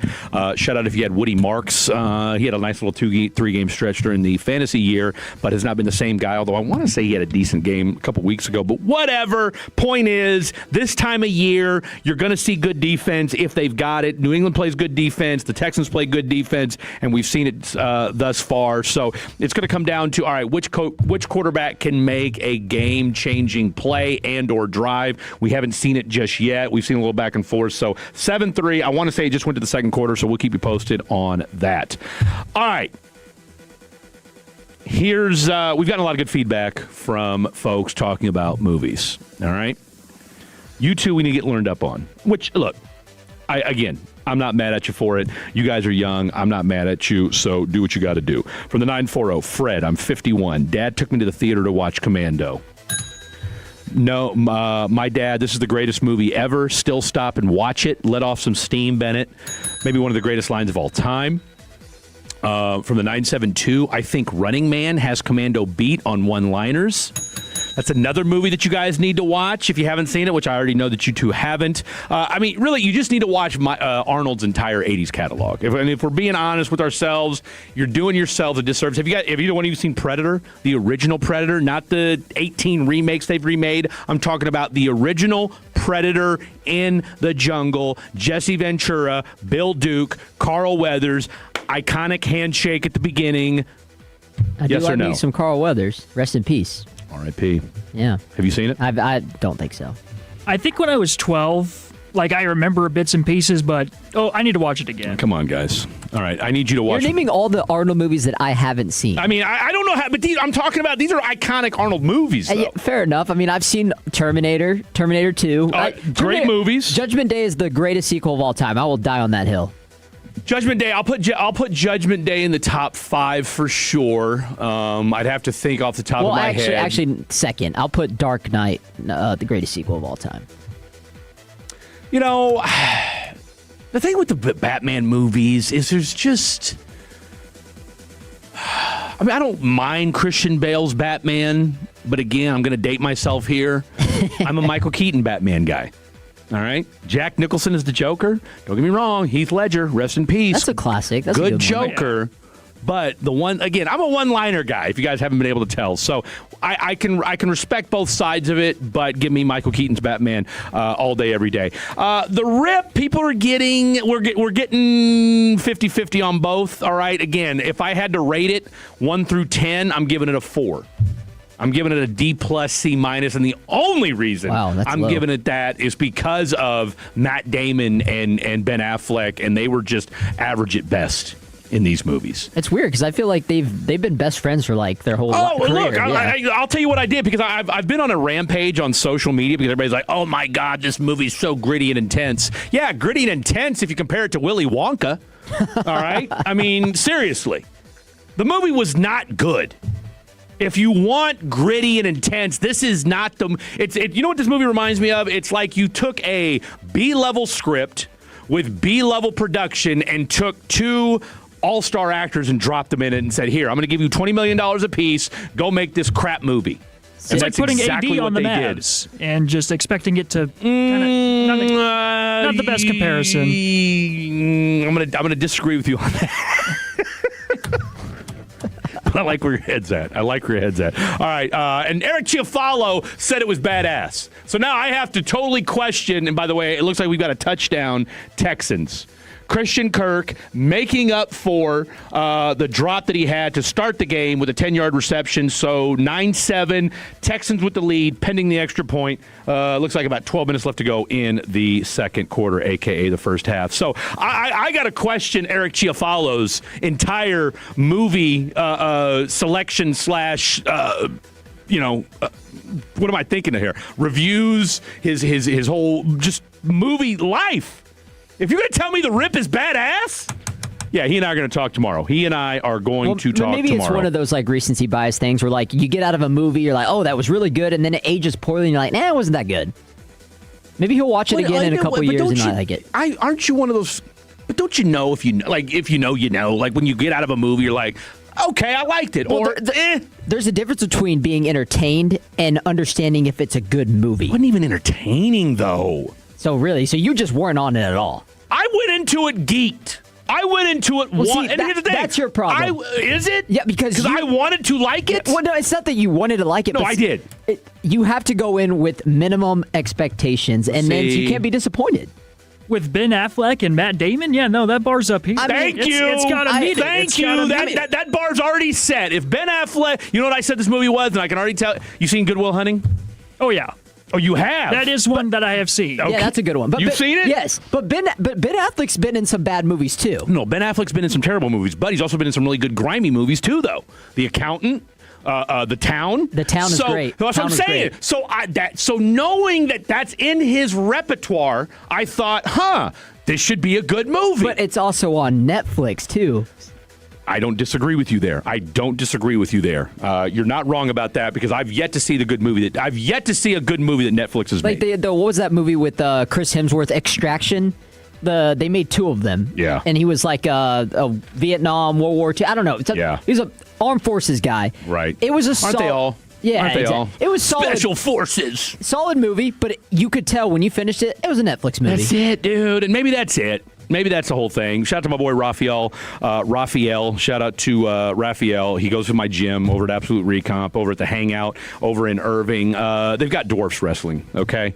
If that doesn't get you excited, I mean, they're watching football today, but they got Dwarfs Wrestling over there at the Hangout. So go see my boy Raphael. Tell him your boy Freddie D sent you, and he'll know exactly what you're talking about. So, and I guarantee if he saw The Rip, if he hasn't seen it already, he would agree that if you guys, and I already know you guys haven't, there's a movie called Hollywood Shuffle, which I can almost guarantee my life on that neither one of you have ever seen. That said, I hate that you're right every time you say that.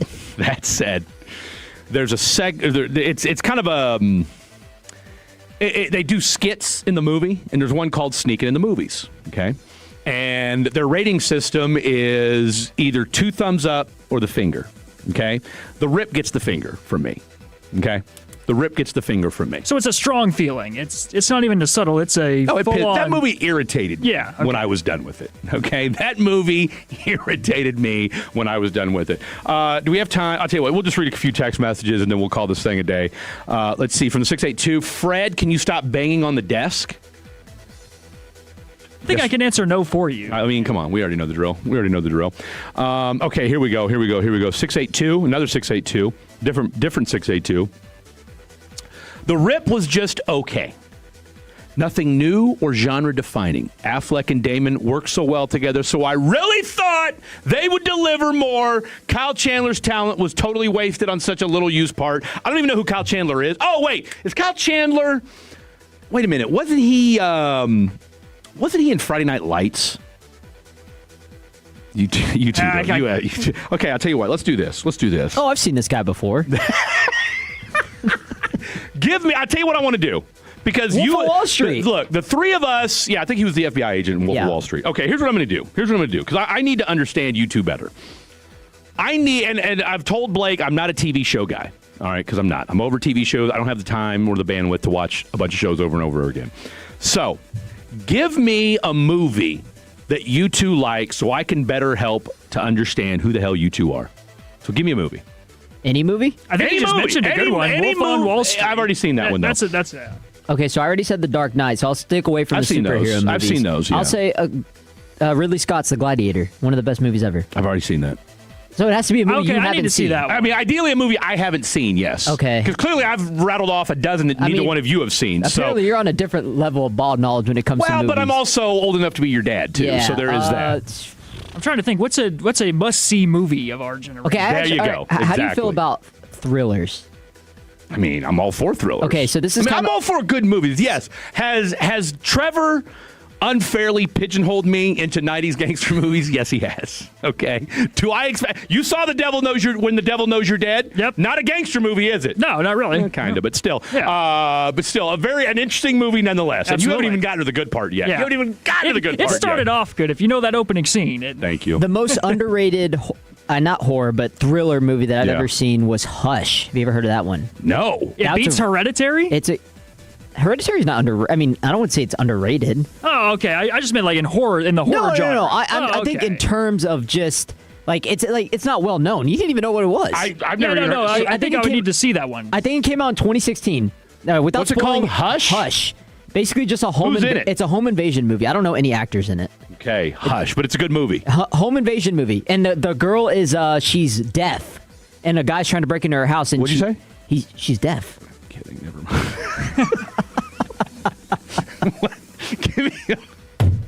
I guess if we're on that category, The Strangers. No, that one. Oh, okay, the original one. The original Strangers. What? Who's in this? 2010. Oh, I can't name it. Okay. You guys have both seen. Have you guys both seen Pulp Fiction? Yes. Yes. Okay. I think it has the record for most F-bombs in history. Actually, Wolf of Wall Street does. Oh, it does? That doesn't surprise me. Wolf of Wall Street does. Wolf All right. yeah. I'm going to give you guys a movie to watch. All right. If check out Commando. That's a no-brainer, and it's only 90 minutes long, okay? My second one for you guys both to watch, King of New York. Okay. King of New York. All right, so those are on your list. I guess I'll give you King of Staten Island as one from our generation. Okay. Pete Davidson. Oh, that the Pete with Bill Burr? Yeah. Comedy, but kind of realistic. All right, I'll watch it just because it was you. Have you seen Peter Jackson's King Kong? No. That's a good one. Peter Jackson's King Kong? Yeah, write that one down. That was a really good one. All right. Peter Jackson's King Kong. All right. Love it. Love it. All right, let's recap some football. Let's do a little NFL stack next. We're talking movies. We're talking the rip. We're talking how Eric Chiafalo. I tell you what, I don't know how to feel about my boy Chief anymore. I don't know how to feel about my boy Chief when it comes to movies. Lots more sports to go. Lots more football. Don't go anywhere. We got some Rangers, too, in the 320. So much more to get to. Don't go anywhere. That's Eric. I'm Fred. That's Jet. This is 105 Through the Fan. Take us with you wherever you go.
Frankel injury attorney text line. It looks like what do we have? Just another touchdown, or was that a field goal? I don't know of the with this Patriots game right now. I mean, I kid you not. I looked away for 2 seconds, so I guess they just scored a touchdown. They punted it, so something. They must have got a big long play there. Must have. So we'll find out exactly. I'm guessing. I don't know. It's 13-10 is all I can tell you. 10:31 left to go in the second quarter, but it looks like something went on the board. Like I said, we just were at break, so it looks like they're getting ready to kick an extra point is what's going on here. So we'll keep you posted. Aren't given this year NFL. No. At all. It's been I have maintained that the extra point, moving it back to the 30-yard line or wherever it was, did he get picked off? Yeah, it was a pick six. Uh-oh. This was my biggest concern when it comes to the Texans. Yeah, so you had a pick six. Marcus Jones, I want to say went to U of H. All right, so you got a pick six, touchdown. 26-yard pick six, Marcus Jones. Boom, there you have it. All right, so we got a pick six. Extra point was good. But I've said time and time again, one of the greatest moves in sports history of the last 25 years that does not get near enough conversation as far as what it's meant for the game is when the NFL decided to move the extra point back. I mean, not near it, because the extra point back in the day was when it was like a 15, 20-yard field goal, whatever it was, when it used to be at the 2-yard line. I mean, it was automatic. I mean, nobody missed extra points. And to all my Stratomatic fans out there, you know what I'm talking about. 2 through 12, PAT good. 2 through 11, you know what I'm talking about. But when they moved the extra point back, and I want to say, hell, it's been probably at least, 10, 15 years since they did. No, it hasn't been that long. Oh, easy. I think it's getting close to 10 years. Look and see. Not 15. I guarantee you it's been at least 10 to 15 years. I think it was like 28. I mean, I can't believe 2018 is almost. Dude, I'm telling you, it's been a minute since they moved that back. That's crazy. But the impact that how many times have you seen extra points get missed in the waning minutes of a game that have totally changed? Oh, yeah. You know, and it just what it's meant to the competitive outlook of a football game, to where an extra point, just kind of a benign extra point, has now factored in so much when you consider guys missing extra points, what it means at the end of a game. You know, we saw it last week in the Green Bay-Chicago game, him missing the extra point. Pittsburgh and Baltimore game, too. Pittsburgh-Baltimore game. I mean, so many different things have factored in when you talk about an extra point. It was the 2015 season. What? 11 years. So 2014, It was becoming in action, and then 2015 took effect. I'm telling you, time flies. It does not feel that long. And now, I will say, how long are we going to keep this kickoff rule? Because there's been a lot of constructive criticism to that. That's a good question. I mean, I'm not as up in arms about the kickoff rule as much as I mean, it was kind of a weird thing to start the season. I think that's why a lot of us watched the initial, the initial preseason games. We wanted to see how this whole dynamic kickoff thing. I think they're going to continue to tweak it. I think we're seeing. I'm less worried about the kickoff as much as I am. They need to do something to the onside kick. Oh, yeah. The onside. I mean, it's virtually impossible to recover an onside kick. I don't think you can. If I'm not mistaken, I don't think you can kick an onside kick until later in the game. Now you can't do it at the beginning of the game anymore. I don't think you can do it anymore at the beginning of a game, and then when you do kick an onside kick, you have to announce it so that way the other team knows you're doing it. That's dumb. That's stupid. That's ridiculous. What do we love about the Super Bowl when the Saints and Colts played back in 2010, 2011, whatever it was, and you kicked off, when the Saints started the second half with an onside kick. Yeah. Right? And and recovered it and shocked the world and started everything off differently. So it just... Look, I'm all for player safety. I mean, that's part of the whole thing. But, not to get into a rant here, but, you can't tell me you want 18 games and tell me that you're worried about player safety. All right? Because, 17 games is too many games. Yeah. I don't want to, and I think we all three, that's why part of the reason why we're all here, is we love football. All right? I mean, it's the new American pastime. I have a proposal for you. How about this? Instead of 18-week seasons, how about we go back to 16 weeks? Yeah. And we add an extra bye week and then take another preseason game off. I mean, I don't think that's the worst thing in the world. I mean, as far as 2 bye weeks are concerned. I just think with 17, I don't think it's a bad idea at all. Because 17-week seasons, we saw, and I'll take it a step further. I think when we talk about the way football is nowadays, and I know this from just having done radio with guys that played in the 80s and 90s, is we're at a point now when it comes to the NFL, because of the way training camps are set up and because of the way practices are set up, you don't start to see good football until weeks 4 or 5. Yeah, fair enough. Because guys don't play. Because, A, you're not hitting twice a week anymore. Or, excuse me, twice a day anymore. All right? And then on top of that, I mean, when's the last time you saw Dak Prescott in a preseason game? Oh, yeah. When's the last time you saw starters play a full first half in the preseason game? I mean, the Chiefs do it because Andy Reid's still one of the last old school coaches and is the oldest coach in the National Football League, right? Now that Pete Carroll's been fired. So, you're starting to see it less and less, and I get it. It's starting to, from a head coaching standpoint, it's starting to become more of a young man's game as far as head coaches are concerned. But I just, you're running into issues now where the product on the field just isn't as good as it used to be. And, I mean, for all intents and purposes, Week 17 was a glorified preseason for 80% of the league. There was 2 or 3 games that we were really locked into for seeding purposes, and because they were still factoring into whether it was the NFC South, and I want to say the San Francisco game because they were seeding between Seattle and San Francisco. And outside of that, I mean, it really wasn't much more to watch. I mean, it was just a lot of sloppy football for the most part. And I get it. And, you're shutting guys down. I mean, hell, you saw it in the Dallas and, New York Giants game. I mean, unless you had money on that game, what were you watching in Week 17 or Week 18? So I don't know. I don't hate your proposal. 2 bye weeks.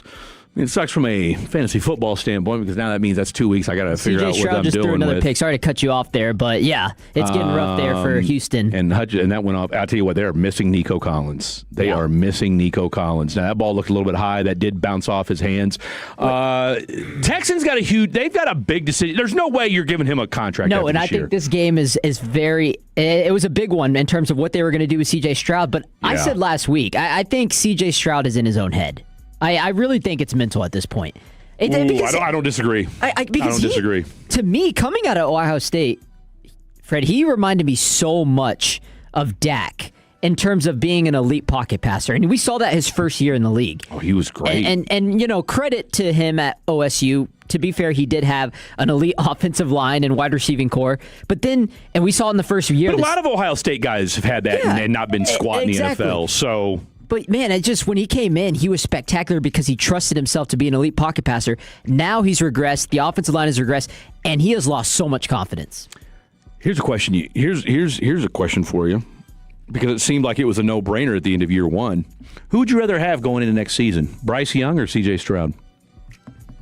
I guess at the beginning of the year, I wouldn't have said Bryce Young, but now I think I would.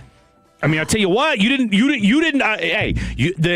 Carolina Panthers did not lose that Rams game in last week because of Bryce Young.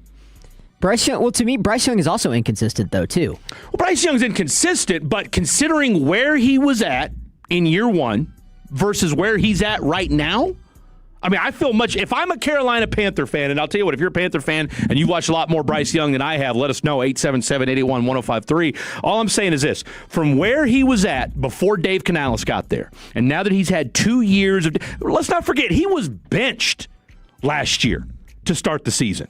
All right? You had the Red Rocket, Andy Dalton, relieve him, and then he gets hurt in the most freakish of ways in a car accident, and then boom, he comes back in and started to become the quarterback that you thought he was going to be. Now he's 5'11", 6 foot max, and he's probably more in the 5'10", 5'11" range than anything else. But when you consider who's he throwing to outside of Ted McMillan right now? Yeah. Okay. That's a big thing. Like Xavier Legette didn't pan out the way they wanted to. Jalen Coker's been struggling. Jalen Coker has started to come around a little bit. But he was injured at the beginning of the season. Injured at the beginning of the season. Yeah. And so if you give Bryce Young, this much I do know. Bryce Young, from where he started in year one, and by the way, let's not pretend like rookies don't struggle.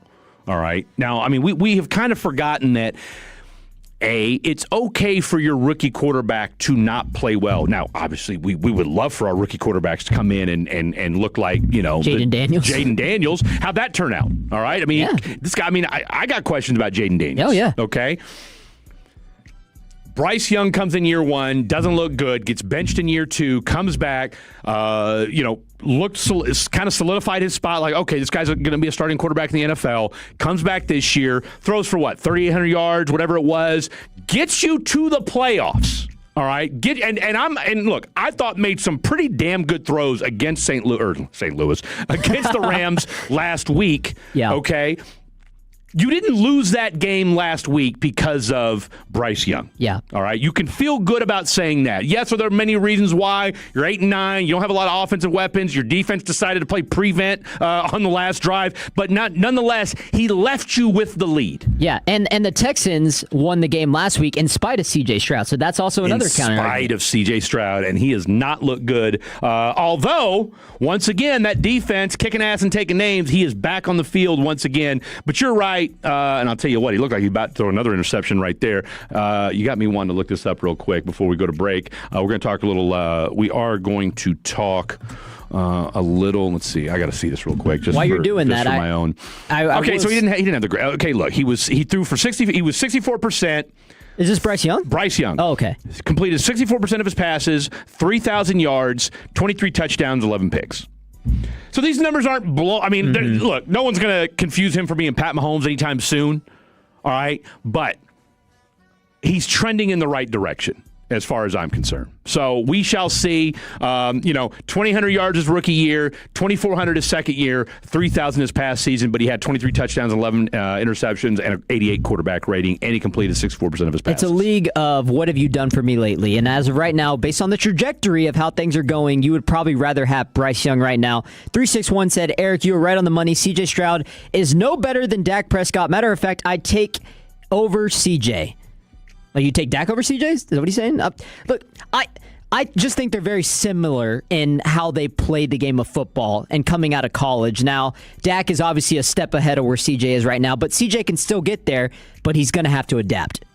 Is he saying he'd take Dak over CJ? I think that's what he's saying. Well, I mean, I don't think that's a huge. I don't think it's a. I would hope you would take Dak over CJ. I would take Dak Prescott over. I think 90% of the NFL would take Dak Prescott over CJ Stroud. I don't think there's more than 8 quarterbacks I'm taking over Dak right now.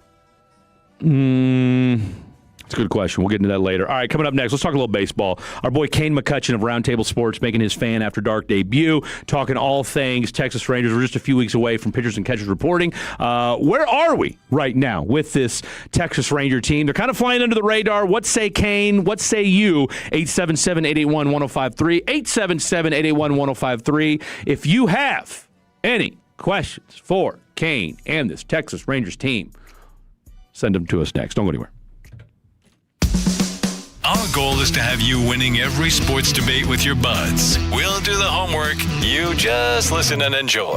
Turn it on and leave it on. The Fan and our Odyssey, iHeartRadio, or TuneIn apps. Imagine finding your dream home and moving in right away. No waiting to sell your old place first. Sounds perfect, right? That's exactly what Orchard's Move First, Sell Later program lets you do. Buy your new home now and sell the old one later on your timeline. No showings, no double moves. Plus, Orchard helps you sell for more with repairs that attract the right buyers. Buy before you sell and get top dollar with Orchard. Visit Orchard.com for your free home valuation. That's Orchard.com. Tired of GLP-1 side effects, endless diets, or surgery risks? DFW needs limb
I'm putting in Davis Mills. C.J. Stroud looks awful. He is rattled, and your defense can win you this football game. Yes. Your defense can win you this football game. I mean, you've held Drake May to 7-12, 84 yards and a touchdown. Yeah, and the Patriots are in the red zone, too, so they're looking to try to run up that score here, so we'll keep updated on that. Yeah, no, you're in trouble. If I'm DeMeco Ryans, let's go ahead and bench him coming out of the second half, or at the very least, because it looks like you're probably going to get the ball again before the half is over. So, interesting situation now for DeMeco, and I'll tell you what a dime to Stephon Diggs. Touchdown New England, and it's not looking good for the Houston Texans. All right, let's go out to the D&M Leasing Hotline, and welcome to the program. He covers your Texas Rangers for Roundtable Sports, a rising star in the world of the Texas Rangers and making his 105 The Fan debut, Mr. Kane McCutcheon. Kane, glad to have you on board on short notice here on a Sunday afternoon. Shout out to your boy Michael Beer, who said, look, I can't make it today, but I got a guy who's pretty dadgum good at talking Rangers, and you came through for us. So, number one, appreciate you coming on, talk a little Rangers today. Yes, absolutely. Thank you guys for having me. I am honored to make my 105 Through the Fan debut as someone who grew up here, listened to the station, obviously. And I am a Texans fan, I got to mention, so I hate to hear you crap on my team when I get on. Not looking too good for us, but hopefully they come back, and excited to talk some Rangers with you guys. Well, now, would you call that crapping on them? Or we're just stating facts. And look, absolutely. That is certainly stating facts. This offense is brutal. And by the way, I spent 12 years in Houston, so there is a small part of my heart that is Texans. I mean, I'm a Chiefs guy, but I go Chiefs, Cowboys, Texans in that order. Do you put Davis Mills in? Good question. I don't know. I mean, CJ's our guy. That's my guy. Come on, bro. He's trash. At this point, you got to consider, though. But that's my guy. I'm always stand up for him. Well, I'll tell you what. It might be time to sit down because he's killing you right now. All right, let's get down to some Texas Rangers. What do you make of this Texas Rangers team as it stands right now, 2026? No more Bruce Bochy. I mean, we skip Schumacher. You've got a limited view on. I mean, look, last time we saw him as a manager, he took a very underrated Marlins team to the playoffs. But you've got two aging pitchers at the top of your rotation. You still don't have a closer, and despite what you did a few years ago winning the World Series, you got a team that hasn't been able to hit for almost 2 seasons now. Yeah, absolutely. I think if you look at the state of the team right now, it definitely needs some work on the pitching side of things for sure. You'd have to assume that they're going to go out and add there. Is that going to be at the top of the market? Obviously, you would doubt it, but you'd have to assume it's incomplete there. Offensively, you've got a group that needs to bounce back, and we saw that, with the failures of the last 2 years, bigger questions have been asked and answered with guys like Marcus Semien, Jonah Heim, and Adolis Garcia. And if, certain guys in that locker room can't bounce back, those questions are going to have to be answered for them too. I think when you look at Schumacher, it's someone who, it's interesting. I was asked on an op-ed that I was writing for a site, what are your expectations for him? And honestly, I really think that you can expect some pretty good things out of him. Like you said, turned around a struggling Miami team. Everything he said at his press conference was brilliant. So it'll be very, very interesting to see. I don't know that this is the complete roster you're going to head into opening day with, obviously, but it's a big year for the Rangers organizationally for sure. Yeah, and you mentioned, some of those departures, the Jonah Heims of the world, the Adolis Garcias, trading Marcus Semien. The team is going to look a little bit different in terms of personnel from that World Series team. So what are you kind of expecting this Rangers identity to be in 2026? Yeah, I think it's something that they're certainly going to have to search for, right? Last year, they kind of built that brand around the pitching, contrary to the last, almost forever. It seems that the Rangers have been built around offense. Last year was pitching, and then, you look at where this pitching is going to be going into next year. It's certainly not the same.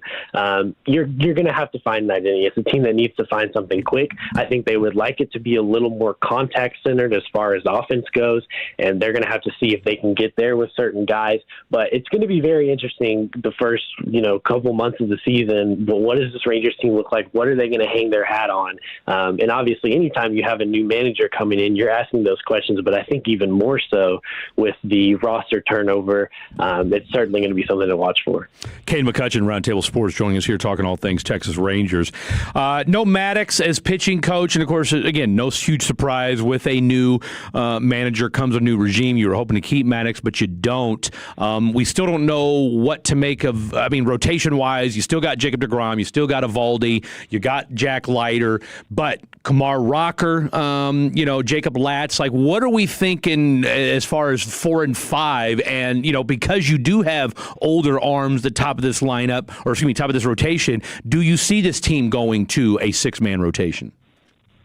Yeah, that's certainly an interesting question, and that's something that I've honestly thought that these last couple of years that they would do, just because of, like you said, the injury history with the rotation, the kind of unprovenness, and they have it. They have it under Bruce Bochy. They never really seem to go to that truly out of the gates of the season, so we'll see if they do that this year. I think it's certainly an option, but right now, I would think that you've got DeGrom, Evaldi, and Leiter that are presumably going to be at the top. And then, like you said, you've got 4 and 5 open. I think ideally, if you're the Rangers, you want to get one more solidified starter. I think they will. Who that is anyone's guess. And then you've got your competition spot that could be, you mentioned Rocker, Jacob Latz, someone that is being built up as a starter right now.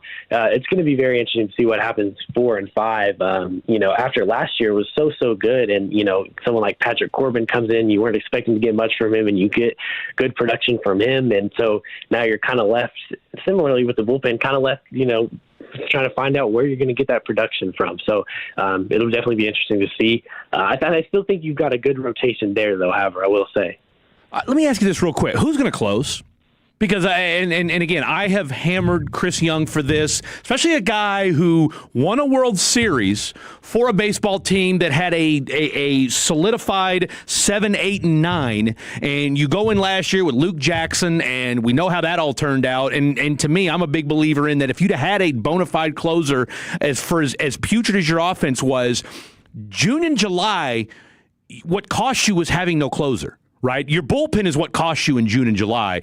Do you expect this team, after what happened last year, for Chris Young to actually go out and get a closer, or do you think he's already on the roster? Well, first off, I think you're 100% right about your take on last year. The Rangers blew 29 saves last year. If you take 10 of those and give them to them, they have more wins than the Mariners. Obviously, the offense was what it was, but, just from a sheer closer standpoint, there was a lot of missed opportunities there. I think that, spending money on a closer, that's a big debate across baseball, right? Should you do it? Should you not? The Rangers, I know for a fact right now, with people I've talked to with the Rangers, they really like Alexis Diaz, who they just signed. They think that they can kind of fix him to be back to the pitcher that he was with the Reds, the All-Star in 2023. But it's totally fair to look at this roster and be like, look, right now, obviously, that's the $1 million question. Who's going to close? You haven't had a bona fide closer, like you said, last year, and you couldn't find one, and it cost you. So, I think I wouldn't be surprised either way. I know that the Rangers like Diaz a lot, but is it fair to question that? Absolutely. Kane, one way to answer all these questions is winning games, obviously, and making the playoffs. That's the ultimate goal, is to get to the postseason. And we have some Tolos asking you some questions. So a 785 number asked, I feel we will be a team that could win 90 games, but could have won 90 games last year, but couldn't close out games, which we were talking about there. He's projecting 71 wins. What do you got to say about that? Yeah, I think that's fair. I think the win total is going to be something, I would have to guess if you had to put a number on it. A big number in the 70s or 80s. I think a 71 win team, if things go wrong, certainly you could be looking at that. But I think there's obviously the stuff here to push for a playoff spot, and presumably with what they're going to add. This is as tough of a team to put a win total on as I've seen in my 5 years. No kidding. And it may be the toughest across Major League Baseball right now. It's really hard to say. I know you guys asked about identity earlier. It's hard to say what their identity is going to be right now, and it's hard to say what next year is going to look like right now because there's so many question marks.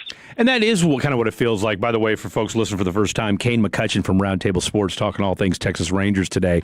And I have thrown out, do we see, dadgummit, I got his name off the top, Osuna, my guy Osuna. I want to know, what are your thoughts on where he ends up? Is he going to end up, in Round Rock as far as to start the season? You mentioned that, the way this team is constructed right now isn't necessarily the one we'll see on opening day on March 26th. And then more importantly, who's your candidate to lead off? Is that going to be Wyatt Langford? And then maybe more importantly, who the hell is going to bat cleanup? And please don't tell me it's Jock Peterson.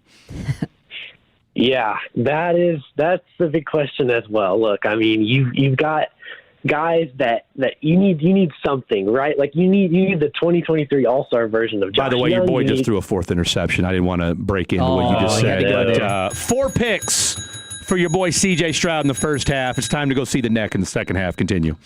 Yes, I'm with you now. I'm out. But no, yeah, you need some sort of someone's got to step up and be more of a star, right? Like if that's Josh Young, is that Evan Carter? We'll see. As far as Ozuna goes, look, I think he did some good things here last year. Is he going to make the team? I don't know. I just think that when it comes to young players, like it's going to be so interesting to see what they do with young players like Ozuna and Cody Freeman and Michael Hellman, to me, because those are guys that you want to get at bats, right? You don't want guys like that sitting on the bench, whereas a veteran guy like Sam Haggerty can sit on the bench for a week and a half or a week and be fine and go in and he's going to win help you win games. So it's going to be very interesting to see what they do with those kind of like some would call quadruple A players right now. But so that's the Ozuna thing. Offensively, like someone has to step up and be that legitimate, number 2, number 3 guy, whether that's Carter, whether that's Young. Like if this team wants to go with what they have or have not done this offseason, someone's got to step up. I've been campaigning for one of two things, and I might be in the minority on this. I know Mike Bassick talked about this a couple years ago on these very same airwaves, that it was time to move Corey Seager to first base. All right? Look, he did play and I say mean, he played a good shortstop last year, but for a guy that's 6'3", 200 pounds, 210, whatever he is, at some point that body's going to start breaking down. I would like to see him get moved to first base. More importantly, whether it's him moving to first base or him getting traded, where is the future of Corey Seager with this Texas Rangers team? Well, I think for now the Rangers have been very adamant that he's their shortstop. They feel confident about what, like you mentioned, the defense that he played last year. I thought last year was probably his best defensive year that he's had since he's been here. And now moving on from Marcus Semien, obviously it's a little tougher to do that if you do want to jump the gun and move him somewhere. But to your point, obviously, you don't need me to tell you the Rangers are a better team when Corey Seager's in the lineup. And this year, with what we've seen the last 2 years offensively, it's scary to look at what the offense is like when he's not in the lineup. And so you do got to keep him healthy. Is that taking him off from shortstop eventually? I think we all kind of figured, by the time the 10-year contract is up, will he still be playing shortstop? I think we would all be pretty surprised if he is. He could be. Who knows? I think right now I wouldn't say that's something that the Rangers are really focused on, but you've got to, with a player like that and someone with the injury history like that, you've got to get creative in ways to keep him in the lineup. Absolutely. Last thing for me, Sebastian Walcott. Are we going to see him this year? Will he finally get brought up to the big squad? And then who's a name, or maybe you've already mentioned, you talked about Hellman, Osuna, and Freeman, but is there somebody else that our boy Kane McCutcheon has his eyes on? Yeah, well, Walcott is a fascinating case, right? He's kind of blown through the ranks, and last year wasn't great. I think there's a real possibility in which he could see the big leagues this year. Okay. If he plays well, I wouldn't be shocked if it's at some point, especially with the added kind of hole in the infield. Obviously you've got Josh Smith, who's probably going to get the bulk of the reps at second. Can he be the player he was in 2024? We'll see. But I think there's a real possibility that he could, see the big leagues this year. Someone I've had my eye on. Ooh, that's a good question. As I don't know, obviously not to see this year, but in the minor league system, I will say Caden Scarborough. With that Hub City last year, he broke his way into the top 10. ERA of 2.45 last year. I would watch out for him, see if he can make some waves at Frisco, assuming that he starts there. That would be a name that I would watch for in the farm system this year. Are you watching this game, by the way? I am currently not. No. What are you doing if you're not watching this game? If you don't mind, if you don't mind my asking. I came back my here to talk to you guys. Okay. Oh, so you're watching the game, but you had to take a step back to watch this game or to talk to us, and then you're going to go back to watching the game, is what you're saying. I regrettably, from the sounds of it, will go back to watching this game, yeah. Well, I'm just asking because and again, I actually picked the Texans to win this game. I can't get over how putrid C.J. Stroud looks right now. Yeah, like he looks like what was the old what was the Sam Darnold line? He was seeing ghosts. Yeah. I'll tell you what, your boy CJ seeing snowmen. Okay, your boy CJ is seeing snowmen. If D'Amico has any self-respect for this football team and for this defense, he will put Davis Mills in the second half because, trust me, Davis Mills can't look any worse than CJ. I would put you in right now, Kane. That's how bad CJ Stroud looked. No, trust me. He threw a pick while you were on the air with this, Kane. That's how bad CJ Stroud looked. By the way, you were phenomenal, Kane. I just found my Rangers guy for the 2026 season. I'm excited about it. Tell the folks at home who are listening to you for the first time, where can they find Kane on the socials? Yes, so I post all my stuff on X at Kane_McCutcheon6. Come check it out. Honored to be here. Would always love to come back. You give me a call whenever, and I'll be here. No, I got you down, brother. I got you down. Where can they find your work at? Yeah, so I posted all there, and then on the Roundtable Sports IO, go there. They have a whole Rangers community. I am new to the company, so I'm still learning myself, but they have a whole Rangers community you can join, and completely free. All my stuff is there. Going to be some good stuff throughout the year, as always. I'm geeked, my man. It's always nice when you talk to somebody that knows a little ball, and you certainly do. So I'm excited about the Rangers, and you certainly got me feeling nicey about them as well. Good luck in the second half. Let's go Davis Mills, and let's go Rangers. Absolutely. Thank you guys so much for having me. There you have it. The one, the only, Kane McCutcheon. Give him a follow. You will be glad that you did. All right, we're going to do jet fuel at the top of the 4 o'clock hour. When we come back, so we're going to do jet fuel at 4:20. So we're doing jet fuel at 4:20. We're going to do a little Would You Rather with our boy, Mr. Eric Casares. But let's recap everything that's gone on in the program so far and just how horrifically bad C.J. Stroud has been. And, oh, dare I say, another turnover. My God, this has been an ugly game. Don't go anywhere. Hi, this is Pete Thompson from the Consumer Team. If you're dealing with a furnace breakdown,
house or apartment or wherever the hell he's watching the game at. What a debacle so far. 21-10, Patriots lead at halftime. You've got, have they said if they're going to replace him or not? They're talking about it right now, but I mean, his stat line right now, 10 for 19, 117 yards. No, that's Drake May. Oh, that's Drake May, yeah. I'm sorry, yeah. Yeah, 10 to 26, 124 yards, a touchdown, and 4 picks. 4 picks. In the first half. It's not okay. No, he's got to go. He's got to go. Got to do something. And it's not like Drake May has been that much better. I mean, anything looks better than what C.J. Stroud's done. But Drake May, 10 of 19, 117 yards, 2 tutties, and a pick. He's fumbled the ball 3 times and has lost the ball once. So it's a testament to what this defense is doing. I mean, and my boy, one of my homeboys from Houston, Montgomery, I'm trying to see if he's at the game because he's going off. No, he's actually not watching the game, but he's rage texting me right now about this game because he is beside himself. I said, bro, your boy's got to get benched. How many more picks does it take for them to turn off the game? Like, you got to get out. Like, D'Amico, and here's the thing. D'Amico Ryans spent, 10 years in the NFL as a linebacker? All right, so D'Amico, what it's like to play for a lights-out defense that is being held back by your whack-ass quarterback. Yeah. All right? And right now, C.J. Stroud is a whack-ass quarterback. He was a whack-ass quarterback last week, and he's been a complete whack-ass quarterback for the first half of this game. Guess what? I want to say Davis Mills went 3-4-0 in that 4-game stretch that because CJ had a head. Well, they started 0-3 and they finished 12-5. So okay. The only game that they lost was the Broncos game where C.J. Stroud went out, I think. So they did lose that game, and then like I said, Davis Mills. But I think as a starter, though, I want to say he went 4-0, maybe, or 4-1 or something like that.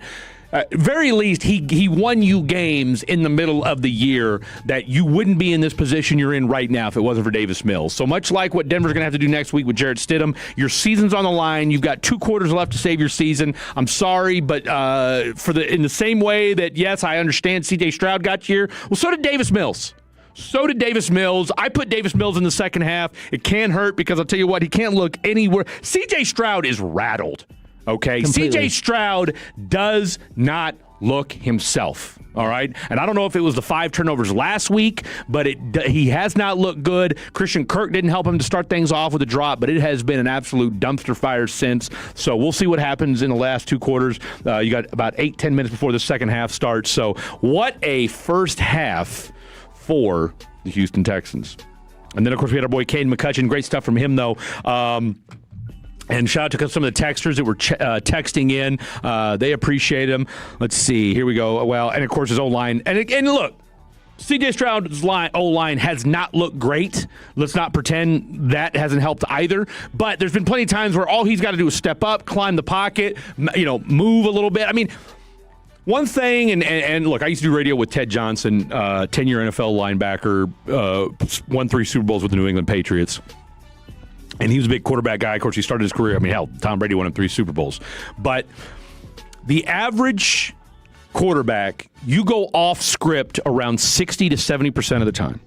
All right, in the National Football League, okay? So as an NFL quarterback, that guess what? It's the guys that can make the plays off script or guess what? I am going to have to make plays under duress, and it's the ones that can do that win championships. Guess what? Bo Nix made enough plays off script yesterday to help win a football game. Yeah, and it's about being in control of the offense, under center, pre-snap, everything. All that you have to be elite at. And C.J. Stroud right now is not elite at those things. In fact, he's rattled more than anything. And it's a lack of confidence. It's the O-line. Look, I'm not blaming it all on the quarterback because I've always been a big predicator and wins aren't a QB stat, right? Because there's QBs that are asked to do more with less and less than more. So I'm not throwing it all on one person. But C.J. When you're turning the ball over 4 times and a half, you're doing your team a disservice. You are a liability, and when you become a liability, you have to go in a different direction. Davis Mills has to come in because, like Fred said, even if he's not going to go win you the game, he's definitely not going to lose you the game. Well, because you're already down 21-10 at this point anyway, so we shall see what happens. It can't get any worse, yeah.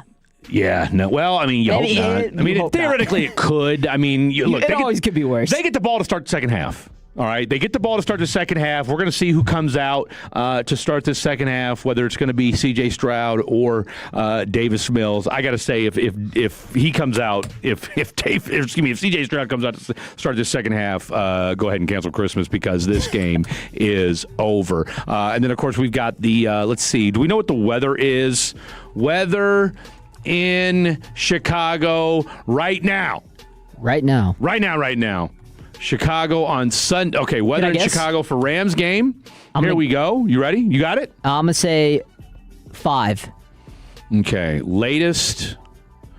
All right, so they're saying that according to, it's going to be bitterly cold with a feels-like temperature below 0. Here's an update. 19 degrees, -5 with wind at 22 miles an hour. Gusts up to 33. That's brutal. Chances of precip, 70%. And I'll tell you what, what's the coldest you've ever been in? What's the coldest weather you've ever been in? Probably the snowstorm in 2021. Were you here in 2021 or were you still in Houston? I was in Houston, but okay. It snowed down there too, and people lost their minds. Either 2021 or 2022, it freezed over in Fort Worth for DFW for maybe a week in December. Yeah, I had the whole week off of college. Yeah, it was so bad. Or I guess online, but who's going online? That had to be the coldest I've ever been in. Yeah. It was definitely got down to the teens. Yeah, for sure. Yeah. Unlikely for Texas, for sure. Uncharacteristically cold, as they like to say. So I lived in Maine for 3.5 years, and if you want to know what cold feels like the North, Minnesota, New England, those areas. I mean, that's. I remember my daughter, who will be 23 in 6 days. She was born, obviously, on a Super Bowl, actually. No, I'm sorry. We took her home on the Super Bowl. It was the Raiders and Tampa Bay Buccaneers because the Buccaneers just put belt to ass that day. Was that Tony Dungy or was that John Gruden? John Gruden. Okay. It was John Gruden because you had Bill Callahan was the coach of the Raiders. That was the Super Bowl where Barrett Robbins went. MIA down to, I want to say, Tijuana. I mean, it was a disaster. The Bucs knew everything that the Raiders were going to do. I mean, the Raiders couldn't get out of their own way. I want to say the final score was 34-17. It was just a total beatdown. But the story is, I remember it was a snowstorm that weekend, and my daughter was born on a Friday. We brought her home that Sunday, January 26th, and I remember I had to shovel a area so that her mom and the kid could get in, and then I spent the next hour and a half, 2 hours, just shoveling snow. Wow. And it was just cold outside. So my point in all that is this: it's just miserable to be in, but the thing is, when you're used to it, dare I say, you can live with it. You right? Embrace it. Well, I don't know about embrace it. I don't know that I ever embraced it because I'll be honest with you, I haven't been back since, and I thoroughly enjoy living in Texas. Now, Houston Heat versus Dallas Heat, two totally different things. All right, I wouldn't wish Houston Heat on my worst enemy because that's just a different kind of heat with the humidity and just the way it feels down there. Versus the one thing I do love about being in Dallas is I do enjoy the weather 10 times more than I ever did in Houston. But Broadus made a great point earlier this week when he talked about how you give the Bears an advantage when it comes to the weather because they live in it. And that's what that's kind of what I'm bringing my example back to is that, you can, when you live in that kind of weather and living in Maine for 3.5 years, yes, you have to shovel snow for 2.5 hours and maybe you're back. And I was a much younger man back then, so it didn't bother me as much. But again, I was used to it. I minded it, but you endured it. I will be very interested to see how this Ram team adjusts to playing in this condition, considering, again, Matt Stafford has played in either a dome or L.A. and played his college ball in Georgia and is from Dallas. Okay, now, you might push back and say, well, Freddie played in Green Bay a couple times a year, or at least once a year, or Chicago. So, okay, great. He's got decent stats, doesn't have the best record, so because it's going to come down to Matt Stafford. I don't know. That is the weather is the great equalizer. So today's game, it'll be on at 5:30. Of course, you and I are here till 5 o'clock, so we'll be able to watch it as soon as we get off the air here. But I am very intrigued to see how that whole thing plays out because, like I said, weather will be the great equalizer and gives that Bears team, which I already thought had a puncher's chance, I think a slight advantage in today's ball game. All right, final out of the program coming up. We've got the two young guns here. They've got a couple segments lined up for you guys. We got a little jet fuel. We got a little what would you rather with Eric Casares, and we will put the final touches on what's been a rather interesting and fun show. We've learned a lot about each other, and hopefully you have as well too. Final out of the program coming up next. Don't go anywhere. This is 105 through the Fan. When your friends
And, shout out to Matt Prater for kicking the field goal that sent it to overtime. But if you don't miss Dalton Kincaid, then it's a different story. You probably win that football game, and we're not talking about it. I'm Fred Davis. Eric Cassar is in the mix.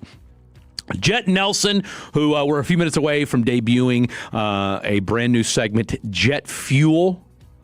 What a topic. What an idea. Jet likes to eat. We all like to eat. And so, and what better way to fuel your body than with food suggestions? I'm good at eating. I'm not really good at anything else. So we're going to hear from our boy Jet Nelson here in just a smidge. That said, it looks like we've got a first down or close to a first down. Of course, the Texans, after what was just an atrocious first half from C.J. Stroud, he comes out, starts the second half for him. You had a questionable, it looked like a fumble penalty, or excuse me, a fumble on the play, but he was ruled down. So they're able to get a first down. It's now 3rd and 1. I want to say it like their own.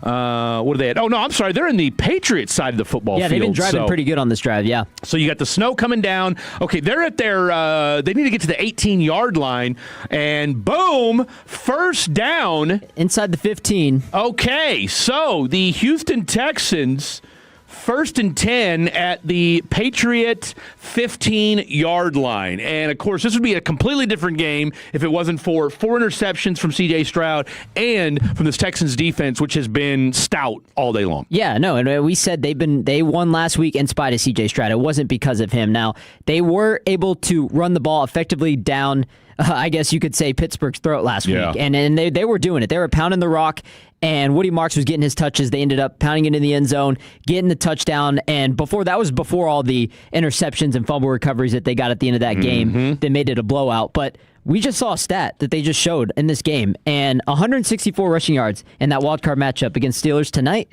They only have 19. They only had 19. Now, they did just pick up 8 with Woody Marks, so they're now up to 27 on the game. But C.J. Stroud, if you could score here, it looks like it might validate Mr. D'Amico Ryans for at least the first 5 minutes of the half, and it gives CJ a little bit of confidence because he's definitely going to need it. So 2nd and 2, they go nowhere. Big 3rd and 2 coming up because they need a touchdown here if they're going to get back in this football game, which, again, they certainly have the defense to do it. It doesn't help when you've thrown a pick 6, and you've given New England countless short fields which to work with. So real quick, one of the quick note on the football front. We talked about this with Brian Broaddus, and you can always go back into the Odyssey app and replay the interview with him. But Kevin Stefanski, late last night, named the new head coach of the Atlanta Falcons. I'm not crazy about that move. I'm really, really not. I'm not a big Kevin Stefanski guy. I feel like he's one of the most overrated head coaches in football. Really? Oh, absolutely. I mean, if you're a guru, if you're an offensive guru, why does that offense look like ass for 5 years straight? Well, I mean, it's the Cleveland Browns. I mean, and who's their quarterback? Shador Sanders. But you're a guru.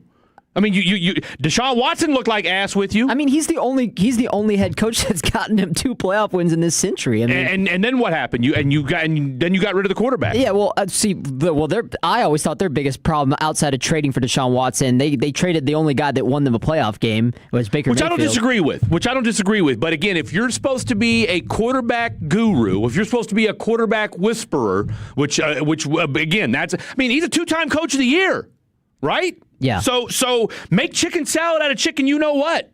And I haven't seen him do that. And so now you're going to go down to Atlanta. Hey, if he does it, great. If not, I mean, I just, for a guy that's as ballyhooed as Kevin Stefanski, outside of a great beard, what's he bringing to the table? Yeah, no. I mean, and that's a good point. And say what you want about Shedeur Sanders, all right? You crapped all over him.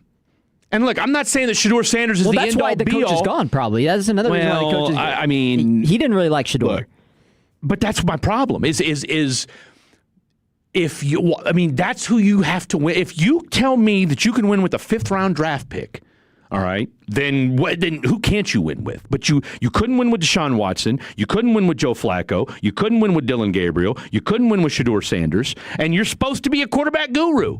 Like, I've given you 4 different quarterbacks to work with, and you couldn't win with any of them. So, I mean, are you that good at offense, or were those 4 guys that bad? At least be respectable. And I'm sorry, but Kevin Stefanski, I don't understand the love affair, which, and I get it. The media and folks, we pick guys that we want to love up and deem gurus and what have you. And at the end of the day, I'm a believer in hey, you said it earlier. What have you done for me lately? Yeah, Kevin Stefanski, what have you done for me lately? And hey, maybe he goes to Atlanta and becomes a stud down there. I'm just not sold on. They have to get the quarterback right first. I mean, because you got Michael Penix.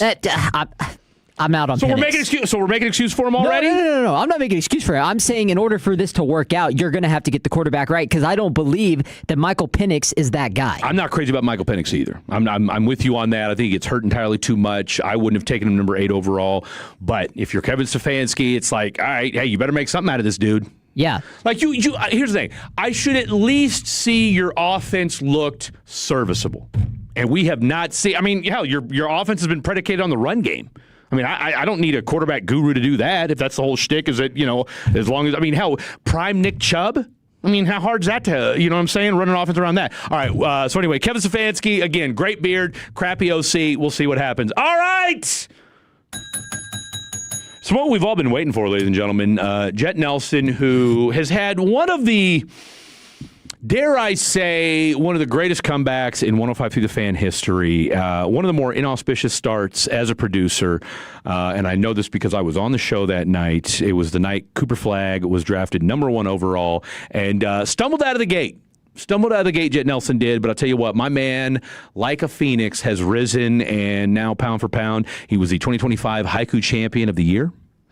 And he's now, pound for pound, one of the best producers here at 105 Through the Fan, and now has his own segment, Jet Fuel. There you go, Captain. Topped off with the finest jet fuel in Prop Wash Junction. What about this one? Butylated hydroxytoluene. A good rule of thumb is not to eat foods that share ingredients with jet fuel. It is none other than Jet Nelson. I have jet fuel in my blood. There we go. That's Miles Teller telling you how his bloodstream goes. He's got jet fuel in it. Interesting interview with Seth Meyers there on NBC. Okay. Talks about how he got jet fuel in his blood from shooting the Top Gun movie. Both of those movies are great, especially the first one, Fred. And this is going to sound terrible. I've never seen it. See, I had to see it before I saw the new one. My stepbrother was like, I'm going to kill you if you don't go watch the first one first. I've seen parts of it. Now, I have been to the restaurant that they do the piano scene in the first one. Oh, okay. That's cool. So I haven't been to the restaurant. Does that count for... Well, it's in San Diego. Oh, yeah. Does it count for anything? I think so. Probably not. A little Probably bit. Not. Great Balls of Fire. Have you, real quick, last thing. Have you seen Quentin Tarantino's take on Top Gun? No. Watch it during the break. Okay. Watch it during the break. It may change the entire way you look at Top Gun. But yeah, I think you described this segment perfectly. I love to eat. I think we all do. But I can hold my own in the kitchen. I'm not a food. I'm not a foodie or food guru like Kevin Stefanski, an offensive guru. But I love to eat. I can hold my own in the kitchen. My wife's probably better than me. Okay. And but I got a list here from Taste of Home. It's called Food Trends 2026. All right. Here's what everybody will be eating this year. Really? So I'm just kind of seeing what this year's food's going to look like for us. Okay. See if we agree with it. And 877-881-1053. Text in, what did you have for lunch? I had the Arby's double beef and cheddar. So you're still going there, huh? Yep. Oh, yeah. I never quit on Arby's. Arby's has been there for me. It's a long-term relationship. Arby's, I knew I had the segment today. I knew I needed the fuel. I went and got my protein today. Why do we think Arby's is so maligned? I mean, it's just, think about what you're getting with Arby's. It's just roast beef and cheese. It don't really go past that. They can try fish. They can try chicken. But we all know what it is. It's the greasy roast beef and cheese, and that's what I like. I don't think I've had Arby's in like 10 years. I went there this morning. I was here working on the intro, and I think it could use a couple things, but pretty solid. But I was like, man, Arby's would fill me up today. Did you go with the Arby's sauce? Yes, Arby's and horsey. Okay. Sauce. What about the Jamocha shake? Didn't know they had that. What is Jamocha? It's basically coffee. Oh, it's coffee. Okay. It's coffee. Now, I don't know if they still do Jamocha shakes. I know back in the day when I was growing up, we had an Arby's close to the high school, one of the high schools I went to, and my grandma, God rest her soul, Shirley, that was one of her go-to things, was she would get a small Jamocha shake and curly fries. So yeah, I didn't know if they were curly fries. I didn't know if they were still doing Jamocha shakes, but we'll find out. Anyway, the floor is yours. So I will take us to the list here. The first one they have on here is the Gut Health Takeover. is how this article puts it. And the biggest things are the poppies. These sodas that are non-carbonated. Really? They're fake sodas that are good for your gut health. I've had one. My sister is really into them, my older sister. She's like, I don't give my kids anything else. And I'm like, okay, when they come to my house, they get a Pepsi. But when they're at their house, they get a Poppy. So, I don't know what to think about interception, Houston. We said before the game that Drake May does turn the ball over, and you can turn him over. Boom. Actually, no, the ball was knocked out. It was a fumble, as I was. It wasn't an interception. It was a fumble. So once again, it looks like Will Anderson knocks the ball out of the hand of Drake May. Houston recovers in New England territory. 1st and 10. Continue. So, yeah, just nothing crazy here. The Mayo Clinic does say that colon cancer decreases by 5 to 10% by reducing that gut issue that we're eating nowadays. So I don't blame you for giving it a try. I just think I'm going to stick with regular soda. I love it. But real quick, how many sodas a day do you drink? Oh, if it goes over 1, you're kind of that's pushing it. I don't like to go over 1. Okay, so I think I'll feel it if I go over 1. So you're not a bit. So you'll drink a soda, but not too many. Not too many. Yeah. All right. Let's go to number 2 here. That nostalgia. We can skip that one. The cold foam. That is apparently one of our biggest things. Iced coffee in general. Yeah. I think I'm off of that train. I think I like my warm, just normal hot cup of coffee. Put some creamer in there. Put some sugar. Make it taste good. Oh, really? You're a cream and sugar guy. Yeah. Okay. So real quick, I mean, Well, by the way, real quick, are you a coffee guy? No, I'm not. But I would much rather prefer hot coffee. I mean, how would you even say that? What? No, just regular coffee. Hot coffee. But coffee. You almost do. I mean, and I appreciate you asking that because you almost do have to specify in today's day and age whether it's hot or cold coffee. Yeah, because I think the cold coffee is more popular now. I think in some cases, I think you're right, though. There you go. Yeah. Well, Fred, one thing you got to know about me is I have still yet to get past the coffee shops and McDonald's mocha. I can't drink anything past that. What do you mean? I could only handle a mocha. I can't handle actual coffee. Oh, you'll be bouncing a little bit if it's a real good coffee. I like that boost of caffeine. Yeah. But I can't drink coffee. I don't like the taste of it. That's fair. I mean, I get it. But coffee is not for everybody. Because at least with the mocha, you get like a kind of like that just hot cocoa vibe. Creamy and sugar. Yeah, yeah. See, I'm a hot coffee guy, as you guys all know. So, all right. So, but you're saying the foam's no good. Yeah, the cold foam, it's really just extra sugar on top of your drink. Absolutely it is. It's like the foam on a beer. You try to get past it. You just... I mean, you're not there for the foam. Now, real quick, do you know the grease trick?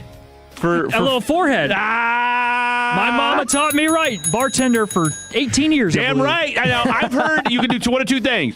You can do the forehead or right by the nose. Okay. Little pinky action, boom, put it in the beer. That foam is gone. Foam, gonzo. Gonzo. Shout out to you. Old Soul, Jet Nelson. Old Soul. It's in there, yep. Yeah, it is. The Old Soul. We got a cookbook for every celebrity. We got celebrities such as Reese Witherspoon, Florence Pugh, Meghan Markle, Matthew McConaughey even coming out with a cookbook. I don't know if those are registered All right. What's, I mean... Don't we just go to our phones when it comes to recipes if we need to cook something in a snap? That's exactly what I do. I need to try that. I need to see if ChatGPT can That's your go-to? completely make a food. I mean, for a recipe? Yeah. I mean, if I did, I don't know, I wouldn't look, or maybe a YouTube video. Yeah.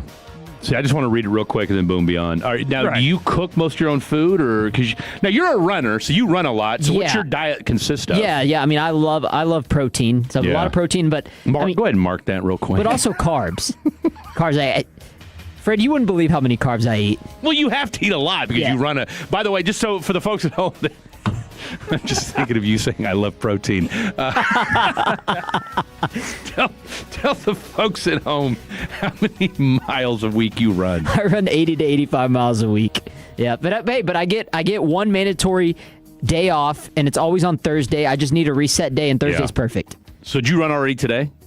I did, yeah. Today's Sunday, so today was more my chill day. I only ran today was only like a 7-miler. This dude here. Listen to this guy. 7 miles rubbing it in. week. It's a mild day. 7 miles. I haven't ran 7 miles in a year. So shout out to you, my God, 7 miles today. Well, not yet you haven't. Not yet. I'm gonna run. Hell, I haven't smoked a black and mild in 4 days. So shout out to me. My lungs are actually feeling a lot better about that. All right, last thing. Let's go last thing. Scrolling here a little bit. The vegetable of the year is cabbage. Get the what? Nah, I mean, I thought the same thing. Cabbage, if I've ever eaten cabbage, it's normally not good the next day. No. You know, it doesn't last well in the fridge, doesn't last well when it's coming out. Cabbage is just wrong. Go ahead and mark that That's too. crazy. Green beans is the best. Mark yourself. French cut. I'm a French cut green bean guy. I had corn last night. Is that good for anything? Yeah, corn's always good. I don't know. I feel like I got in trouble one time, or not in trouble, but I got roasted for saying that corn was a vegetable. Well, it is, isn't it? Yeah, that's what I thought. Why wouldn't it be? I don't know. I mean, there's a... Who roasted you for saying that? Someone. I can't remember, but... 877-881-1053. I mean, isn't corn a vegetable? Maybe I just have haters, I thought my whole life it was. I mean, I'm today years old finding out that corn's not a vegetable. I mean, what would it be? Well, it's like the same argument as, like, is a hamburger a sandwich? No. I mean, technically it is, right? Because it's meat in between two breads. Meat between two pieces of bread. Well, I've also heard a hot dog a sandwich. There's also that. No, a hot dog's not a sandwich. It's not even closed. I guess that's technically... Same thing. Yeah, you could true. close it. Corn dog. Yeah. Yeah, corn dog's pushing it. That's not a sandwich. That's not a sandwich. That's just cornmeal around a hot dog. Where'd you find this list, by the way? This was just Googling trendy foods of 2026. First one that came up. Cabbage being the vegetable of 2026. I'm punting on that. They're just trying to be immediately. different. That's all it is. Yeah. Maybe it's the healthiest one. Maybe I can't tell you. Okay, we can't leave on that. What's the fruit of 2026? Does it have that? I have the flavor of the year. Okay, let's go. Sweet dark cherry or black currant is also another name for a dark cherry. So it's like your is that what tiger's blood was like? It kind of feels that way. It's like a dark cherry. Like, I don't. For anybody that's ever been to like a, really any concession stand, an icy of some sort. Tiger's blood's always going to be on the menu. Yep. All right. Just like your dark red color. That's it. Yeah. That's it. So they're saying that's going to be the flavor of 2026? That is the flavor of 2026. It's known for its savory and acidity textures. Interesting. Fred, sorry to interrupt, but the Texans looks like they just fumbled. They did. I saw it, and I didn't want to ruin what was already a great segment. So we'll get to that when we come back. All right, so I'll tell you what. Well done by Mr. Jet Nelson, single-handedly keeping Arby's in business, apparently, with his daily trips to Arby's. All right, coming up next, we got 2 segments left in the program. We've got a what was it? Would you rather? Would you rather? Would you rather with Eric Casares, his first ever segment here on 105.3 The Fan. We've got an update on what's going on, and it wasn't C.J. Stroud spitting the bit this time, and we'll get you ready for Bears-Rams. Lots to get to. Don't go anywhere. This is 105.3 The Fan. Sean and RJ, the KNC Masterpiece, G-Bag Nation, and Fan After Dark. Live and local. Turn it on and leave it on. 105.3 The Fan. And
blatantly tell because these kids look like they're not ready for prime time. And then Dalton Schultz, who was his, tight end is every quarterback's best friend, had a calf strain after, a 50-yard pickup in the first quarter. So, although they did just get bailed out with a defensive pass interference. So, they are going to get to keep the ball. But like you said before we went to break, you had a fumble in the red zone once again. That's what now, 5, maybe 6 turnovers for this Texans team. I mean, it's amazing that this game is what it is right now. Let's see, team stats, just real quick. You've got 5 turnovers from the Houston Texans.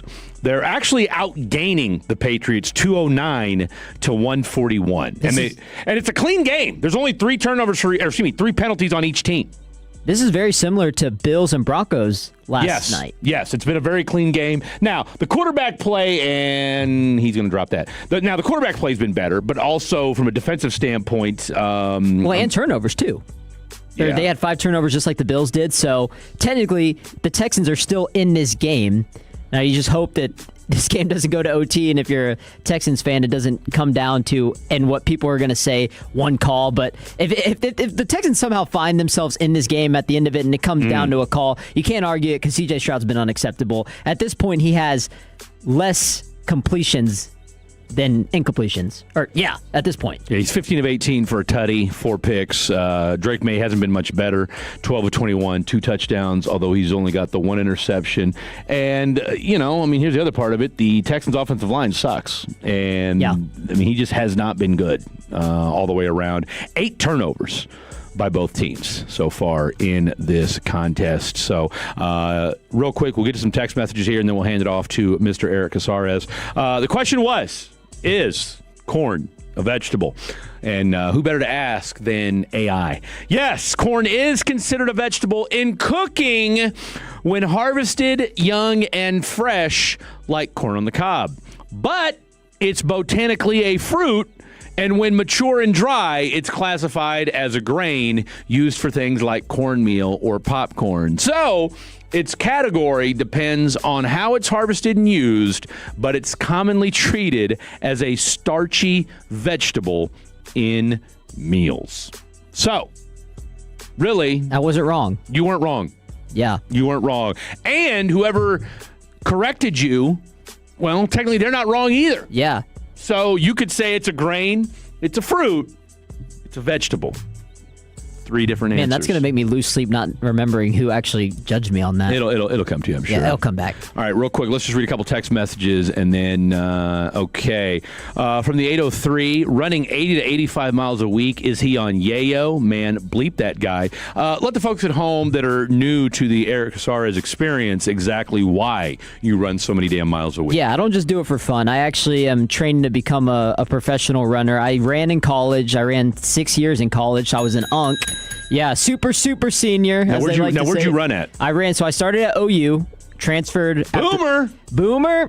Transferred after my first year in college because I was injured, and then my coach got fired. Yeah. And so I transferred to A&M, spent the last 5 years there, and became an SEC scorer, got some school records, and now I'm still chasing the dream. As long as I'm still young, as long as I'm feeling good, why wouldn't I chase it? What are the school records you set? So I had the indoor and outdoor 5,000 meters. So that's 12 and a half laps on an outdoor track. And so then a 5K, 3.1 miles. Yeah. Mm-hmm. What is your time? In college or now? Now. Okay, my time now. I said you should be, so we're trying to get a 5K together for the station. Yeah, okay? I was watching that segment. Yeah. You're our ringer.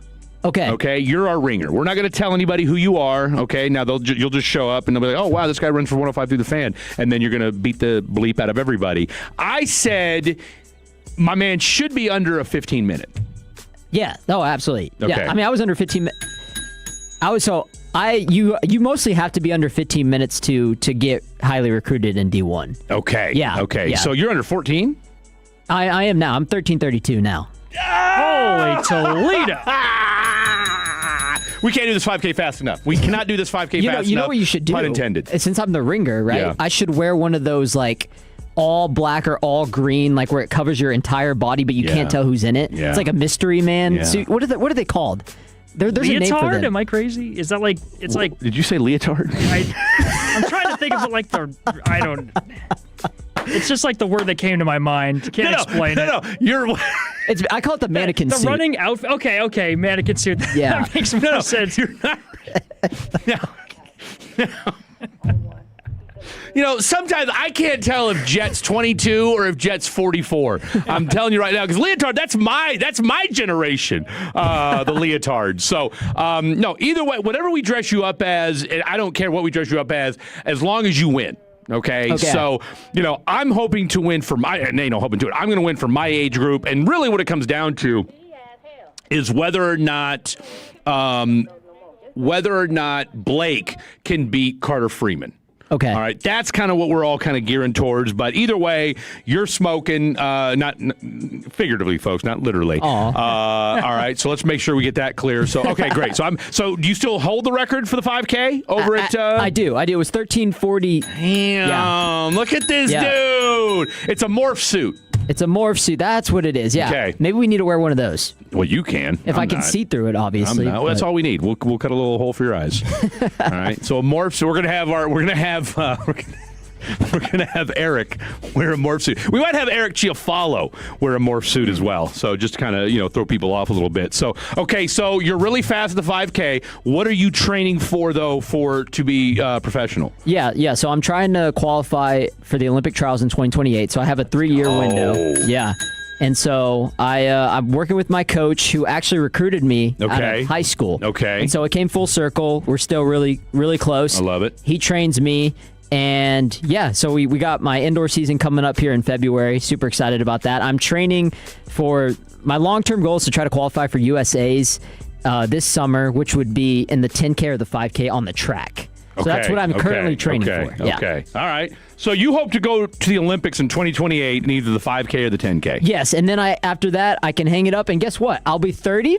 I hang it up, and then I can leave the sport before it leaves me. So you're kind of in your prime, though, for long distance running. And that's why I'm still chasing it. That's because people are like, I love to hear it, bro. Because people are like, you're out of college. Like, why are you still running? Nah, bro. They don't.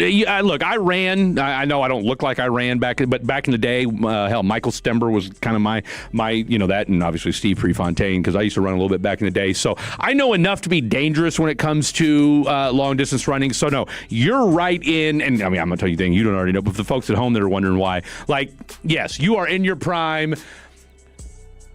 Dollars to donuts, in your heart of hearts, in your gut, will you make it?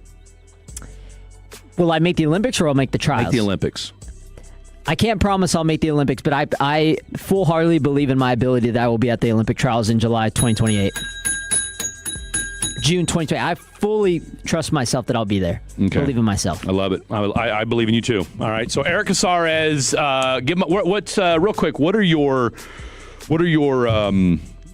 socials so we can follow you and watch this journey unfold? Yeah, so unfortunately I had to make a new Instagram because Meta decided to spin my original account. So I just made a new Instagram. It's called Eric Casares _. I'm not laughing at you. I'm laughing at the 682. Okay. I'm sorry. Tell them one more time. Yeah, so Eric Casares _, just one word. That's it. Spell it though. ER. Trust me, people people know how to spell Eric, but the Casares, people are like, is that with the K or C? No, or CK, which there's some people like that, but ERIC. Hey, it's great cologne. What? Calvin Klein. Oh, okay. Whatever, dude. I mean, I tell you, look, it's the beauty of working with 26-year-olds. You guys are all the same. Whether it's Blake or you, my references still just fly over your head. Continue. Tell you what. Okay, so social media is Eric Casares, ERIC CASAREZ _. That's my Instagram handle. Okay. And then if you want to follow me on TikTok, which I do most of my video posting for my podcast, Rick 6 Podcast. Okay. RICK 6 SIX Podcast. Okay. Much appreciated. Rick 6? Yes, sir. Boom. Okay, there we have it. All right, we learned something new today. We learned all about the Phenom. He's done 6 shows, but we don't know. Everybody's like, well, why is he running so damn much? Now you know why. All right, we're gonna do because we're up against it, and I want to give you your full due.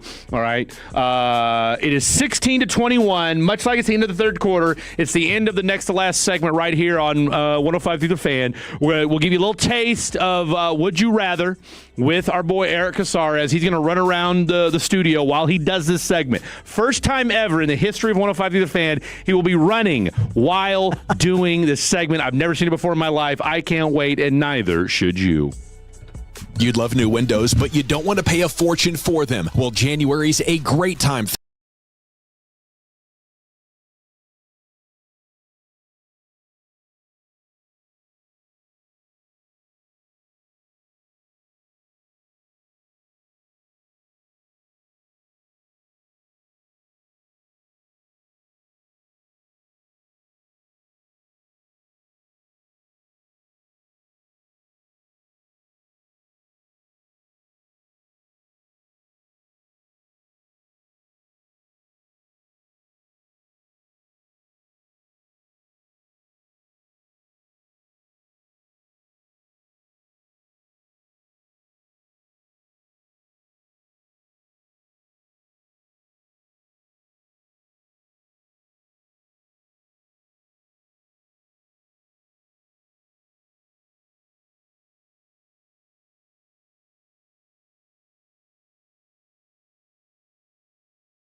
For Sundays, you're going to be stuck with Freddie D, Eric C, and Jet Nelson from 682. Why are you trying to mess with Jet Nelson's head by telling him about how Quentin Tarantino pulled the veil on what Top Gun is really about?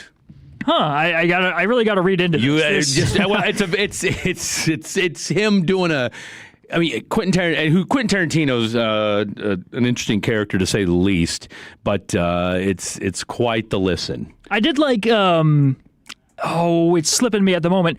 Another movie in Hollywood. What was that? Oh, Once Upon a Time in Hollywood. Once Upon a Time in Hollywood. That's what it was. I still haven't seen that movie. I liked it. I feel like you would like that movie. I've seen parts of it. Here's the thing, and this I'm kind of a snob when it comes to this, and I'm not a snob about much. I'm really not. I'm a snob about coffee. I'm a snob about milk. All right, milk. I am a milk fanatic. That's it. I'm also a snob about Quentin Tarantino movies, and because in my mind, Pulp Fiction was so good. And I'm going to say something that happened.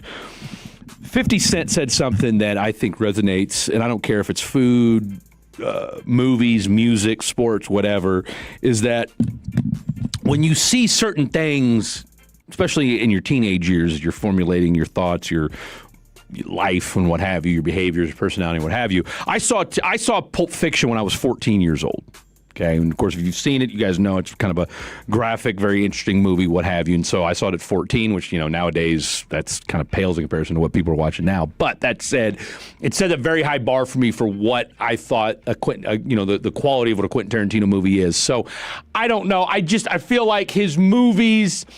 Pulp Fiction, for me, set the bar so high that every other movie after that, there was never going to be a movie as good as Pulp Fiction. So, For me, it's Pulp Fiction, it's Jackie Brown, it's Rutherford Dogs, and it's True Romance. Will forever be my all-time starting five, if you will, and then throwing a little Kill Bill and Shawshank? Django. How about Shawshank? Well, but Shawshank's not a Tarantino movie, though. Well, you're just talking Tarantino strictly. I'm just talking about Tarantino movies. Yeah, fair enough. I like that list. I like the list. So now, granted, some people say, and of course, True Romance is the movie he wrote. True Romance. So, and then if you really want to get into the weeds of Tarantino, he rewrote the script for Crimson Tide. With Denzel and Gene Hackman. So just a little cinephile nugget for you there. So anyway, 28-16, 12:58 left to go in the fourth quarter. A incredible touchdown catch by the New England Patriots by Keyshawn Butte. And so on Derek Stingley, one-handed catch. I thought maybe, just maybe, they would not call it a catch, but they did. So 28-16, they are in the driver's seat. We've got a few minutes left, and I've seen Inglourious Basterds as well. It was okay, but again, like I said, Pulp Fiction still, to me, the end-all, be-all. Let's hand it off to Mr. Eric Casares. Here we go. All right, so would you rather, and we're going to throw in some little Dak Prescott action because we teased this earlier in the show, right? How many quarterbacks can you realistically take over Dak? And now, when I think of it off the top of my head, there's 6 that I could name off the top of my head. So I'm not going to ask you, would you rather have these 6 guys? I'll name the 6 guys. So we know clear can agree that Mahomes, Allen, Lamar, Burrow, Drake May, and Matthew Stafford are better than Dak, right? Can we agree with that collectively? Agree that those 6 guys, you would take over Dak, Fred? And I'm open for any suggestions here. I would take all those guys you just mentioned. Absolutely. Okay. Absolutely. I'm right there with you. Okay. So that leaves that's right now that puts him at number 7. But I think there's some guys in the conversation that you could argue based on resume, based off playoff success, anything you want to throw in there. Okay. On would you rather. So here we go. First name up. We're going to get right to it. Got to go NFC East rival, residing in Philadelphia, Jalen Hurts. Oh, hell no.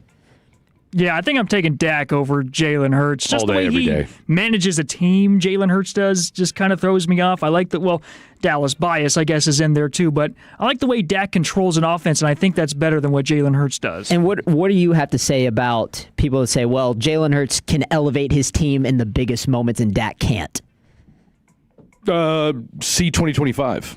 Real quick, before we go anywhere, and courtesy of our boy Khaki Kevin, Rangers signed Jacob Eunice to a 1-year, $4 million contract. It contains a mutual option for the 2027 season, and they add that Texas will use him as a reliever following his first bullpen-only season of his 9-year MLB career. So we had our boy Kane McCutcheon on. Now, shout out to him. Where this is going to be as far as, whether he's a closer, setup man, I don't know. But at the very least, shout out to our boy Chris Young, making moves. Jacob Eunice, your newest Texas Ranger. Back to Eric. All right. So, Fred, what do you have to say about that? So you said 2025. So you're saying this year proved that you can't take Jalen Hurts over Dak. No, it can't. You can't. I mean, you gave when you give Dak, we all agree that Philly has one of the best offenses in football.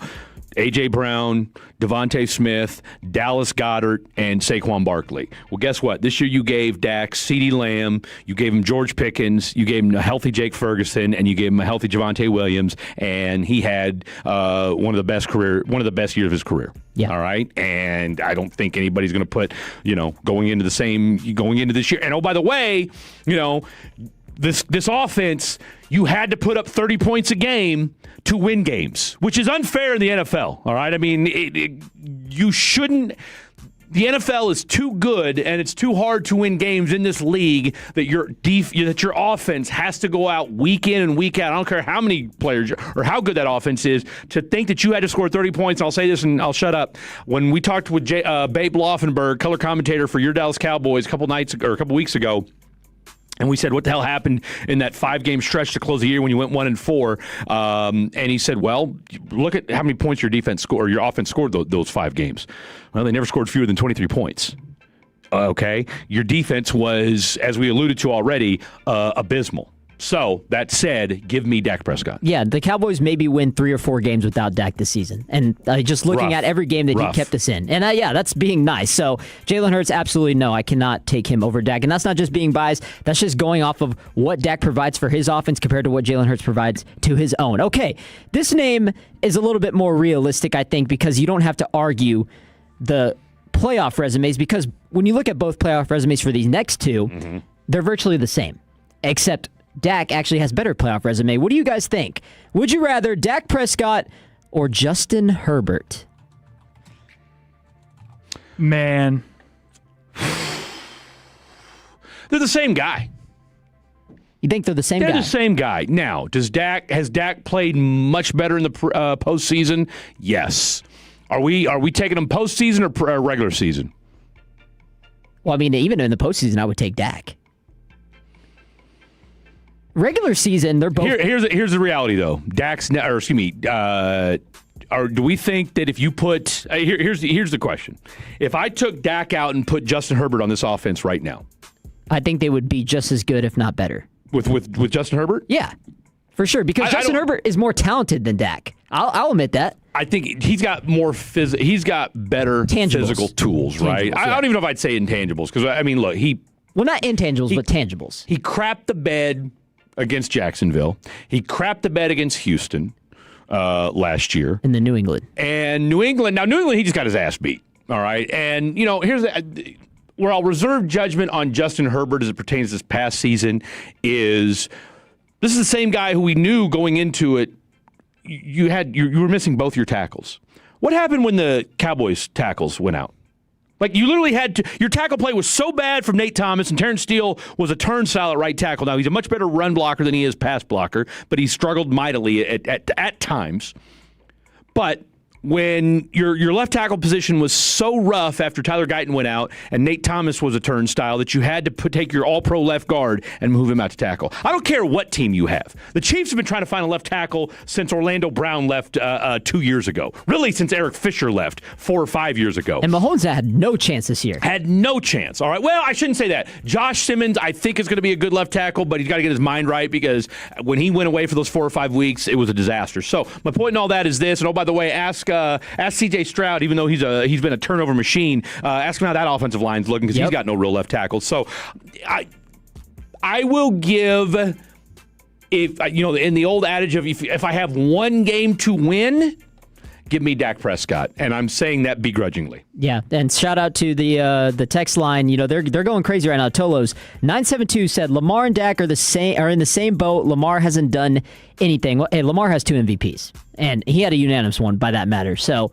Lamar Jackson he's phenomenal. Okay, so I don't think there's any argument on my part of Lamar and Dak. I think Lamar's just the better quarterback. Okay, Jordan Love or Dak Prescott? Would you rather? Jordan Love or Dak Prescott? Give me Jordan Love, because the last time I watched those two play, Jordan Love put on a clinic. Yeah, Jordan Love really looked good against the Bears there. I mean, not the outcome. Half. Yeah, for a half. But yeah, his skills were there in a playoff game, and Dak's kind of weans and wanes. I went on a rant, and we're up against it. Give me one more real quick. And we'll dive more into this next week as well, because we're up against it a little bit. But go ahead. Yeah, one more? All right. One more. Okay. This one's 30 seconds. Yeah, this will be interesting. Dak Prescott or Caleb Williams? Oh, Caleb Williams. Yeah, I agree. I think it's that. Oh, it's not even a.